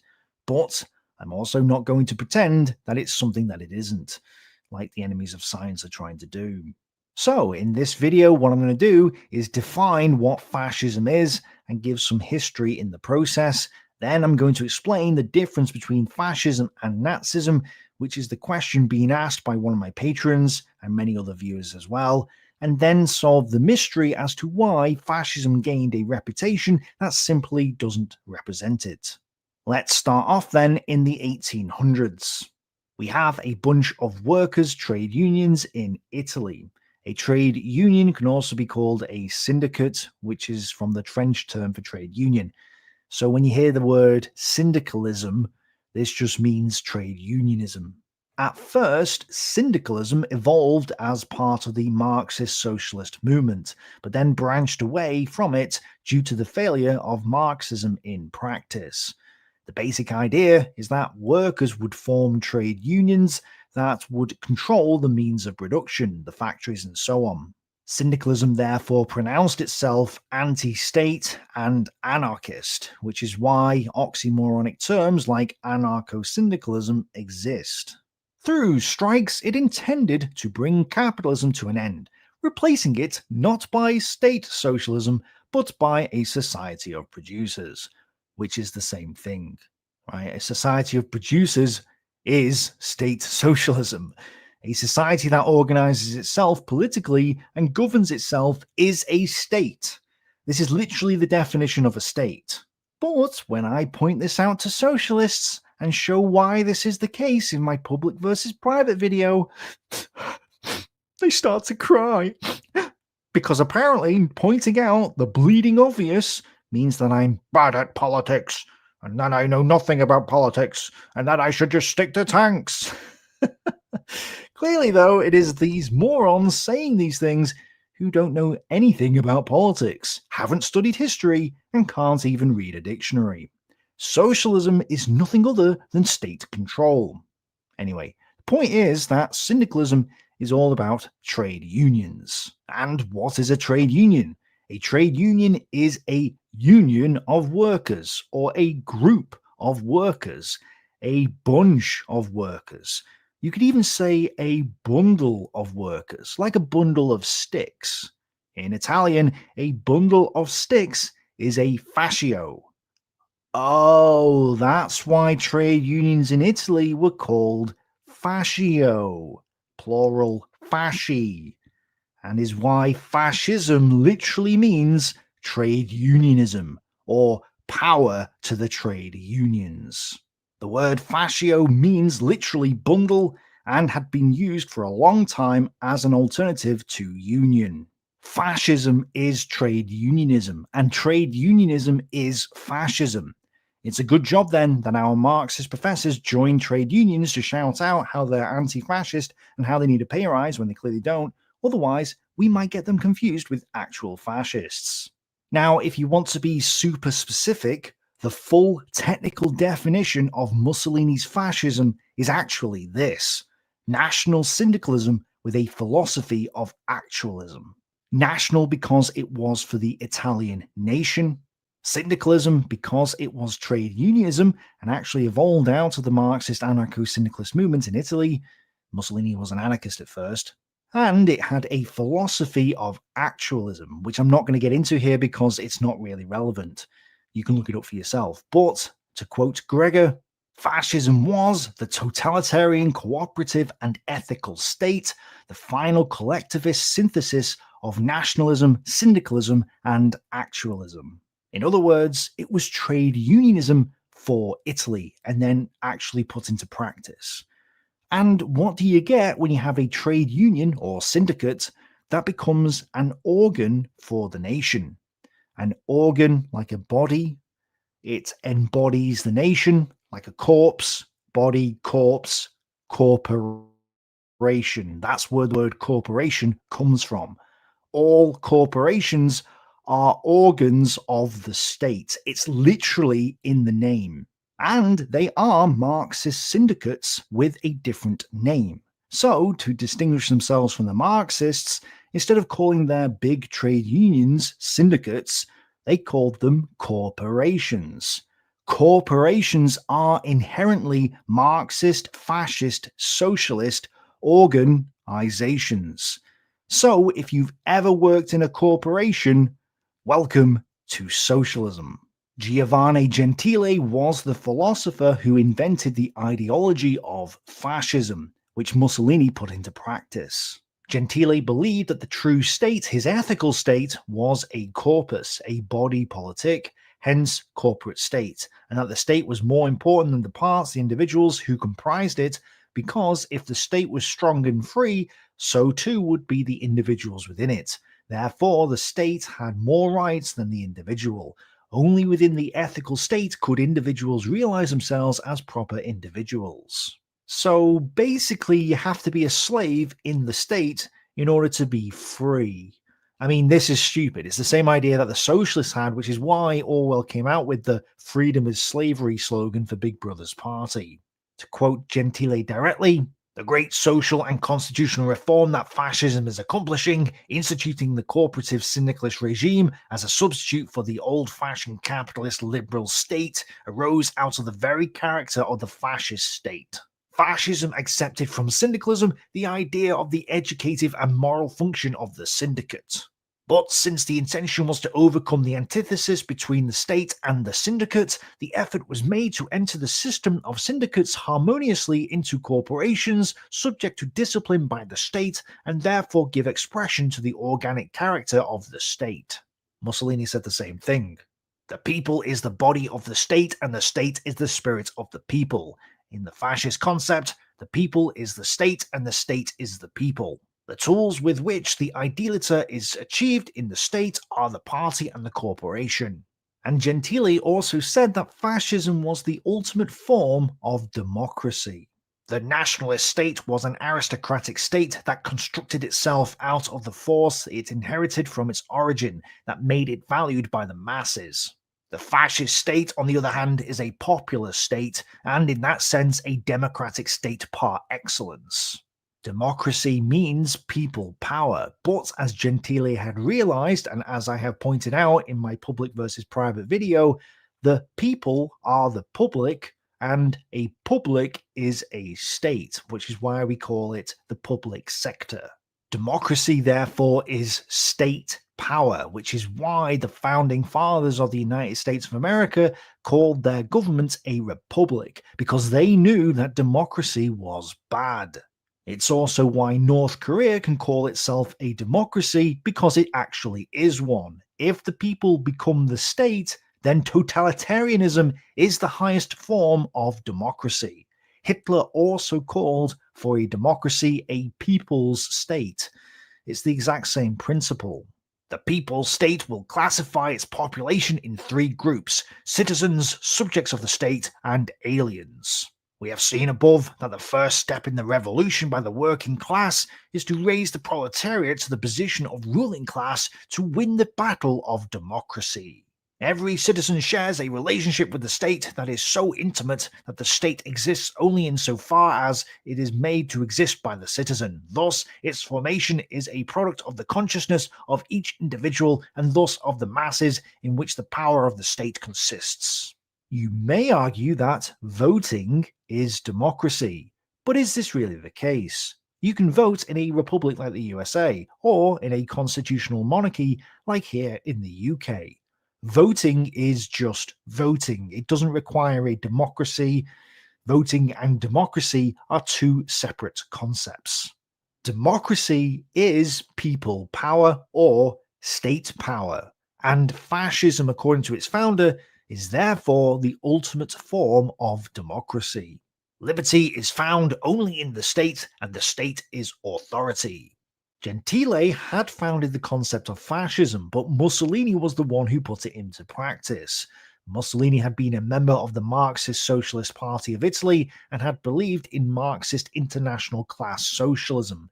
In fact, he had gained notoriety for having become the guy in charge of the Marxist-Socialist Avanti newspaper, the biggest Marxist newspaper in the country.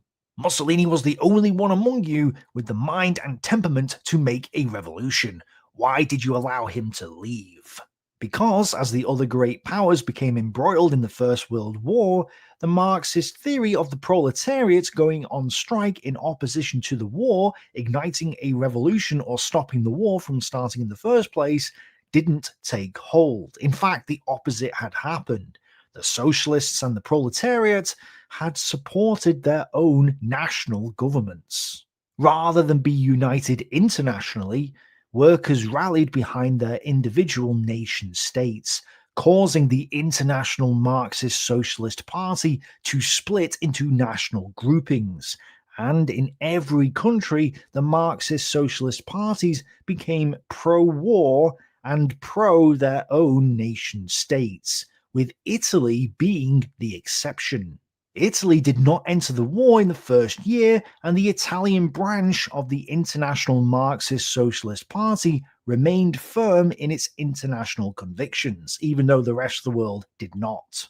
But Mussolini, head of the Marxist newspaper, now realized that nationality had more appeal to the regular people than internationalism. Mussolini therefore began to argue for Italy's entry into the war, thinking that this would unite the Italian people in heart and mind. Even though all the other Marxists in Europe had rallied behind their nations, this, though, was not acceptable to the International Marxist Socialist Party of Italy, and Mussolini was kicked out of the party and excommunicated.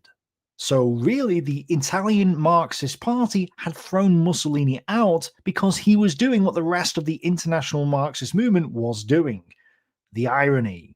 As party members threw objects at him, Mussolini spoke, "I tell you, you are wasting your breath. You will be forced into the war. You cannot get rid of me, because I am and will always be a socialist. You hate me. You hate me because you still love me. What divides me from you now is not a small question. It is a big question that divides all socialism." And that question was nationalism or internationalism. That's it. That's the difference between Marxism and fascism, nationalism and internationalism. Mussolini therefore became a fascist, but Mussolini's fascist party wasn't founded by him. But in fact, the first fascio, called initially the Fascio Rivoluzionari di Azione Internazionalista, the Revolutionary Union of Internationalist Action, had been formed in October 1914 by others, in particular by the revolutionary syndicalists led by Corradoni and Massimo Rocca. Revolutionary syndicalists were among the first to break ranks with the official socialist position. Panunzio was among them. Mussolini gave his support for the group after he left the Socialist Party, wrote its new manifesto, and dropped the word internazionalista from the title. And eager to paint themselves as non-fascists, the Marxist socialists began to deny the origins of fascism. Immediately, the Italian left branded fascism a reactionary force in the service of the bourgeoisie. It would keep on saying so. History, by and large, has accepted this definition of fascism, but fascism was anything but a right-wing movement. And as a result, and as time has moved on, the vast majority of people now have no idea what fascism means. Recently I did a video where I read out Orwell's "What is Fascism?" and a lot of people were confused that I had even posted it. I mean, why would I, as a non-socialist, quote a socialist telling you that nobody has a clue what fascism actually is? There were several reasons, but the main point was to show you that nobody has a clue what fascism is, and certainly not the Marxist socialists or the left in general. Despite what some have claimed, Orwell himself was no longer a socialist by the time he wrote 1984. That's why he called Big Brother's totalitarian fascist party IngSoc, English Socialism. Even a child can understand the message of Orwell's Animal Farm, which is that socialism becomes fascism. They are the same thing. Yet somehow, many adults have failed to grasp this. By this point in his life, Orwell was jaded by socialism's failures, as documented in many of his later books, and rightly so. Although Orwell never became a capitalist, he had realized that socialism had failed, and had moved away from it. I can relate to that because I did the exact same thing. But the reason people don't know what fascism is because leftist ideologues point-blank refuse to accept the fundamental idea that is central to fascism, and that idea is socialism. By denying the socialism at the heart of fascism, you get a wishy-washy definition of fascism which stands for nothing. In reality, it is socialism by another name. A socialism restricted to the national level. Instead of wanting to have a world revolution, the fascists wanted a revolution for the nation. That's it.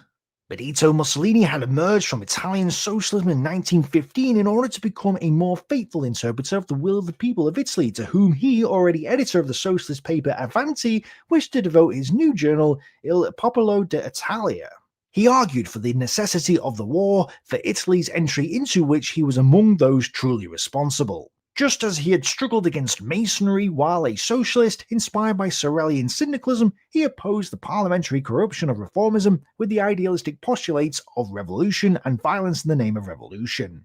Outside the ranks of official socialism, he continued his battle against his old comrades, defending the rationale of the war, defending the infrangible moral and economic wholeness of the national organism against the lying fictions of internationalism. He argued for the sanctity of the fatherland, something that would be sacred even for the working classes.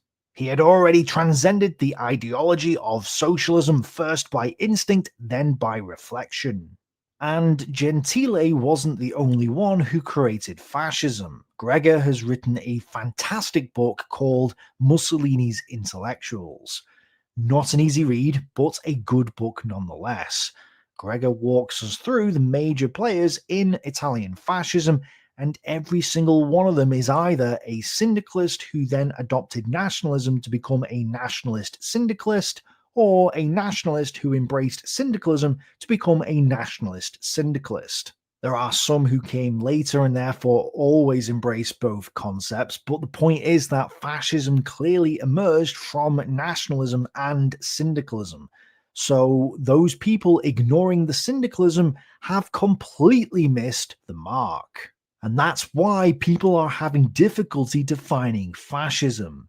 They reject the core and fundamental elements of it in order to hide from you the socialism that's inherent in it. And the best part is, I have now figured out where we get the idea from that both Nazism and fascism are the same thing. At first, I just assumed that wartime communist propaganda called the Nazis and the fascists, and then the name stuck. Now, to some extent, this is true. That's why you hear people saying how they're fighting the Germans at Stalingrad, but calling them fascists, which the Germans weren't. The Germans fled in panic from Plodavite. In this fight, up to 60 enemy tanks were destroyed and 40 captured, as well as dozens of guns. Many fascists were taken prisoner. But calling everyone on the Axis side fascists caused problems when the war was over. Nazis in Germany weren't fascists. Another of my patrons, Jim Land, has even asked whether the Nazis called themselves fascists or not. Or is this just something that the Allies and Soviets called them? Well, Hitler never called himself a fascist, and indeed looked down upon fascism. We know from intimates of Hitler and from his table talks that he was highly critical of Italian fascism.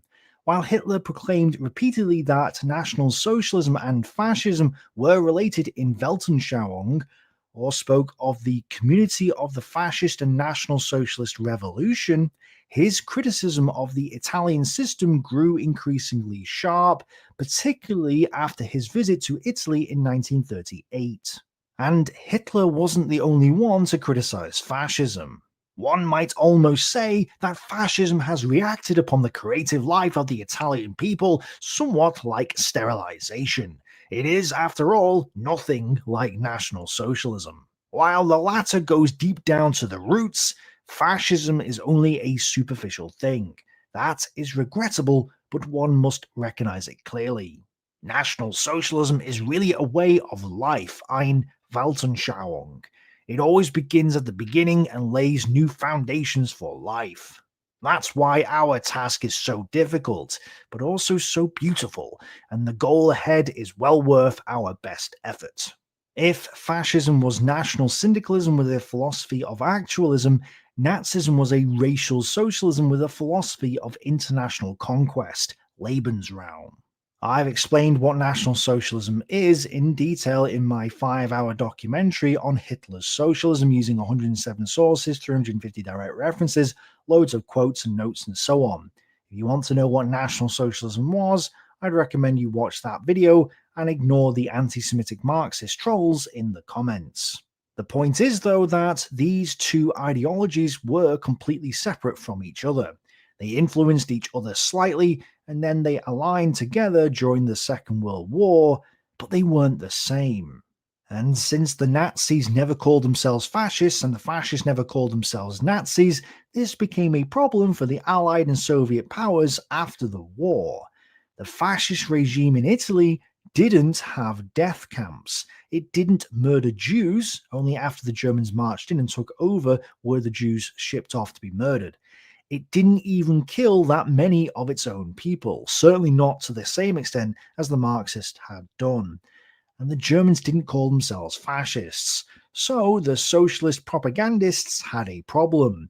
They had to find a way to associate fascism with Nazism, and if they failed to do that, the game would be up, and everyone would realize that fascism was just a different name for socialism.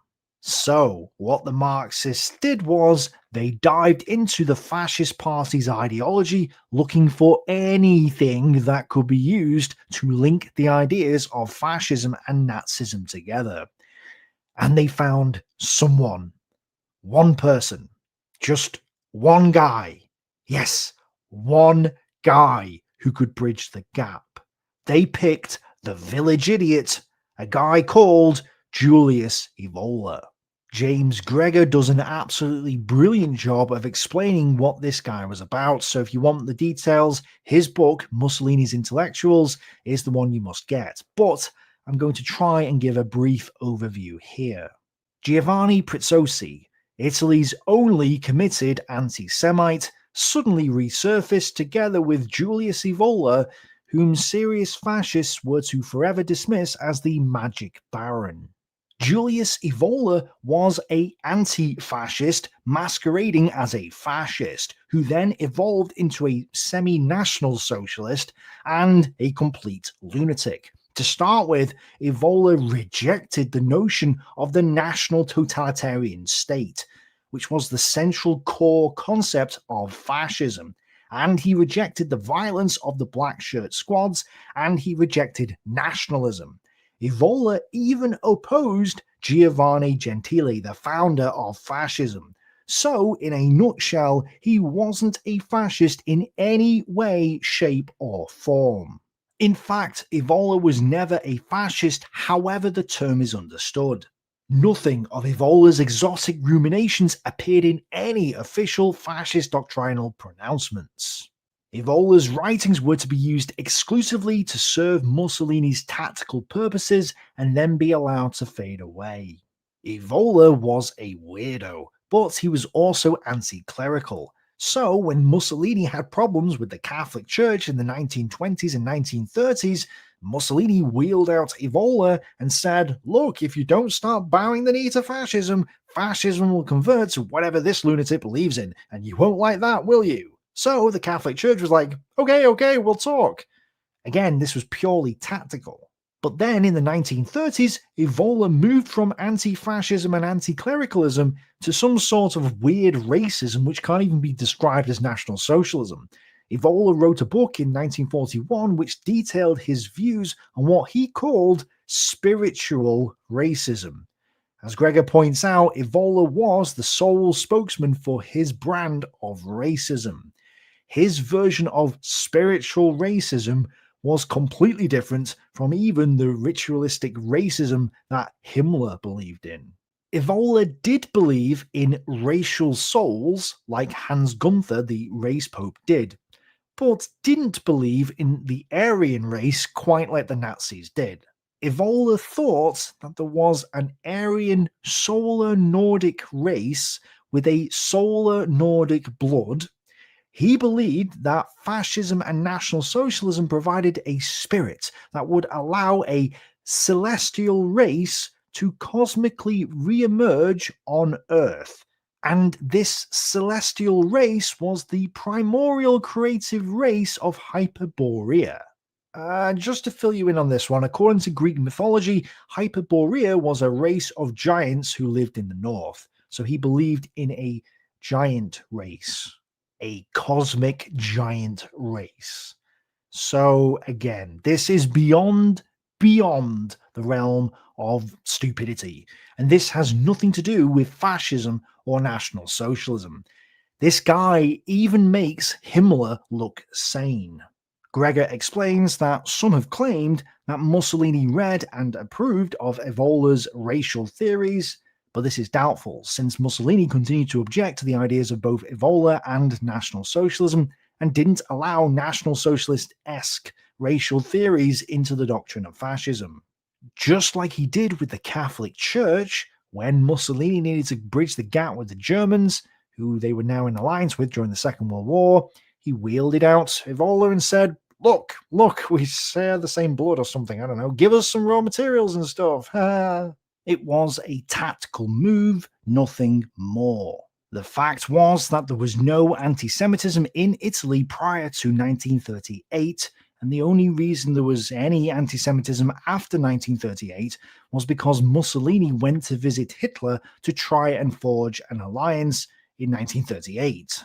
When he came back, he created some anti-Semitic laws to please Hitler and bridge the gap between the two ideologies.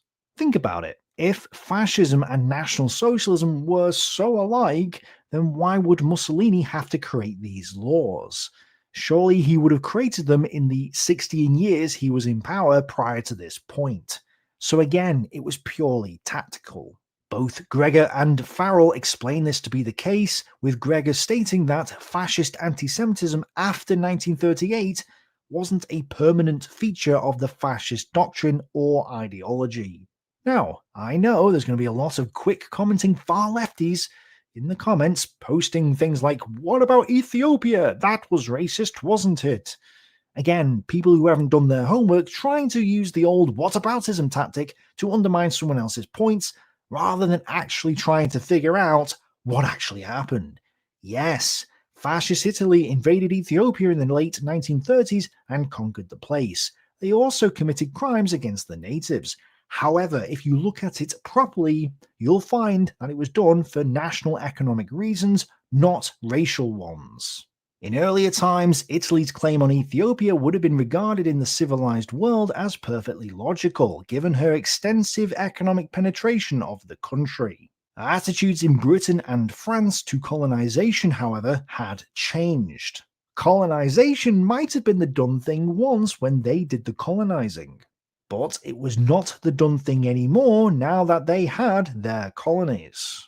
Anyway, the point is that fascist doctrine and ideology wasn't racist. Racism only became an element due to Mussolini wanting to get into bed with Hitler, and Evola was used to peel back the covers and dim the lights. Irrespective of his contribution to Mussolini's purpose, Evola was never accorded any respect in fascist intellectual circles.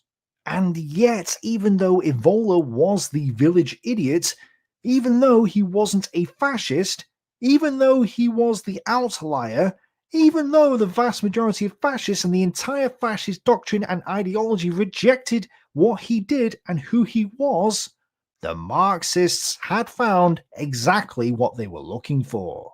In retrospect, it appears evident that Evola was never particularly interested in fascism as such. In effect, he actually has no place in any history of fascist social and political thought. He is accorded a place because years after the passing of fascism, discussants have chosen to identify him as the fascist source of the irrationalism and anti-humanism of contemporary extremism. He presumably provided the meaning of fascism for modern revolutionaries. So this guy, Evola, became the symbol of fascism even though he wasn't a fascist or a Nazi. He was the village idiot. Yet Marxist authors continue to paint him as the guy that fascism is all about. Fascism became an all-purpose term because one can eliminate from a fascist regime one or more features, and it would still be recognizable as fascist. Take away imperialism from fascism and you still have Franco and Salazar. Take away colonialization and you still have the Balkan fascism of the Ustashis. Add to the Italian fascism a radical anti-capitalism which never much fascinated Mussolini, says Umberto, who shows here that he clearly hasn't read anything about Mussolini, and you have Urza Pound. Add a cult of Celtic mythology and the grail of mysticism, completely alien to official fascism. I'm glad you can actually admit that, Umberto. And you have one of the most respected fascist gurus, Julius Evola.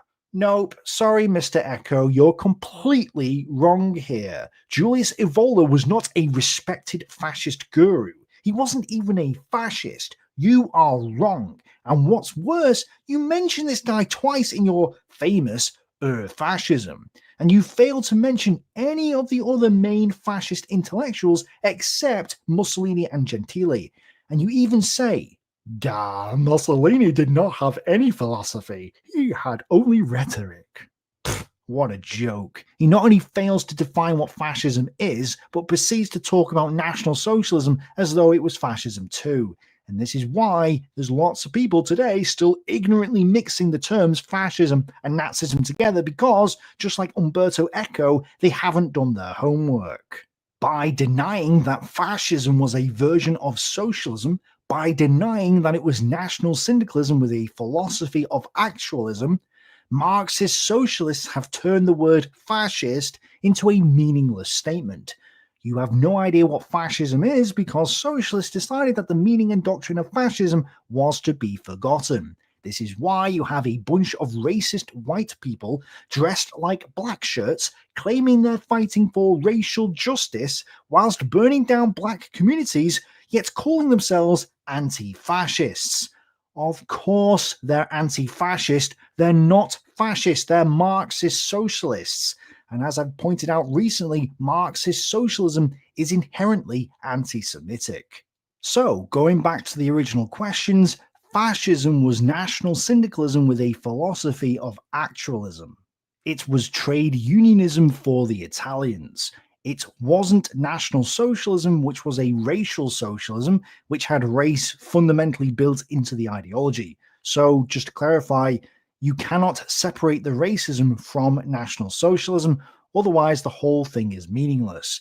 But you can separate it from fascism because fascism doesn't require the concept of racism in order to work.